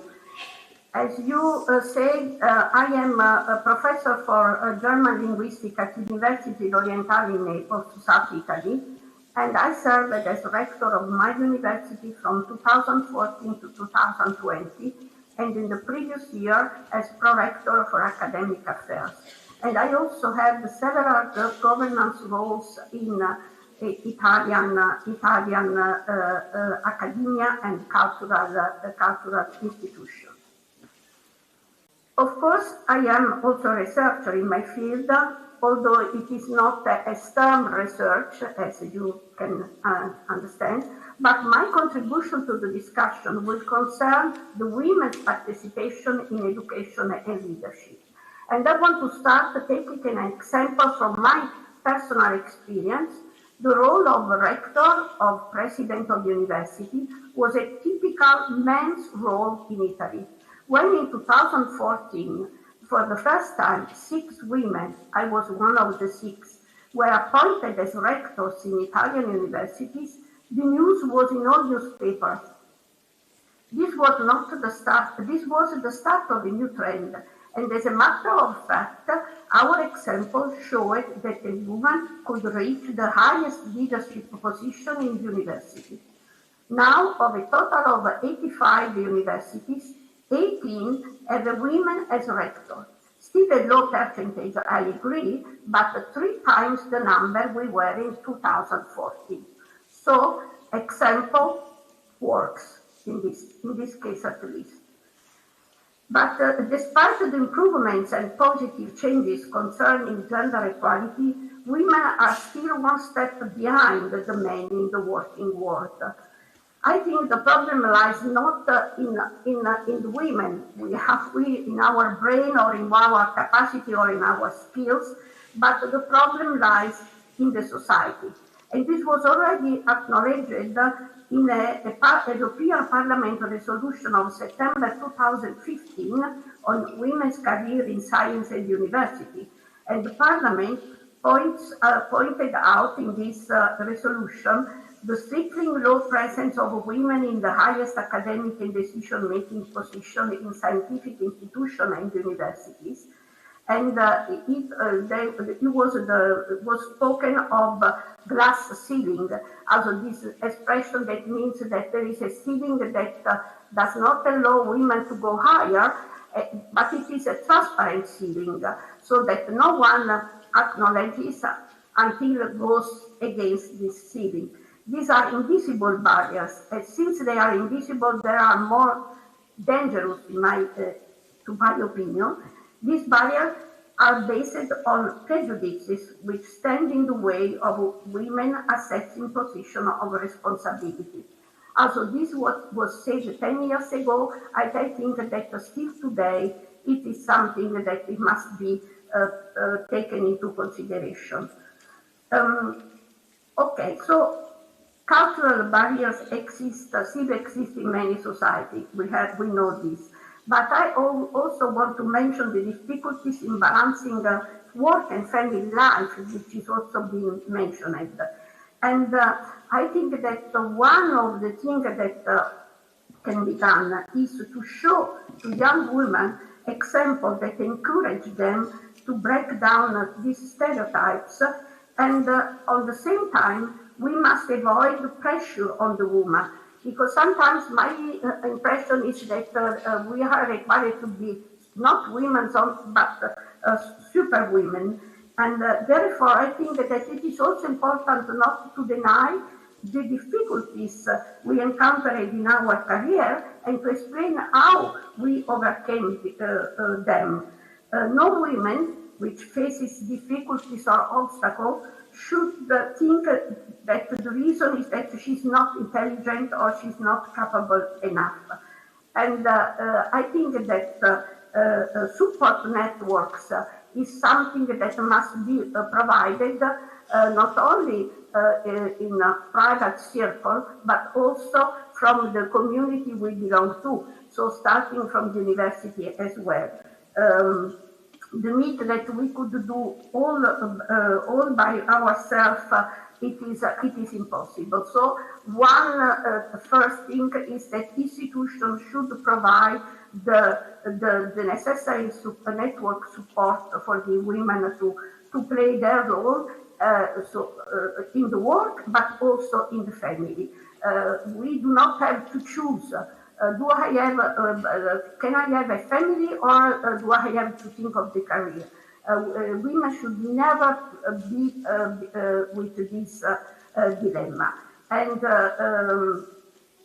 this information and education process must be aimed not only at girls and young women, but also at boys and young men.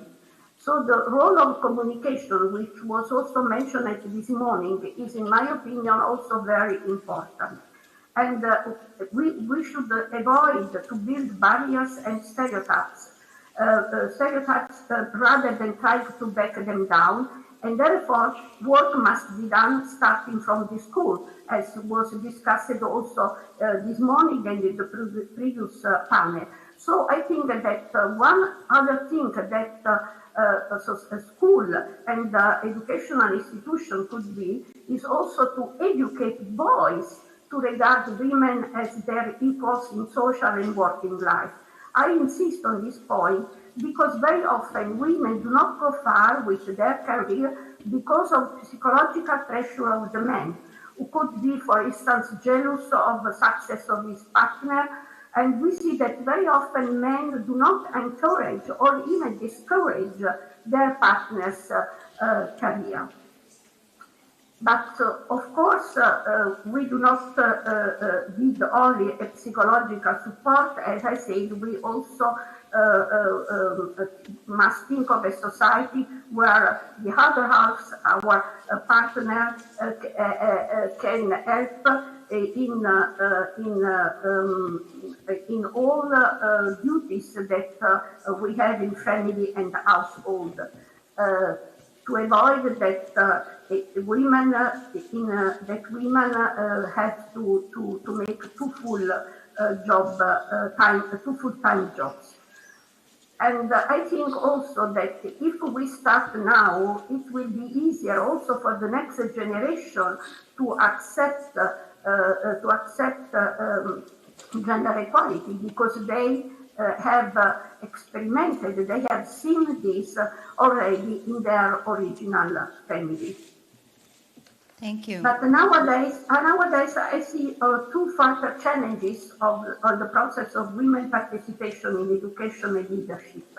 One is the gender-based violence, maybe due to the increasing self-awareness of women about their role in the society. And this violence it can be too easily make a difficult life to women which are in relevant position. Therefore, I ask for the strict control of abuse, also of social and all the new tools that spread also bad news and bad communication. And the second challenge is that when we talk of balance between private life and work, we usually think of childcare. But I see another problem in the present and even more in the near future, the aging population, which is in itself a good thing, of course. But the aging population has added a new task to the working women, which are often requested to be caregiver to their old parents. And this is a growing problem that it is not yet discussed enough, unlike the issue of childcare. So I think that if we speak of research infrastructures, maybe we should now also think of the need of another kind of infrastructure, let's say social infrastructure, that is facilities that take at least part of the assistance requested by old people. In some cases, this is a 24-hour assistance. So women must not face the dilemma, should I leave my work, otherwise who will take care of my beloved? This is not only a matter of welfare, which always should be per se a good reason, but also a matter of not losing expertise and knowledge of a large part of the population, the female component. I am aware that gender equality is a fundamental value of the European Union, and it is one of the United Nations Sustainable Development Goals. And I think that the change must, policies and plans are valuable, are important, and they have to let changes also to come from the bottom, from the single human being. And meetings like this one are certainly a good occasion for having a better future. Thank you for your attention. Thank you.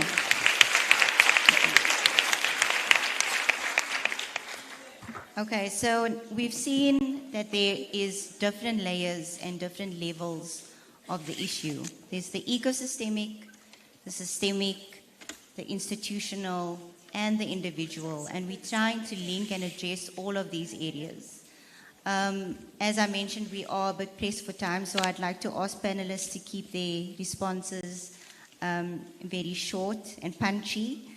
And now I actually want to get to the topic of spaces. How can we create spaces that are inclusive and spaces that help women to thrive. Spaces that support women, and this is Dana's 3 S's coming here, that are safe for women. And the third one, did you forget? Sponsorship, yes. Yes, so I'd like to ask Professor Sue, who's also online, joining us from Singapore, if you could maybe reflect on some of the practices and some of the actions that can help create these inclusive safe spaces for women.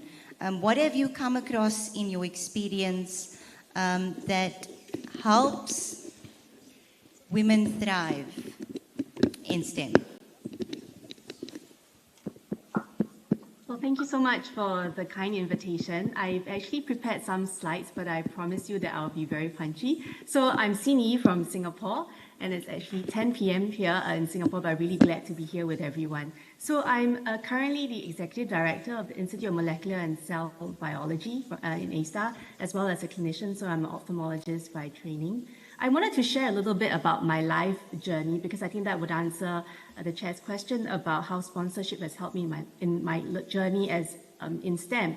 So when I was very young, just in junior college, when I was 16 years old, I received a A-STAR scholarship.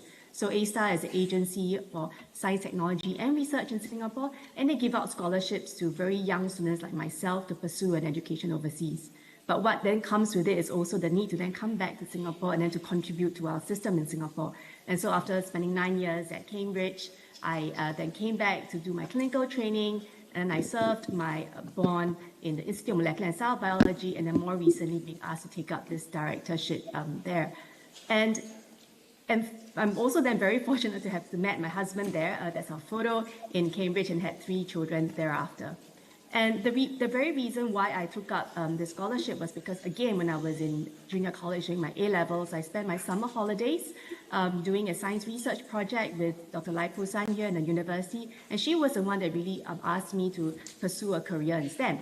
So again, that whole idea of sponsorship is so important because if the government didn't actually give me money to go overseas to do a PhD and an MD, I probably wouldn't have myself been able to afford that education. And of course, when I came back, did my clinical training, went into ophthalmology, and also because I was so passionate about doing my research, I eventually developed a vitreous substitute and then spun off a company, and now we are bringing this discovery from bench to bedside. And then more recently, I was being asked to take up this leadership position, which was something I was a little bit reluctant to initially because I felt I wasn't sufficient or trained enough to do so, and that's where the idea of having mentors to guide me in this process was very important. As you can see here, the multiple mentors that I actively sought out in my life to guide me in this career transition. And I think I also want to speak very briefly about what we have achieved in Singapore. So the gender gap in Singapore is not that big. I think 1 in 3 of people in STEM are females, and 30% of them are of the local researchers and engineers are also females. However, out of all that women with STEM diploma or degree, only 50% of them continue to work in a STEM field. And this is despite the fact that women are actually equally conversant in science. And I think a lot of it is because, as many of the panelists have spoken earlier, it's quite hard for women to progress in STEM because there's a perceived biasness towards STEM, and therefore they leave the career.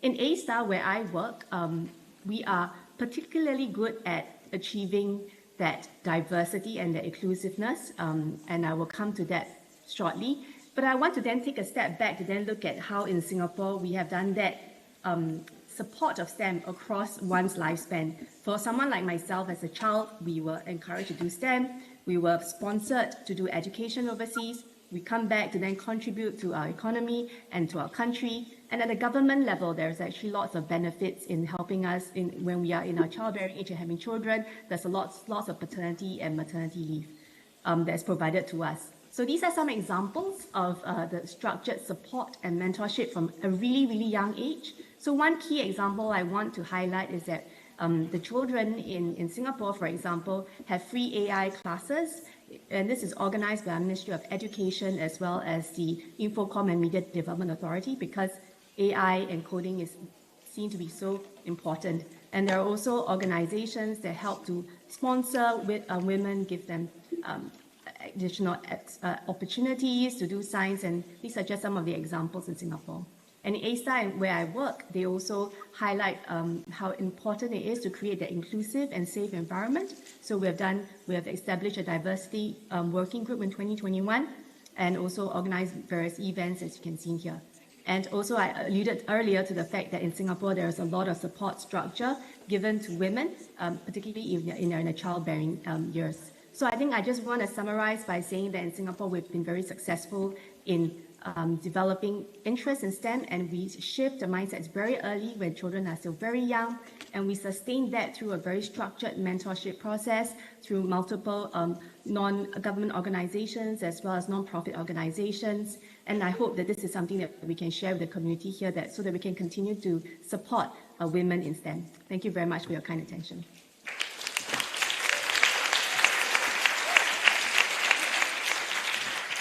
Thank you so much for sharing, Sanyi.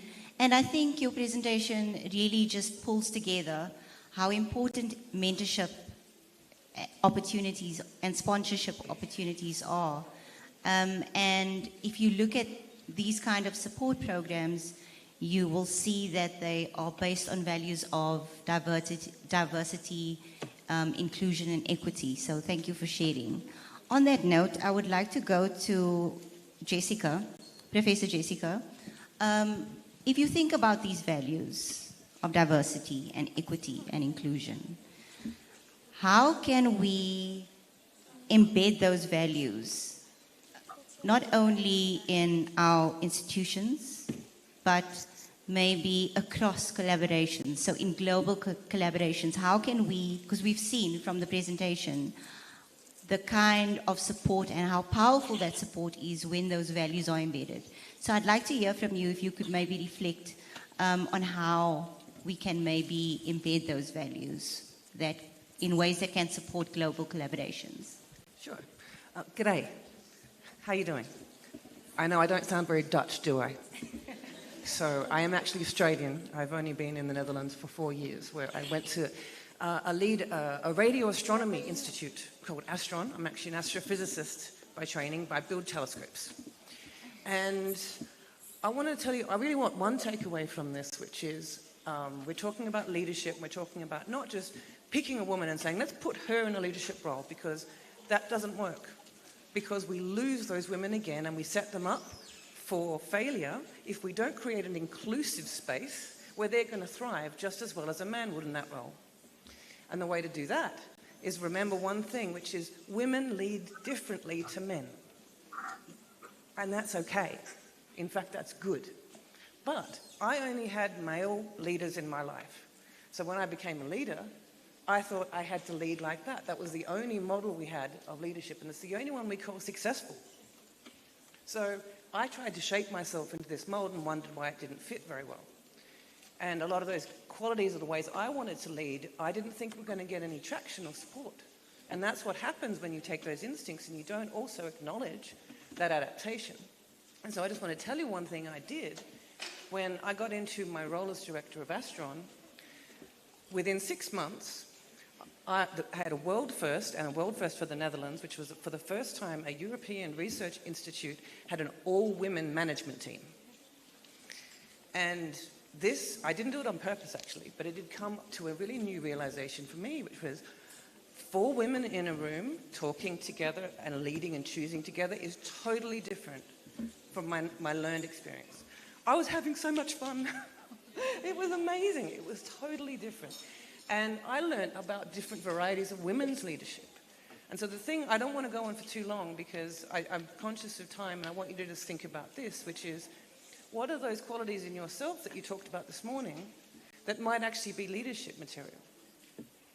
Because there's some things women do. Can you guess what one thing 4 women in a room leading do differently to men? Anyone got an idea? They listen to each other rather than waiting for their turn to speak. They empathize with each other. They're compassionate. And these aren't typical successful leadership traits, but they should be. And so what you have to do is get critical mass in leadership and enough role models and diversity of leadership and being showing that as excelling.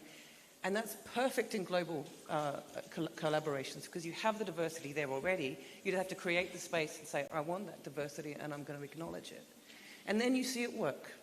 And then when you can say, yeah, this is actually working, and in fact, it has been shown that women in leadership roles of diverse teams do better outcomes, more efficient outcomes, better problem solving than men do.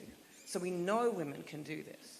So you then have to instill that in your institutes, and you need enough people, and some of them here who I'm, by the way, in awe, I'm going to get my autograph book out later, is to have these women models there saying, we're keeping the space open for you. Now, what kind of leadership looks good on you? And that's something I want you to think about. Thank you.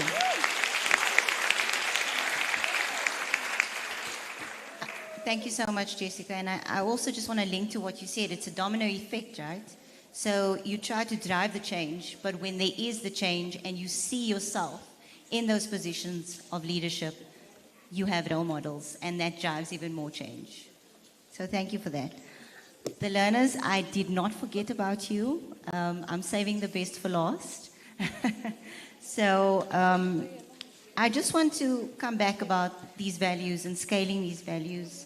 And maybe, Shushila, you can reflect on these values in terms of mentorship. How do we create these values or embed these values in mentorship in a way that it becomes systemic and not isolated? Thank you, Nikali. And I will be very brief and very precise. So when we talk about, see, if we see the statistics of women in science, if I consider India, India is one of the major contribution of women in science. We contribute 46% of women in STEM. A round of applause for India, please. But then when it comes to women in career, so we drop down to around 18% of women who, actually do research in science. So where do we find this barrier? We call it leaky pipelines. Where do we, when we have auditorium full of women and full of young generation, and they are the achiever of their time, and when it comes to career, where does this girls go? So that's $1 million question we face even in India. So to build the, to this leaky pipeline, we have a holistic approach in India where we work on mentorship, fellowship, internship, and entrepreneurship of women. And the picture as of now is not very rosy. When we say we have 43% women in STEM graduate, but the percentage of women in leadership is around less than even 8%. So, so one of the major barrier, if I say, I'm a mother of 2 school-going children, and my day starts at 5 in the morning. And by the time, I have to make them get ready and, go, drop them to school, and it's time for me to go to the office at 7:30. So and we have, 8 hours of office timing, but our office timing usually extend to 10 hours. By the time I come back home around 7, apart from that house chore, I have to attend the young kids, to look after for their homework. So Government of India is generous enough to give 700 days of maternity leave for women to take care of their children of 18 years and till the 18 years. And through this G20 platform, I would like to emphasize that we would like to have a more progressive policies where it is not the maternity leave, it is the paternity leave who, that is also needed to share the responsibility of a caregiving. Thank you. Yeah, thank you. Thank you so much. Thank you. So I hope you can see that change is happening.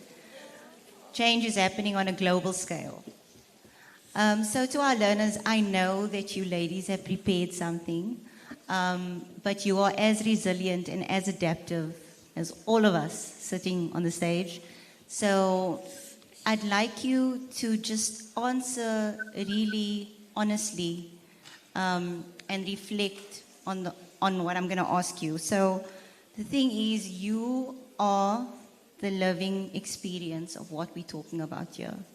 And I hope that you are being inspired by the change that is happening in South Africa and also on a global scale. So I want you to just honestly answer, if you think about your future, you know, what do you want to be? What do you see as some of the challenges you might face?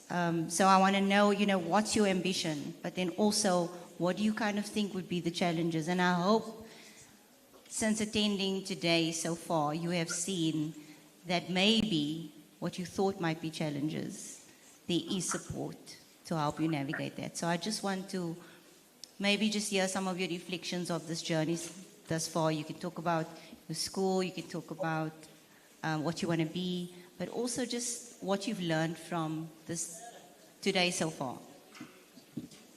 So basically, I've learned that there's a lot of discrimination between genders.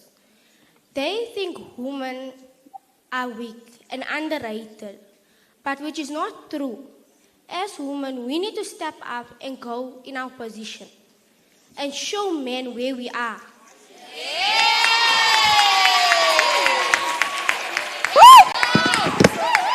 I'm not saying that men are not better than women and women is better than men.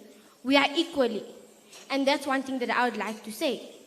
And as going into physics and mathematics, we have to make a lot of sacrifices. We need to balance our time management, which is really, really important. We need to make time for family, education, and friends, but then also plan our future. Because our future is very important. That's what makes us go to school. That's where we want to get in life. That's what we want to show to people. So basically, as I said, I have two options, architecture and cardiology. As cardiology, I think everybody deserves a chance to live. I need to fix someone's heart because they deserve to live. They need to see the future, just like we do. And architecting, everybody deserves shelter. As homeless people out here, they not doing best on the streets. And that's something that we all don't want to see, which is very true. As we're driving, we see homeless people everywhere in the streets. But we're like, can't we do anything? But we don't have the power to do anything. So, as time goes on, I wanna, if I actually pursue my dream in architecting, I wanna build homeless center for people and have partnerships with people who can sponsor them and help them with food and things that they need in general. Because at the end of the day, we all are human. Just as animals, they need also shelter. Human, animals, anything that's living are basically, they have feelings, let me just say that in general. We all need a safe place to be. And that's what I would want to say, because time is actually going and roundtable 3 needs to come. So I'm going to shorten it here, and thank you for everyone listening.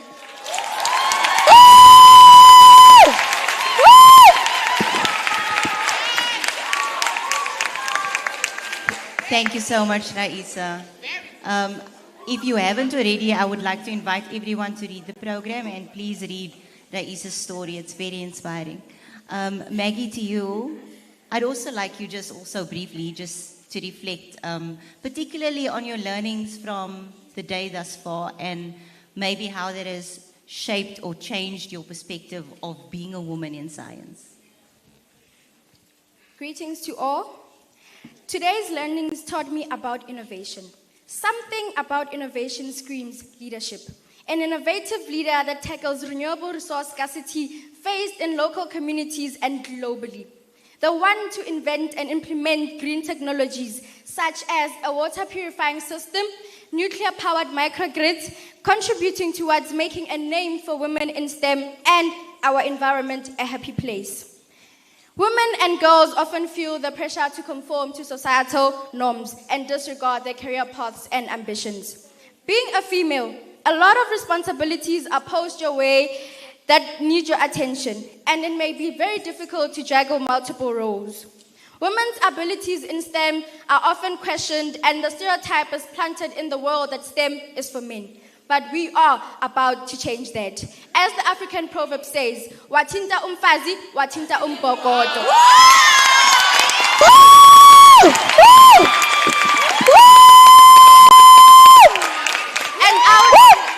And I would like to believe, as girls and as women and young girls inside the room and outside the world, we were attached and we are ready to strike.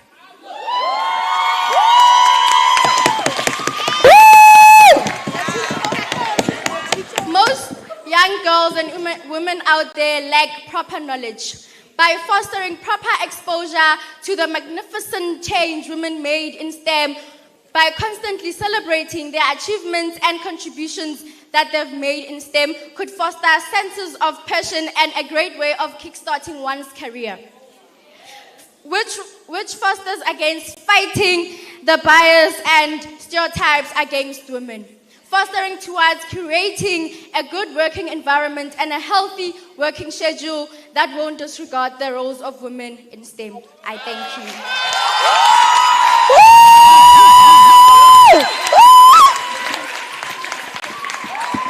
Thank you. Thank you so much, Maggie. So we are nearing the end of our panel. So I would like to call back each one of our panelists for some closing remarks on some one or two sentences, some closing remarks on the way forward. What are some of the actions we can now take? What are some of the practices that are not only working in your country, but that is transferable to other G20 members? If you could just reflect on that. Let's start from Dana and work our way down again.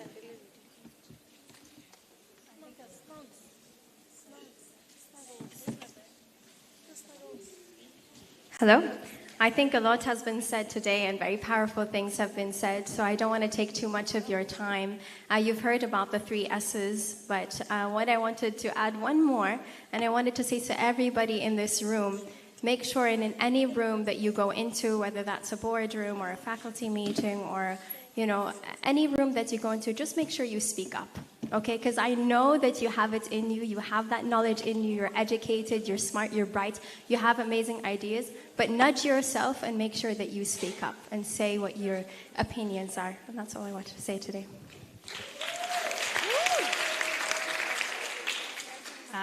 Thank you. I think from my side, my closing remarks would be to say an enabling environment has been created. We've put policies. I know we always preach these things. South Africa has the best policies. We're not implementing. They are there. Take the opportunity. Be bold. Ask for the things that you need. And you will see, we will change the picture at the workplace.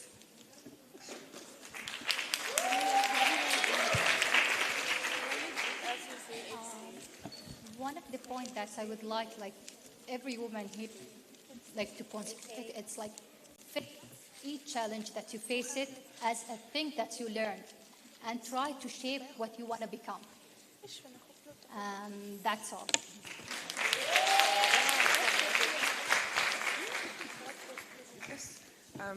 I was just I'm on board with all of this. You guys were amazing, and I will join that revolution.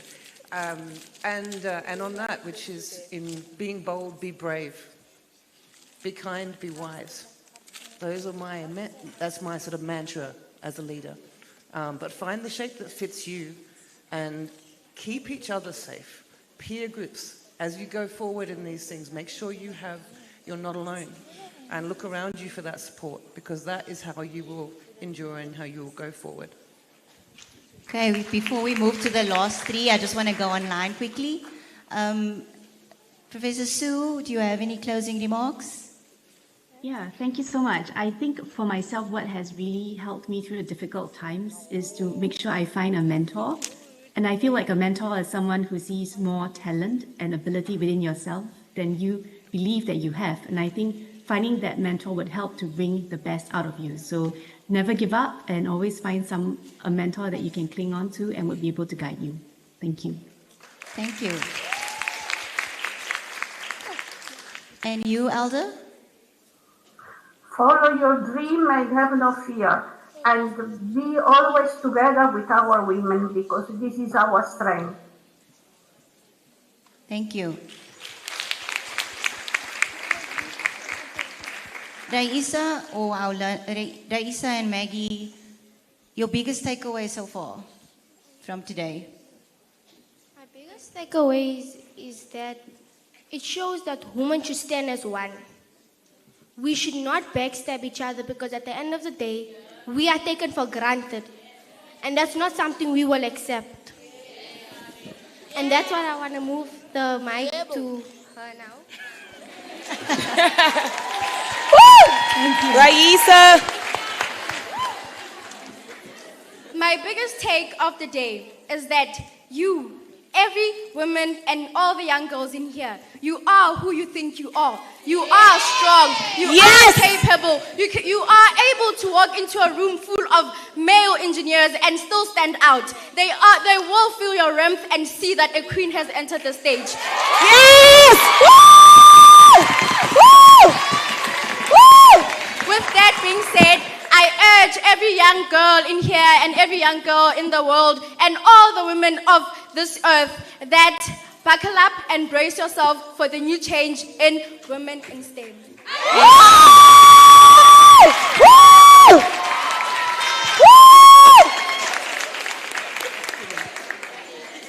So after seeing the power of these young women, I would say when we invest in girls and women, we invest in people who are going to invest in everyone. So my motto will investment in girls and women. Thank you. Okay, so we are almost at the end of this discussion. But before we close, I want to ask one thing of you. We were asked to take a call to action and respond to a call to action. So I would like to ask each and every one of you to take a symbolic step. So if you can, please stand. If you are able to, please stand.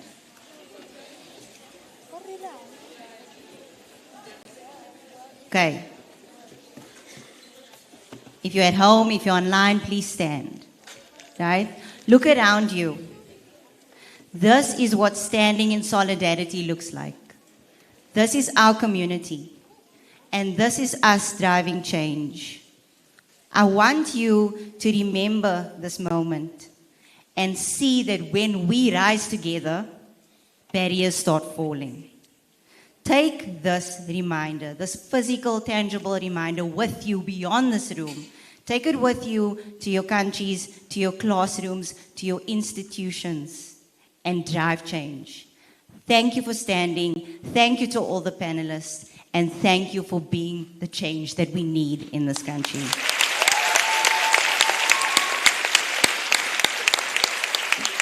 Panel is closed. Please join me in thanking them as they exit the stage again. That was fantastic.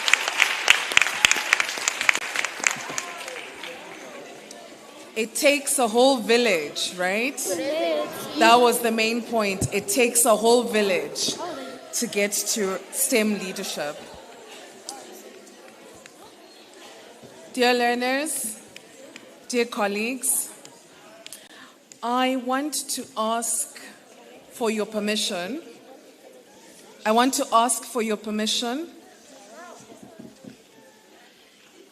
Colleagues, I want to ask for your permission so that we can be able to proceed and close the session without us having to break.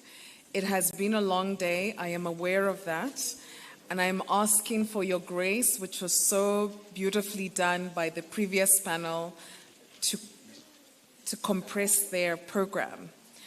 If you would be able to extend the grace so that we can continue with the next panel and to the closure, can I please get a snap?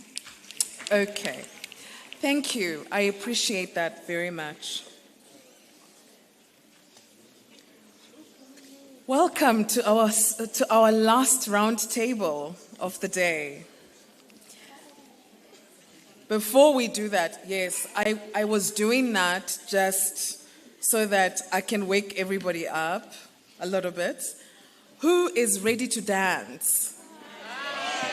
Okay, we're going to do another energizer, and I'm going to ask Beatrice to please come again to help us with that. Let's get some energy for the next panel. Hello.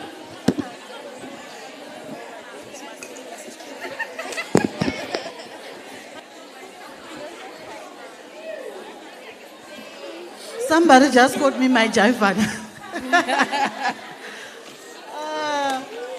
It's a dance challenge now. I want some bold STEM, future STEM women to come in front and we have a dance challenge. Yes. While we wait for the song from our sound guys upstairs. If you are up for a dance challenge, we are just waiting for the guys upstairs.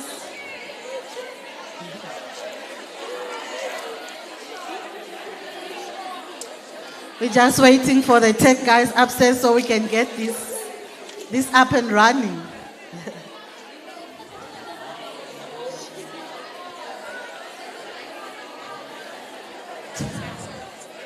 Team upstairs, are we ready? Are we ready, team upstairs? There we go. Come. Yes, come through. Let's go. Yes. Hey. But, hey. You can do better than that, guys. You can come now. It's your turn, one by one.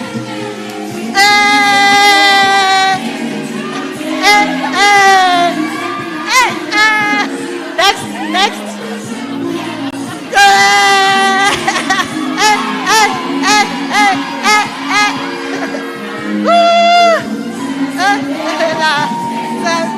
Yeah, boy, you can go in.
Thank you so much, everybody. Yes, awesome.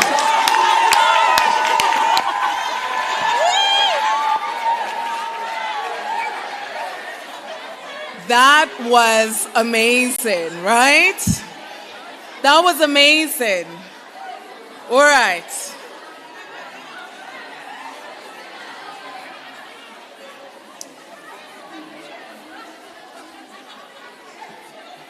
Thank you so much. That was really amazing. Thank you, Beatrice. Thank you. I can see that the energy is back. Thank you very much for your grace. We are ready to start now. For real, for real.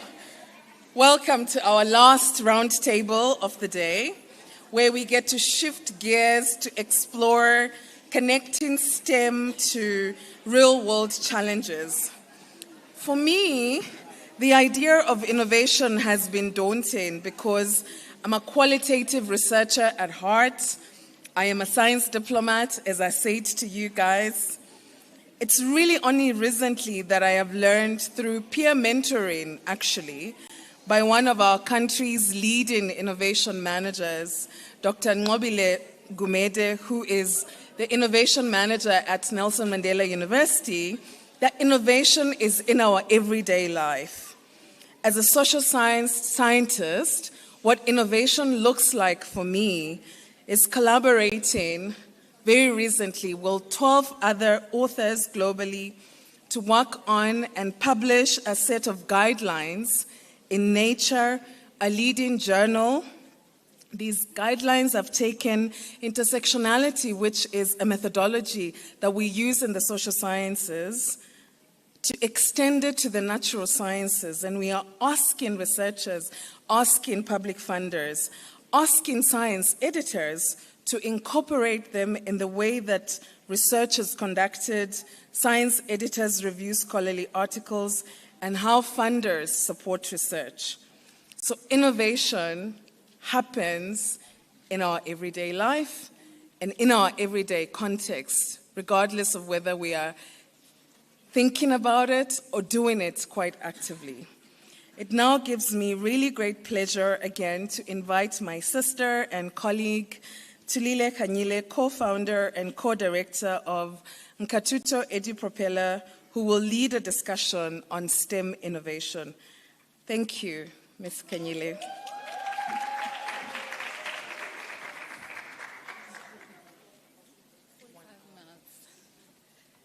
Sure, I'm also a little bit challenged vertically. Hello, everybody. How are you? I was very tempted to come onto the stage and dance as well, but you know, my knees are heavy. So, thank you, Dorothy, for that introduction. Can I please have my speakers? Thank you. Okay. So can I please have my two student speakers, Anya and Tsehohatso? You guys can come on. If you can just... Woohoo! Come on, come on, come on. Faster, faster, faster. You can just sit on the... You can start there by the third chair. Yes, right there. And Anya, you go next to her. And then I would like my other panelists to come on. I think Ms. Arwa is online. Professor Kio, you can join us. And Maria, you can join us as well. And then Professor Ari Moon is also online. You can go, Maria, you can just go on the other side of Anya, please. If you guys can go on the other side of the students, thank you.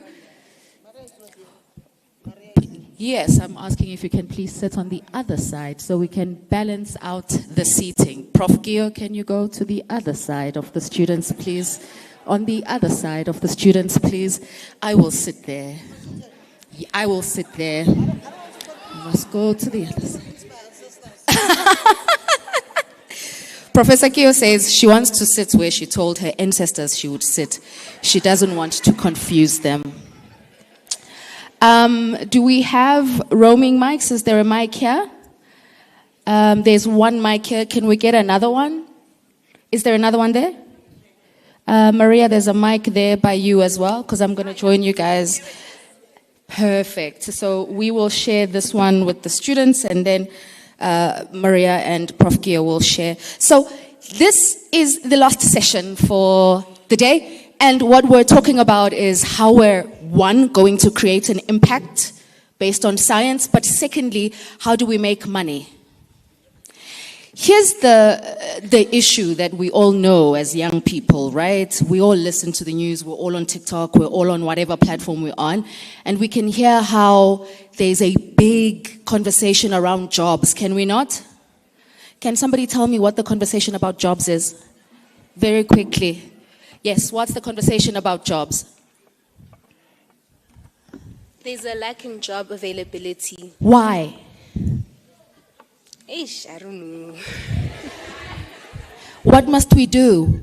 What do we have to do about it? How do we play a role as aspirant scientists? What are we going to do? What should we start thinking about to start to say, if there are no jobs, who's going to create them?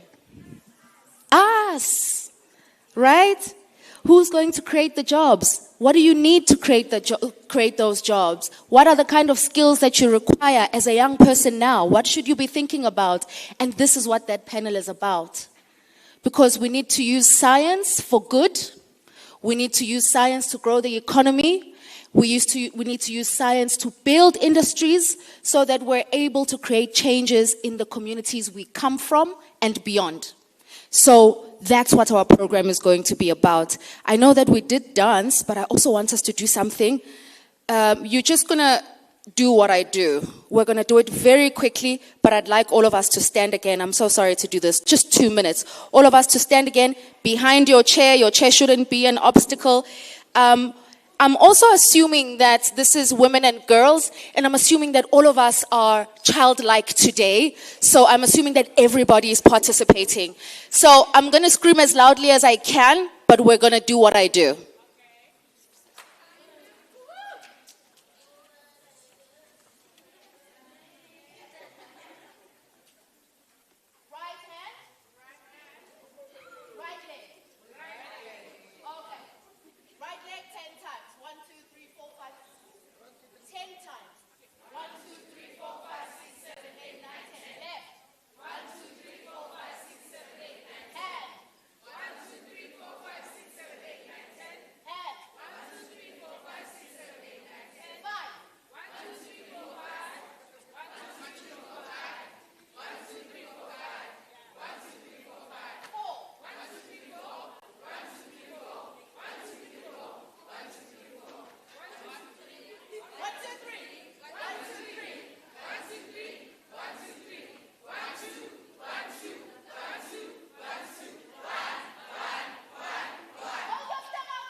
All right.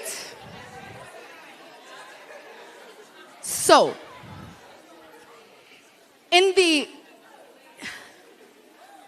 okay, I can't see anyone online yet on my screen, so as soon as there are people online, I think there is a video that we're supposed to play. Is this video ready? Can we play it? It's a video from Professor Arwi, who does research in cancer. She does cancer research. Do we have that video ready, or can I continue with my conversation? Distinguished guests, respectable colleagues, ladies and gentlemen, I'm Eri Moon, the president of WISTED, which stands for Korea Foundation for Women in Science, Engineering, and Technology. It is my great pleasure and honor to present in this meaningful event, the G20 side event. Let me share my presentation slides. The title of my talk is Women, AI, and the Future of Scientific Leadership, from Inclusion to Innovation across the G20. I would like to address these three contents. Why AI, why women matter in this new era. Second, Korea's approach to empowering women in STEM. And third, some recommended policy actions we can consider together. Why AI, why women matter. We are living in the AI era. The the demand for AI talent has been rising. As the AI market continues to grow and drive innovation across all industries, the demand for AI talent is surging worldwide. Over 70 countries have launched national AI strategies with the AI talent development as a core priority. As AI talent demand is accelerating worldwide, Korea aims to foster 1 million digital talents by 2026. Last year, the National AI Committee was launched. Recently, the President of Korea appointed AI experts to top government posts, including the Minister and the Vice Minister of Science and ICT and the AI Chief, embedding the technological expertise at the core of national leadership. At the same time, AI are reshaping our society, but still in ways that leave too many behind. So we must ask, who is shaping this future and who is being left behind? Women and girls, older adults, and marginalized or developing countries are excluded, especially women and girls remain underrepresented in AI fields.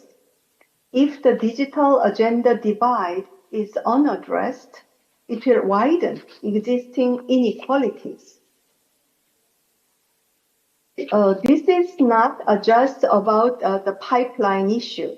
It's about structural barriers, from access to digital education to unequal care burdens and workplace cultures. We need to dismantle these invisible walls to unlock women's full participation. Reports from OECD and PwC expect that if we close the gaps, the economy will grow.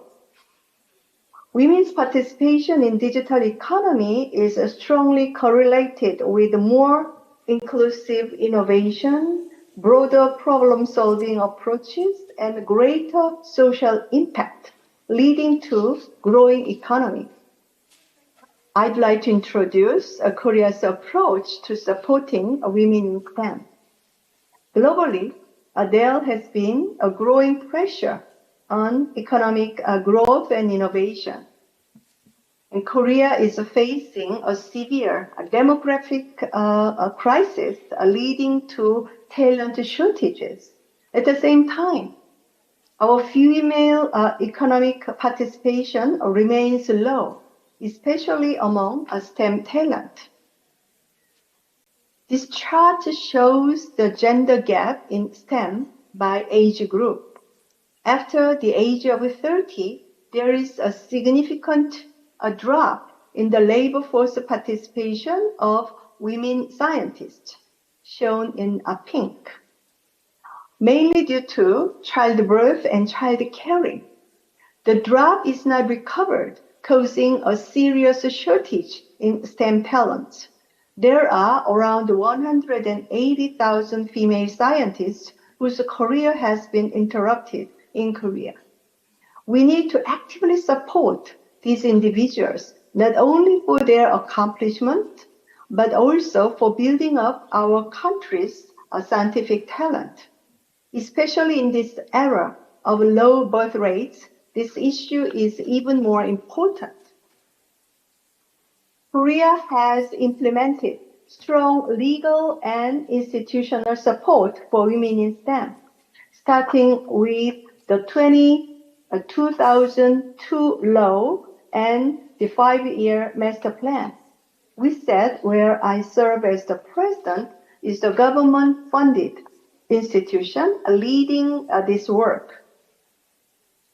Korea adopts a full-cycle approach to support women in science and technology, from sparking early interest in STEM to career reentry and advancing women into leadership. WISET plays a key role in implementing these programs, ensuring that no woman is left behind in the innovation ecosystem. And finally, I'd like to suggest some recommendations. First, if we want policies and institutional frameworks that truly work, we must start with data. Without reliable, gender-specific, and intersectional data, we cannot even see the gaps we are trying to close. Without real data, gender gaps remain invisible. To change this, we need governments and institutions to mandate gender disaggregated data and gender responsive budgeting across the entire STI system. If we don't measure it, we can fix it. If we don't fund it, we can't change it. And secondly, we must urgently close the digital agenda divide and ensure that new technologies like AI do not mirror old patterns of inequality. Women are underrepresented in AI development teams, allowing biases to be embedded into the technologies that shape our daily lives. To tackle this, we must expand affordable digital infrastructure for women and marginalized groups. We need to invest in digital skills training for women and girls at every stage of life.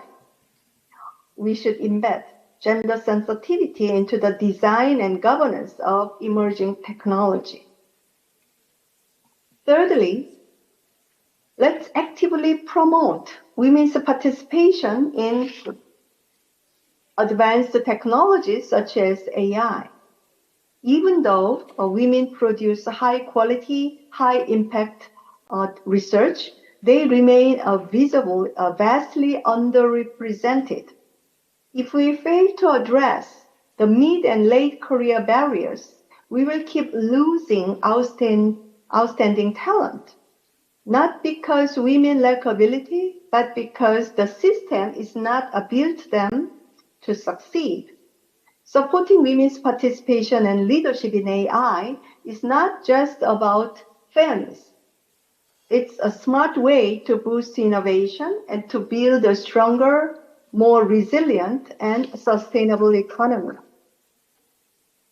Last but not least, we must strengthen global partnerships and regional collaboration through knowledge sharing, joint initiatives, expert exchanges, and capacity building for women scientists. Women must be architects of the digital future, not just the passive users. We need ideas born from different lives, different perspectives, and different needs. Let us build a future that captures the full power of human insight, imagination, and possibility, not just for few, but for everyone. Well, thank you.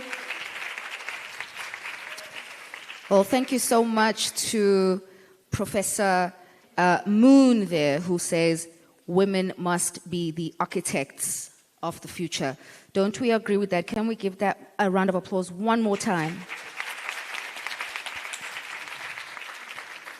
I think what is encouraging for me, and I don't know if it's encouraging for you, is that we can all see every time a different G20 member state is speaking, we can see that there is coherence in terms of the challenges that we're all facing as member states, but also we can all see that there's quite a lot of efforts being conducted to ensure that women are not left behind and that women are at the forefront of bridging the gaps that exist and ensuring that women and girls participate fully within the STEM sector.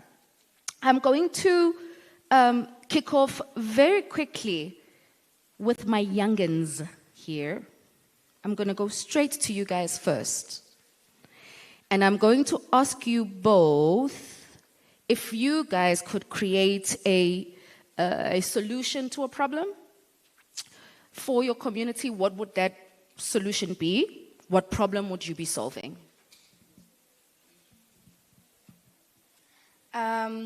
In my community, I have realized that, oh, by the way, I live in a rural area, and I believe that the lack of resources has been one of the major barriers in my journey as a young, passionate learner who is interested in a STEM field. So I believe that it is important for us as young children to have a very strong support system, role models, to be knowledgeable, as well as try to get more information based on what we want. I believe that if you know what you want, then it is easier for you to work towards it and overcome any problem that you may come across. And so I have realized that many of us in rural areas become discouraged because of the lack of information, the lack of resources. And what I want to do is to try and help my fellow peers in my area to get more information by providing them with websites, app, etc., and provide them with some of the information that I have learned today right here. And I believe that when I go home right now, I'll literally tell everyone what happened here so that they can be motivated as much as I am motivated right now. Thank you.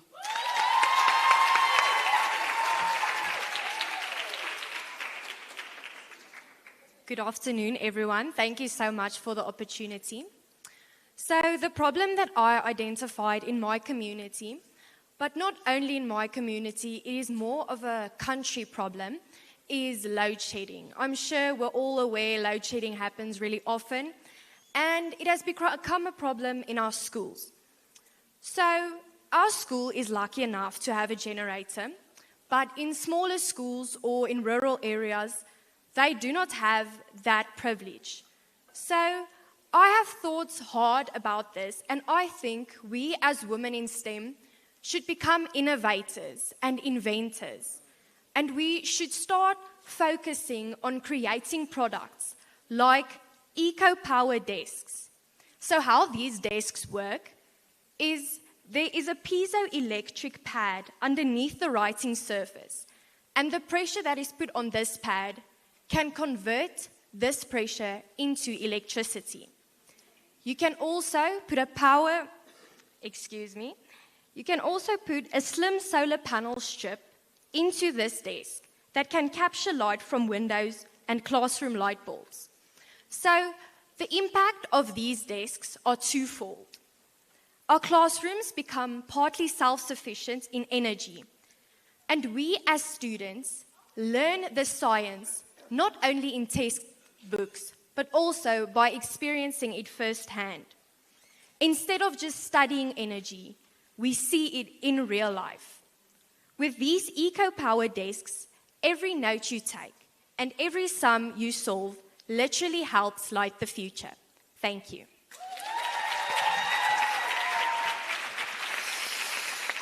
Thank you. Thank you to you both. Very well identified problems. The information gap is a serious thing. You have social media. You can go and do videos of everything you learned here today, and you can start reaching the masses, letting them know what happened here today and all the information you've learned. And what I'm interested in, Anya, from you when I come back to you later, is when you're developing a solution for load shedding, how does it make money? And I want you as well, Anya, to help me out here and tell me, how do you make money out of your information platform? I want you guys to both think about that. I want us to, also I want to welcome Arwa. I see you, Arwa, online. I will patch you in just now. I will run the session as a conversation. I will ask a question. You will respond in 1 or 2 minutes, and then we'll have follow-up and a circulating round. Towards the end of the moderation of the session, we'll play a video which shows awards that are being run in Russia, and Maria will play that video for us and tell us more about it. On the note of developing innovations as Anya was saying, I want to pass over to Professor Gio, who is pretty much the champion of translational research. And Prof. Gio, I'd just like you to tell us what is the, okay, first, why is it important for us to ensure that there are pipelines of young people who get into the academic system from basic education all the way up to postdoctoral level, who understand the need and the value of translating research? Thank you so much. Good afternoon, everyone. It's a very controversial question, and I'm going to answer it, but if there are professors here, I will apologize later because I need to call a spade a spade. Why we need to start building the next generation, the issue that we've got at the moment are those, I'm not talking about you, Prof. Like I say you have done excellent, you have translated your research in what we have done. I'm talking about where, for them, translation of research has never been their performance or their KPA. Their performance at the university was more of publishing the paper, supervising the students. Hence, we've got lack of translational research at the university because it was not part of the KPA. Now, for us to build the next generation of researchers, we need to start telling them that don't do research that is just going to stay there, innovation that is just going to stay there, being published, but not benefiting the community. What needs to happen is from the onset of their research, they must start thinking about who are they doing this research for. Not for the Journal of Tissue Engineering and Regenerative Medicine, not for the Journal of Applied Science that they're going to publish. Of course, they have to publish, but also to understand who are the user, who is really going to benefit from this research. Because we are using the taxpayers' money to do research, and the community or the society should be able to benefit from what we are doing. So, and this is what is lacking at the university because of the way they are doing research. That translational tool is just missing because it's not part of the KPA. And even if you can tell them as professors that they need to do that, I mean, they will tell you that it was not part of their KPA. Theirs is just to make sure that they supervise the students. For the young coming researchers, like what they are talking to me as now, I want you guys, when you go to the university, you go do research, you make sure that research is going to benefit the society. It's going to benefit the society, and you must be intentional about it, that you don't want your research to collect dust.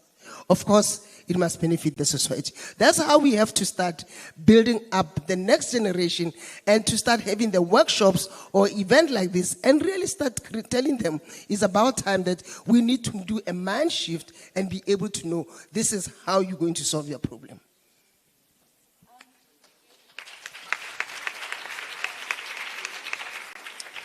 Thank you, Prof.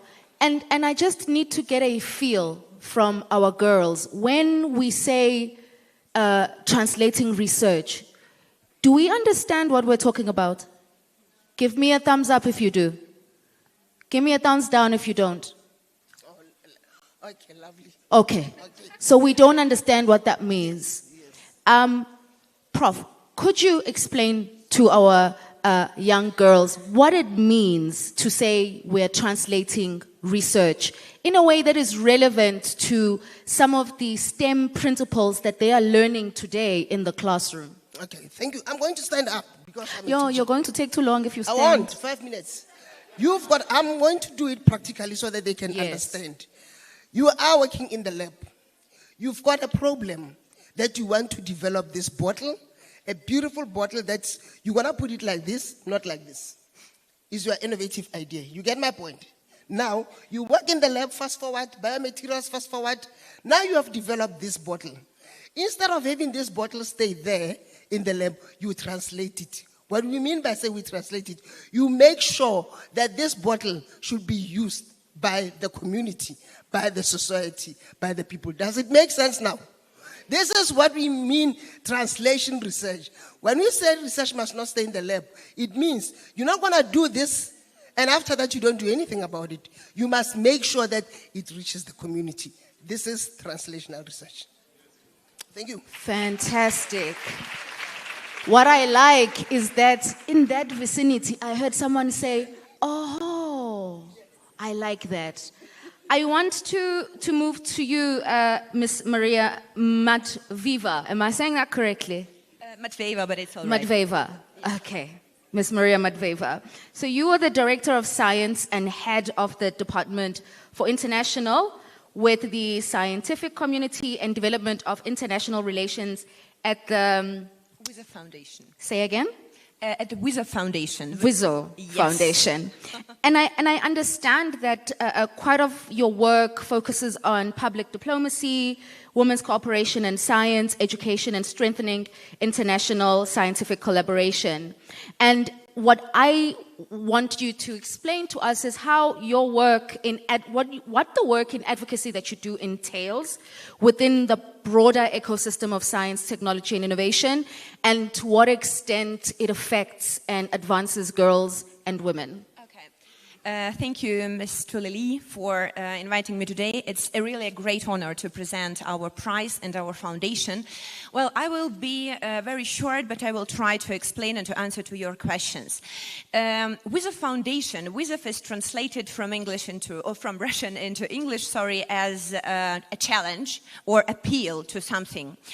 Today, Minister Blade told, unless science is not inclusive, it is not science. So what we do, we show that science is inclusive by our methods, by our events. I will show a small video in the end and make a little comment on it. It is one of our core events. The ceremony of our winners. We have a prize, we have a national WISO prize. And the scientists, it is called a prize for future technologies. Today we're talking about future, and we are all together building this future. And Ms. Tuleli, you have asked our speakers about money, yeah? How it is done. So when you create an idea, when you have an idea, how to transfer it into money, how to meet science and real economy sector. So what we do, we try to make friends, to make these two spheres together as friends. We explain to scientists and find an industrial partners for them to make their scientific works, to make their openings relevant for real economy sector. And then also the prize, like money. Yeah, you asked about money. The prize, we have 1, 2, 3, 4, 5 nominations.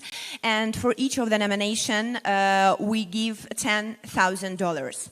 And one of the nominations is international. It is called Discovery. Today, for this year, we have participants from 39 countries. And of course, we are open for more participants next year. Considering women and girls, you asked about women and girls. The percentage is going up. So we have been existing for 3 years. The next year will be the 4th year. The percentage is existing, but of course, it is still not enough. Now it is 26% of all the applicants. So we are absolutely open, and I have taken the brochures about our prize. I think that we may turn on the video. Could you kindly turn on the video? Yeah. So it looks like, yeah, it will be with a turned off sound. So look at that. You have already talked today about the informational gap, about the lack of information about scientists. Look at these people. They are heroes of our times. Look at them. They are wearing black ties. And this ceremony, it is in the center of Moscow, in on the Red Square, on our main square, and it is happening before New Year's Eve. So it is a really grand event. So our goal, our main mission, is to make scientists heroes of our times. So one of what is interesting, and I think it will be the last one, while you are looking through, while you are watching the video, the first nomination, what is interesting for you? The first one, that we have an international nomination, and of course you are absolutely welcome to apply when you will be older, I think. And the second one is that we also have the nomination for young scientists up to 35 years. Now it is just for Russian scientists, but we are already talking to make it international also. So thank you. If you have any questions, of course, I'm absolutely open to answer to them at the end. Thank you.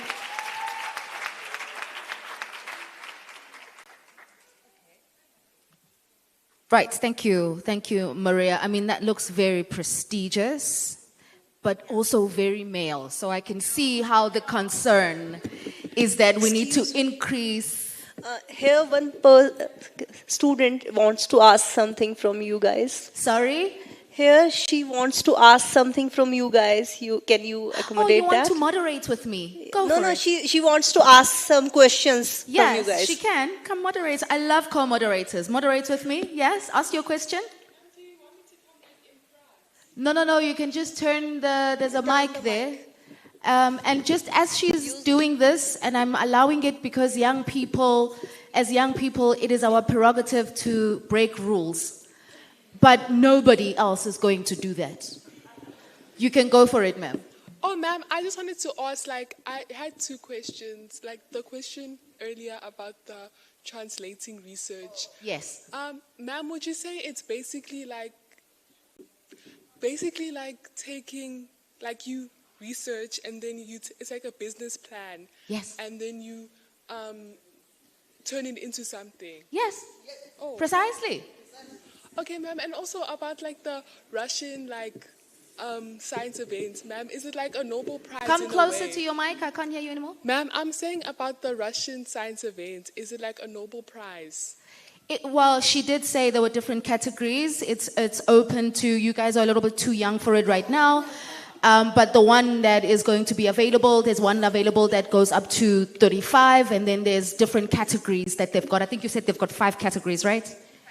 Yes, there's 5 categories, but it's just so that we're showcasing that some of the things that in South Africa, there's quite a lot of awards that celebrate, that are open for young people. There are a lot of prizes open, a lot of challenges open for young people between 15 and 19 and at undergraduate level. And I'm sure in other G20 member states there are as well. But it's just, again, goes back to what Tihohatsu was saying, that you guys don't have the information to see if you can apply for these things for your distinctions, right? Because you guys get distinctions. So you want to apply for these things. There's so much that's taking place, so many opportunities as well for teenagers that are your age to go overseas. There are things available from the UN Foundation. There are Women in STEM. There's so many programs available for you guys. And I think what we could have done and what we should do maybe next year is catalog all of the opportunities that are relevant to teenage girls. So I don't know if we do have all of the details of the learners, if we can share with them all of the opportunities that are available for them to participate in. But there are local awards and international awards that South Africans can participate in at your age. Okay. Right? Answered? Oh, yes, ma'am. Thank you. I want to go to Ms. Arwa, who is online and is a researcher at the Cryptography Research Center at the Technology Innovation Institute in the United Arab Emirates. And on the back of Maria talking about how there's technology for the future, and we're talking about information and data, and we've got young people here, I would like our point of departure to be, what is cryptography? Because I don't know if our learners know what cryptography is. I don't even know if they know it's a field they can go into. So as a start, what is cryptography? Please take it away, Arwa.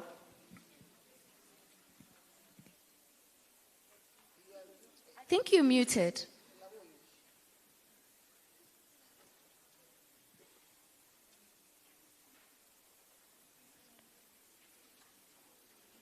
You can go ahead. I still can't hear you. I can see that you're talking though, but I can't hear you.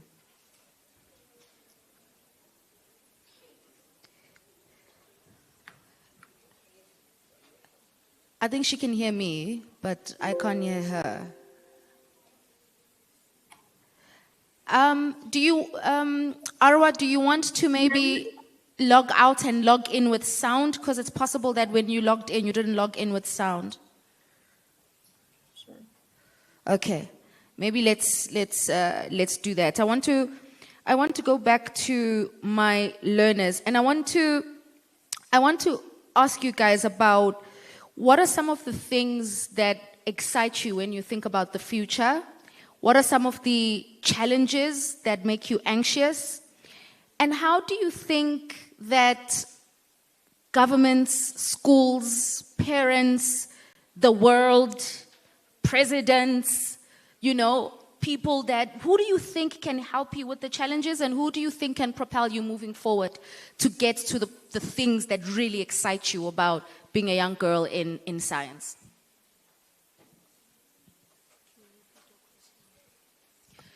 It's too long, so let's do what excites you about being a young girl in science, and who do you think can help you to reach your goals?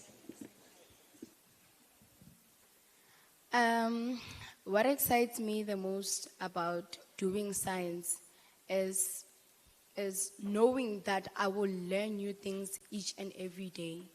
The idea of waking up every day, getting to learn a new thing, it is one of the things that keeps me going and motivates me to continue, and it is really what motivated me to start doing this dream, because I realized that it is one of the fields where you can learn more every day. You never stop learning in this field, and so that is what excites me about what I am doing.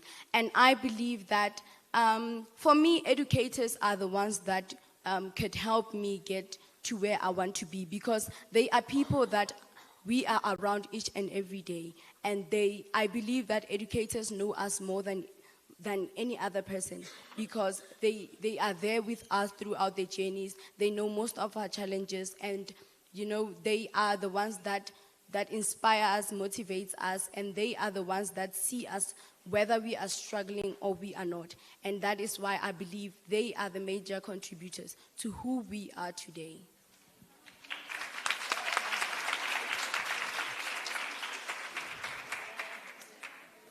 What excites me most is the advancements and advances of medical science and technology. So I had a knee operation 9 weeks ago, and I was astonished by the operating procedure. So the doctor made 2 incisions in my knee and placed cameras and actually fixed my knee through a camera. And that was so amazing for me. So I decided to do some research concerning this topic, and a whole new world of science just revealed itself to me. And I am so excited to see what the future will hold in medical science.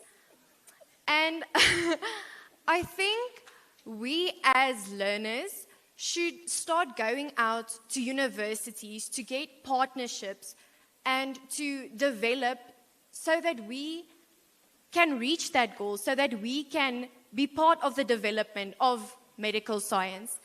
And we should also reach out to our teachers to make sure we get the information that we need so that we can be part of the future. Thank you. Thank you so much. I love these responses. Arwa, I think we're back with you. Can you unmute? Let's hear.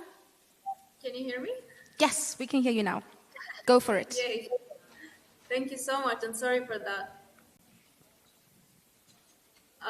So it's a pleasure to be here with so many brilliant girls and women at such an important gathering. My name is Arwa Al-Blushi, and I'm a researcher at Technology Innovation Institute in the United Arab Emirates. As you mentioned, I'm in the field of cryptography. It's a field in cybersecurity, and it is the science of protecting digital information against adversaries or hackers. And cryptography basically secures everything from your personal data on your devices to the most sensitive government communications. I think solving today's issues is definitely crucial, but technology never stands still. With every breakthrough, new risks and digital attacks and challenges appear. The question is, do we wait for those challenges to overwhelm us, or do we try to anticipate them and prepare ahead of time? This is where I think innovation truly shines. Proactivity is the difference between patching problems after they happen or shaping solutions before they become crises. Whether it's in climate change, healthcare, or digital security, those who act early set the foundation for resilience and leadership. In the United Arab Emirates, for example, our approach has been not just to respond to global trends, but to anticipate them. We invest in future-focused research. We test and adapt new solutions early, and we build systems with tomorrow in mind. That mindset of preparing rather than reacting creates room for creativity, opportunity, and entrepreneurship. And this is where diverse perspectives matter most. When women and girls are at the table designing and developing technology, the outcomes are not only different, they are better. Women often ask questions that others may overlook. Who is left out of this system? How do we make it more accessible? How do we ensure trust, safety, and dignity for all users, not just the majority? For example, in cybersecurity and digital identity, it's not just about the mathematics or the algorithms, it's about how people interact with those systems in real life. Women do bring perspectives rooted in community, empathy, and lived experiences. That means we anticipate risks differently. We design with inclusivity in mind and avoid blind spots that can have global consequences. We also know from countless studies that diverse, and it was mentioned in the panel discussion earlier, that diverse teams innovate faster and build solutions that last longer. Diversity is not just something that is nice to have, it's a strategic advantage.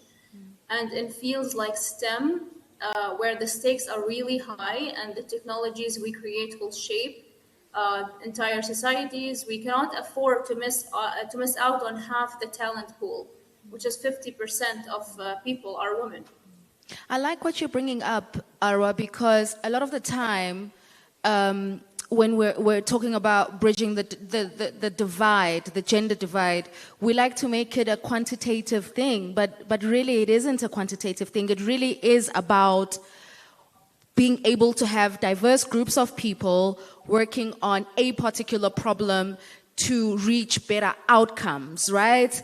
And from just to segue to Prof, while we talk about inclusivity, Prof, I'd like you to talk to us about the solution or the product or the problem that your solution in your business. Prof is an entrepreneur and a scientist.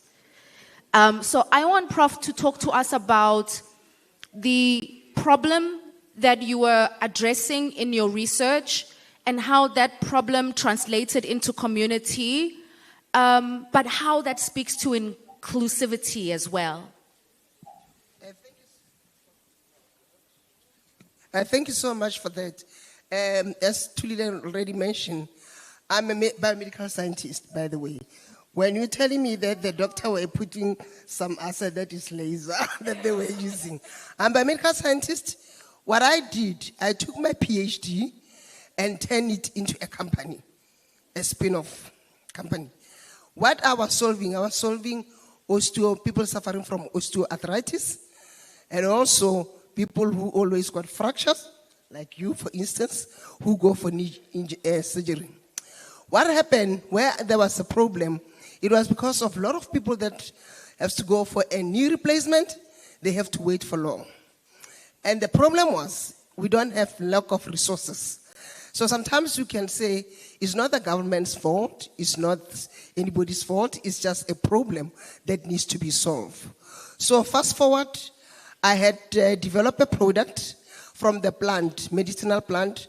By the way, I am working with traditional healers, where they are the one, they always give you this concoction to go and drink it. We always consult, it's traditional, we're recording again, and then what we do, I validate them or I test them scientifically so that it can be taken to the market. But I work a lot with them.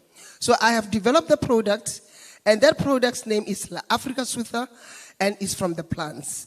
And then those are the products that you can, you use for sports injuries, it's used for elderly people, because we all don't want to get old and not knowing how to walk on my knees. Oh, we all want to make sure that you look like me, you can walk, So that for me, it was one of the most important things that I developed the product.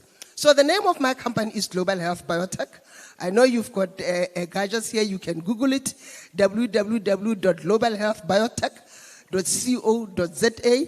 You will find the products that I have developed, and then I'm already on the market. It's already been selling. So this is where we talk about the translational research, where I just did not want to publish and I wanted to make sure that the products can go to the market. Perhaps I can win that award that you talk about. I'm joking. Your Oscar award that is coming. Absolutely. So that's what I've done. And also, my PhD students at that time, they've got shares in the company. The company is based here at the Innovation Hub. For those that have got time, I can quickly take them to go and see how my lab look like. Beautiful state-of-the-art laboratory, that I must say it. Just to go and see. But thank you for, the sponsors that has always been funding. I'm not going to talk a lot because I get so excited when I talk about what I have done, because it's a true story that it can really be done, and it's not just a dream, or it's not just something that is out of nowhere, but it's something that I've walked the talk and I've really explained to the people how this whole thing can be done. So, Prof, by the way, I'm also thinking maybe I can go for L'Oreal Awards. What do you think? I don't know. I'm just thinking like that, because this is how you know that Professor Mutaung is an entrepreneur, because she'll take any opportunity to pitch her business. Thank you.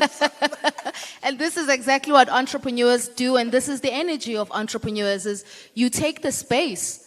And as young people, you look at it and you say, you know what, when I grow up, I want to be a person who takes up space, who knows what I want, and who can ask for what I want. Yeah?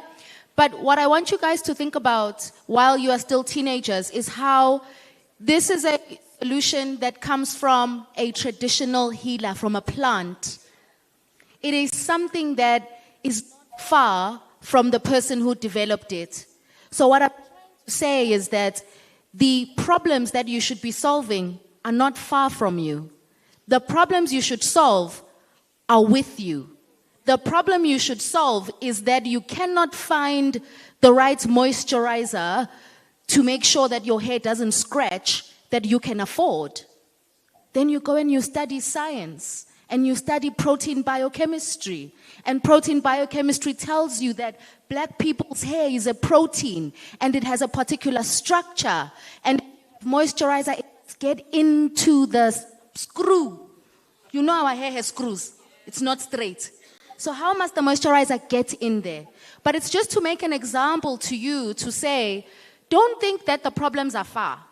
The problems are with you. The things that annoy you, the things that upset you, the juice that you don't like that finishes quickly, you must create the juice that has higher concentration so it can last longer. The problems that you have, you must solve using science. I'm going to go to Maria, because I already got the love letter from Dorothy that says my time is up. I want to, Maria, talk to you about the G20 member states. What are some of the action items that we should be thinking about as member states that would advance the agenda of girls and women and their ability to participate through STEM in socioeconomic growth? Yeah, now it works. Thank you for the question. I think that today a lot of speakers have already told about that, but I will underline one more time. What is the most important from my point of view is the real examples, role models. We, for instance, dear professor is like a brilliant example of how we could how it is possible to combine science and to be an entrepreneur. And I think that for our member states, for all of us, it is important to underline, to highlight that it is possible. And we are wearing these pink hats, and today I have posted lots of videos already into my Telegram blog. And everybody asked me, why are they wearing the pink hats? Why is it so? And it attracts so much attention. I have never got so many comments in my blog, really. But this example, it is a very small example, of course, but it is very bright, and it attracts attention of all the people who are subscribed. I think that we should, so personal examples, role models, and we should have the more the better. So don't be afraid, making a motivation for you, don't be afraid to go into internships, don't be afraid to make mistakes, because only by making that, we may be building the future together. So, yeah. Thank you so much. Ara, I'm going to go to you, and I'm going to ask you the same question. Because this is my last question to you. But I also want to, because I'm very interested, you're talking about how in the work that you do, you include women because women bring different perspectives. And I want to know, to what extent do you interact directly with the public and the community? And how do you involve them into the research that you do where data security is concerned? And then, of course, I'd like to hear the action items for the G20 members that you think we should be considering. I think what we do here is both going to answer both questions, how to push this forward globally for G20, and this is something that we do now to connect with girls, so it's going to be one answer. So to push this globally is to create regional powers that empower women in applied research and innovation. Not just classrooms, but labs, pilot projects, international collaborations, like it could be within Africa or for us within the GCC, and international collaborations where women's ideas are tested, refined, scaled into real-world impact. As you mentioned about the hair product, is something that can be talked about in labs, not just in classrooms or in a talk. It can actually go in labs. And creating such spaces nationwide increases the demand to acquire education in STEM and encourages young girls to pursue a career in STEM and later entrepreneurial opportunities. Thank you so much, Ara. I really like what you're saying about doing more cross member state testing of ideas, testing the ideas that are coming from women within the member states and advancing them and finding ways to scale them across the different markets. I love that contribution. Thank you so much. Prof, I'm going to come to you and ask you the same question. It is my last question to you. It's to say, what should we be doing as G20 member states? What are the action items moving forward? Okay, thank you so much, Tulu, for that. I'm also involved, maybe it's because I'm already doing something for the G20, the G20 Empower Alliance, where we, my pillar is pillar, we've got different kinds of pillars, but I'm only concentrate on pillar 3, which is a woman in STEM. STEM actually, science, technology, engineering, mathematics, and innovation. So what we focus there, we are very more want to push PhD innovation to the market. We more concentrate on commercialization of research. And this is what we are doing. We have got report from India. We have already got report from Singapore to see how they are doing it. So this is where we from South Africa, we also want to see how we can not having this innovative research but not being able to move it to the market. And as somebody, they were also talking about there are no jobs, and how we also going to make sure that when you graduate with a PhD, you can rather be able to create job for yourself. And the reason why we were asked, why people were asking me about why PhD, and I explained that most of the time, when students register for PhD, they always tell them that in the university, it must be innovative. So you can't have something that is innovative and not be able to make sure that you move it to the market. So this is where I'm working with under the G20, Women in Power Alliance, concentrate mainly on the commercialization of research. Thank you. And then to my, what would you like to say? I would like to fix the issue because the unemployment rate in South Africa is not because there are no jobs, but because there are no skills to acquire the jobs that are. Thank you. Thank you. So that is why I said that we should inform people, because people think there are no jobs. There are jobs, it's just that there are no skills to acquire the jobs that are available. Thank you. So what is your action item coming out of here to address that? I think that we should have more programs like this where we can. I want to be very clear. That's not what I'm asking. I'm not asking what other people should be doing. I'm asking what you're going to do. What is your action item coming out of here to address the problem that you are saying you've identified? I myself, I think I will go to my area, because that is, I should start where I come from actually. So I think I will start by in making an app maybe, or a channel where I can inform people about issues like this, so that they can know that there are people required in certain fields, and we should have people to come and do those courses required for them. And I think that will be my first step towards fixing the problem. And Anya, I'm going to end with you, and I'm going to ask you, what is the problem you're going to fix, and what is the problem that you can fix, and what is the immediate action that you have to take towards fixing that problem? I think we have all discussed that the jobs, or the lack thereof, that we think is the biggest issue in our country currently. And I think that I'm going to start by encouraging the people at my school to start going out and actually going to universities, start talking to people, doing research, to be informed of the things that they do not experience it, they do not know it.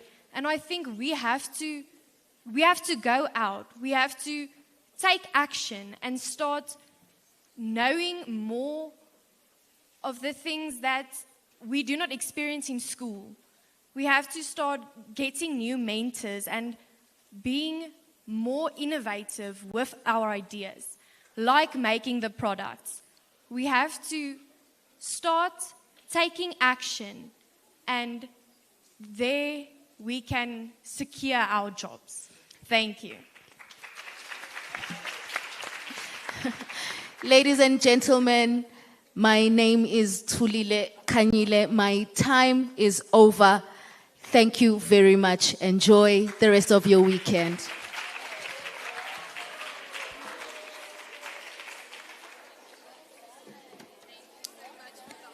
Could I please ask that we give another hand to Ms. Kanyile and all the panelists? This was a really, really great one. The jobs we are looking for, we are the ones who have to create them. That's the key message here. We are now entering our closing session, and I would like to invite Abongile Msweli and the Honorable Deputy Minister Nomalungelo Gina to join me on stage for the closing. Welcome on stage.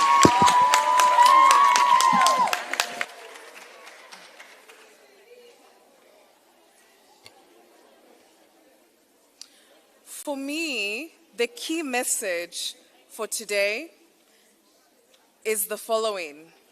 Let's not mistake progress with arrival. Each one of us must do our bit to really accelerate progress across the pipeline throughout the G20 and beyond. It has been such a great pleasure for me to hold the program with you. You have been an amazing audience. Thank you very much for your grace, and thank you for being here today. I want to invite Abongile Msweli. Please may I get everybody's attention? Please may I get everybody's attention? Thank you. I want to invite Abongile Msweli from the Anton Lembede Math, Science and Technology Academy, who will give us a vote of thanks.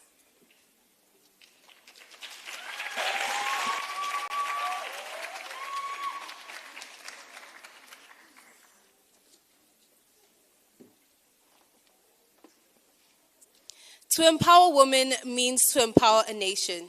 Good afternoon to the Minister of Science, Technology and Innovation, Professor Blade Nzimande in his absentia. Deputy Minister of Science, Technology and Innovation, Dr. Nomalungelo Ngina, representatives from UNESCO, OWSD, Women 20, Youth 20, and HRSC. Fellow learners from KwaZulu-Natal, Gauteng, Mpumalanga, Northwest, and all those who are joining us from across the globe. I stand here in front of you today, not just as a student from Anton Lembede Mathematics, Science and Technology Academy, but as a young African learner representing every girl who dares to dream in a lab coat, behind a microscope, or at the front of a science classroom.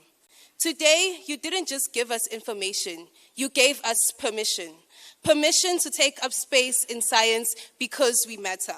Permission to imagine ourselves not only as learners, but as leaders in science. On behalf of all learners present, allow me to extend our deepest gratitude to the Department of Science, Technology, and Innovation. Thank you for creating platforms that make science real, accessible, and relevant to every child, especially the young girls who have often been told that the space is not for them. To the ministers of science and global decision makers, we are grateful for your presence and commitment. Please continue opening doors for girls in rural communities, township schools, and under-resourced classrooms, because behind every curious girl is a future researcher, innovator, and Nobel Prize winner. To our stakeholders, educators, sponsors, speakers, and mentors, thank you for showing us that science is not just for some, but instead it is for all of us.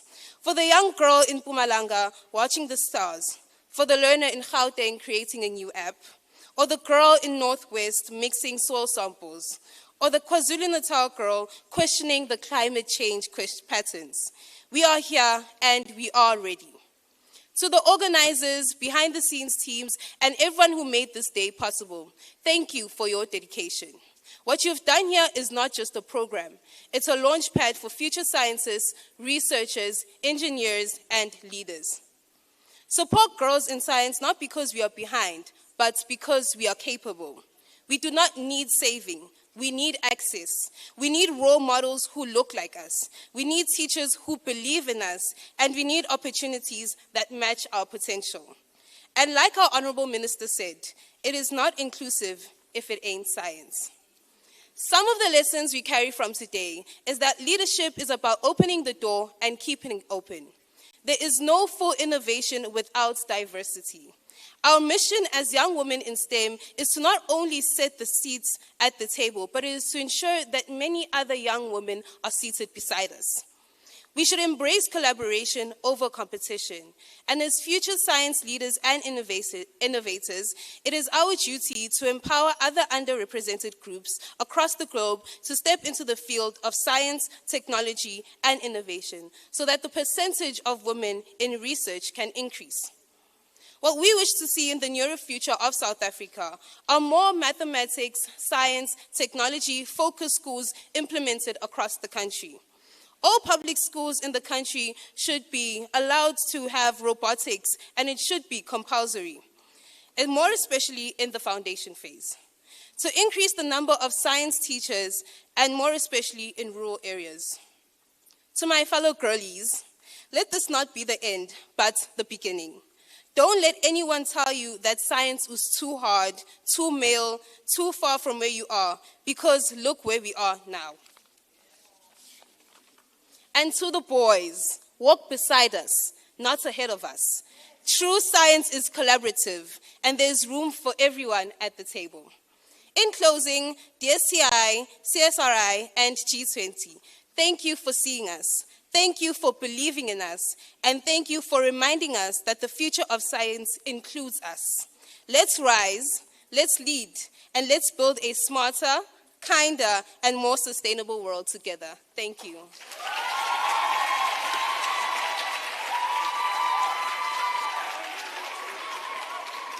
I feel like she deserves a little bit more, including the snap, right? That was amazing and really a fantastic way to get us to close. So the whole day I've been holding onto this book. One of you, the learners, left this in the bus that you came with or in the transport. Please, can you come and get it? It has beautiful music in it. So if you are a music person, please come and get your book. All right. I'm going to ask Ms. Mampe Chaba, Chief Director at the DSTI, to join me on stage. And once the Deputy Minister speaks, Mampe will take over the program. It's with great thanks, Honorable Deputy Minister, that I request you to give us the official close of the program.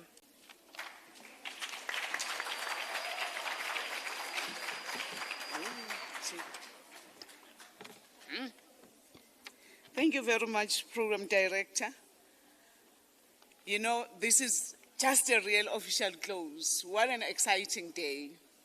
Can you allow me, my kids, to steal your language today? I'm not sure whether I will use it well, but what I want to tell you is that today it's a wow day. I like that. Really, this is a wow day.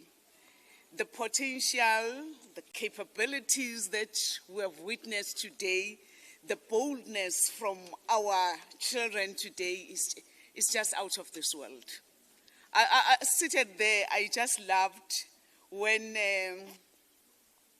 on the last presentation, the last panel discussion, the long question was asked, and my child said, no, that is too long. I just said, wow. These kids are, but all of you, Badabami, you were just wonderful. For us seated here today, I think we are all convinced as to say the future is bright. You are coming here to say you are the future, and we have just witnessed it. The future is bright. For me, the message that I want to leave you with today is that for you, all of you here, failure is not an option. It can be. Yes, you can fall, but failure is not an option. The opportunities that we have been given today, this platform for me, it has opened so many doors for you, Badabam. Go there, prove yourself. The world is waiting for you. There's so much that is going to come out of this group seated today. We have been told the importance of networking. At this early stage as you are in, you are exposed to such. Make sure that you network as much as you can. Your peers, as they are here, make those contacts that can be contacts for life. The mentors that are here, there is so much.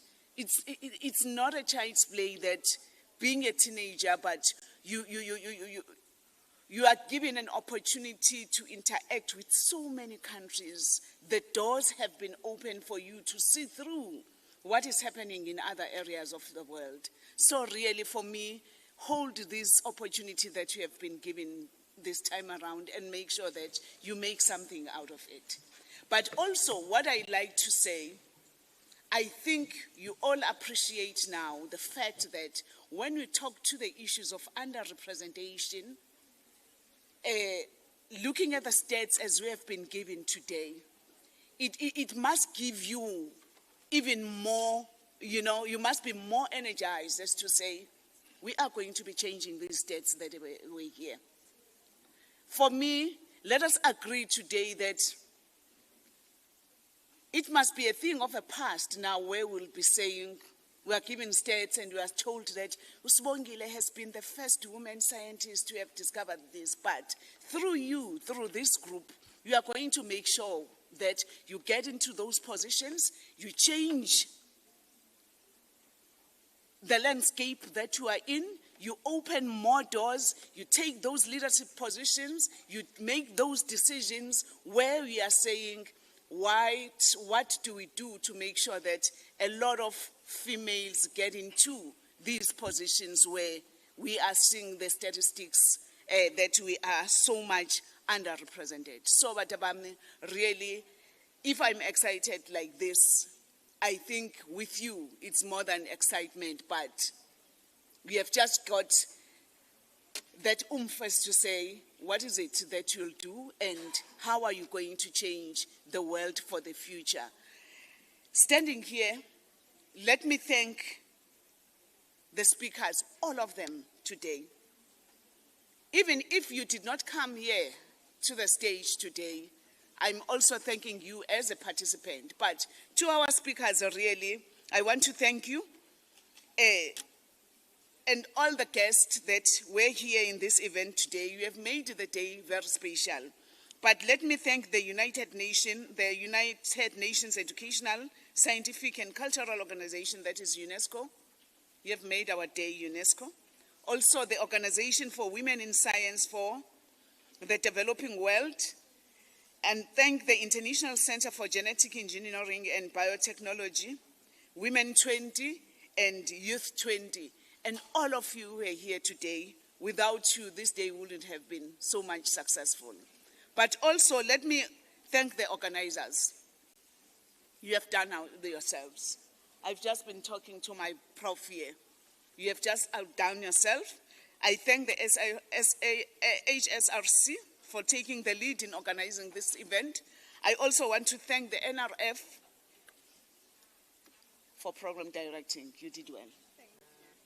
Let's also thank the CSIR for being good hosts.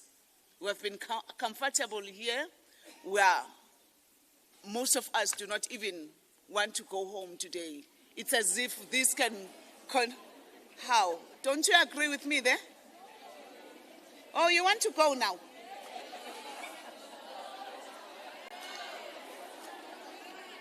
You are tired now.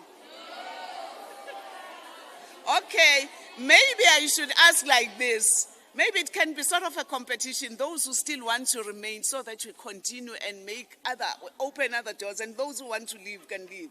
Should we do that? How many wants to leave now? Oh. No, it's fine. Thank you very much to our learners, teachers. Really continue lighting this, holding this lamp for us. This is our future. To you, our young girls. To you, our young girls. We are aging. All these people who are opening up or who are busy opening up, collapsing the doors that stops you from achieving what you want to achieve. They will hold back now and let you lead us. We wish you all the best of luck, but it's not luck. We are saying today, we are giving you the keys to say, go for your own, open those doors and make sure that you brighten your future. We'll all be watching. But my last words today is to say, I think we have proven today that science is cool.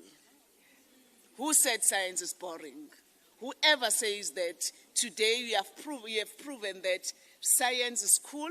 There's so much that you can do with science. You have seen the leaders that are scientists that are here, and I'm sure you all envy to reach that level. So let us make sure that we continue shining where you are. But my last word is, where is Nuha Saloji? Can I steal what you said? Should I go for it? You said all of us must follow you, especially your peers. The words as you are leading them. You said, I am confident. You said, I am the future. You said, I can do this. And indeed, that's the key that we are giving you today. Just go there. You are the future. You are confident. You can do this. Failure is not an option. The world is waiting for you out there. Thank you very much, good people.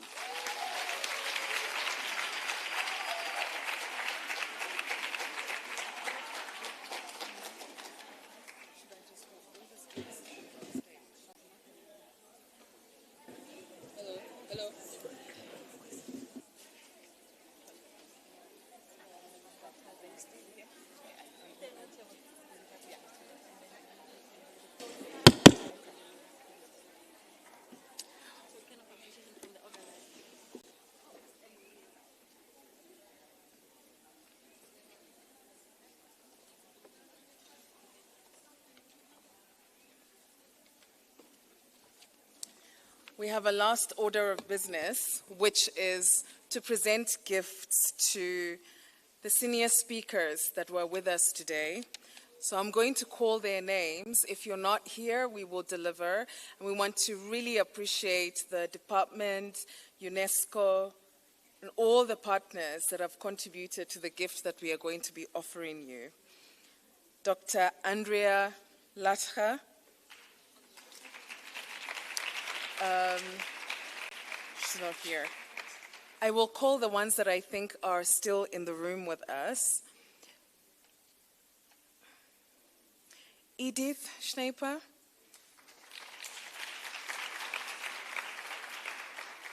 Ms. Vuise Kansalu. Sabrine Hidra.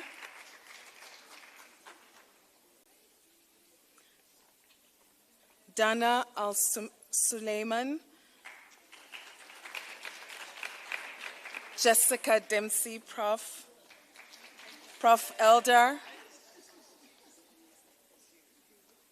Shaika Al-Dahiri. Dr.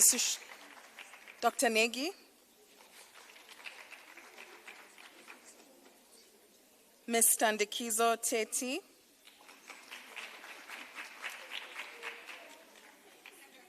Professor Arya Moon.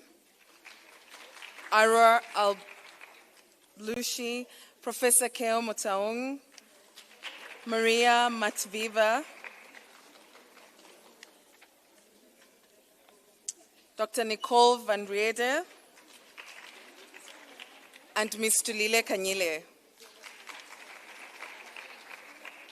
If you are a speaker and I have not called your name and you are here, please could you come to the front for a gift? Thank you.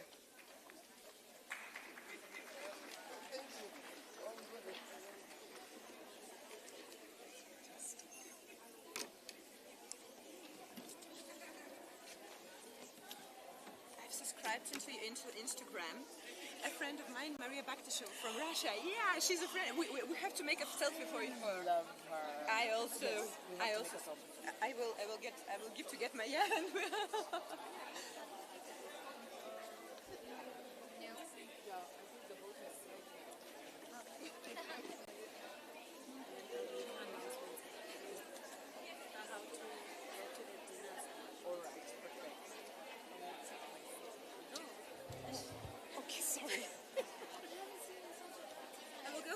don't. Okay. To make, yeah. I'm good. How are you?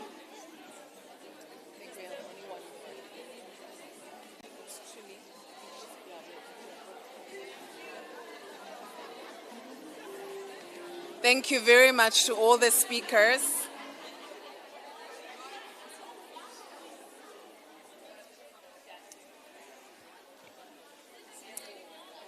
Before you sit down, Deputy Minister, the last but not least is our moderator. Did she not do a brilliant job, guys?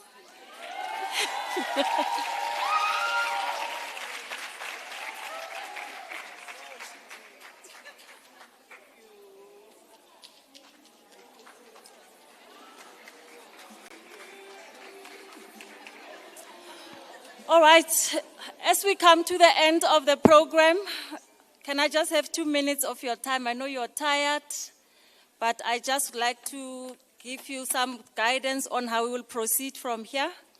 So dinner or the braai is ready, and it will be at the soccer fields. We are aware, just a minute, we are aware that there are learners that come from far, and I'd like to ask, with your kind indulgence, please, to allow them to dish out first so that they can get home on time, please. Ne? And the second big announcement, we don't take it for granted that you learners took away from your Saturday when you should be resting to come join us here today. So we'd like to give you a token of appreciation. But if I may please ask you, the adults in the room, the gifts are for the learners. So I'm going to ask the adults to exit first. The learners in the pink hats and their teachers. The learners, can you just settle down, please? Just a minute, please. If you can settle down, please. So the learners and your teachers. After the adults have vacated the room, you will use that door at the top to receive your token of appreciation. Thank you very much.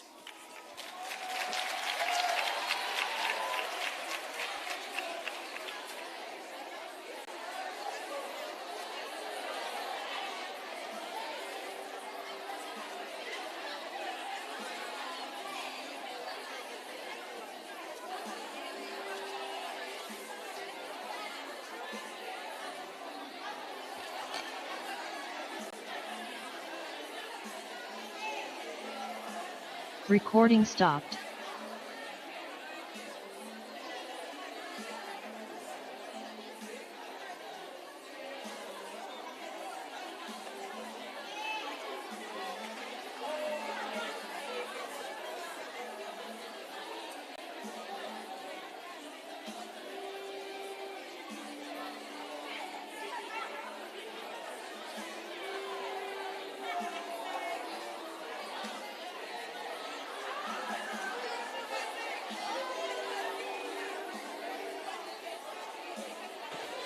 Student.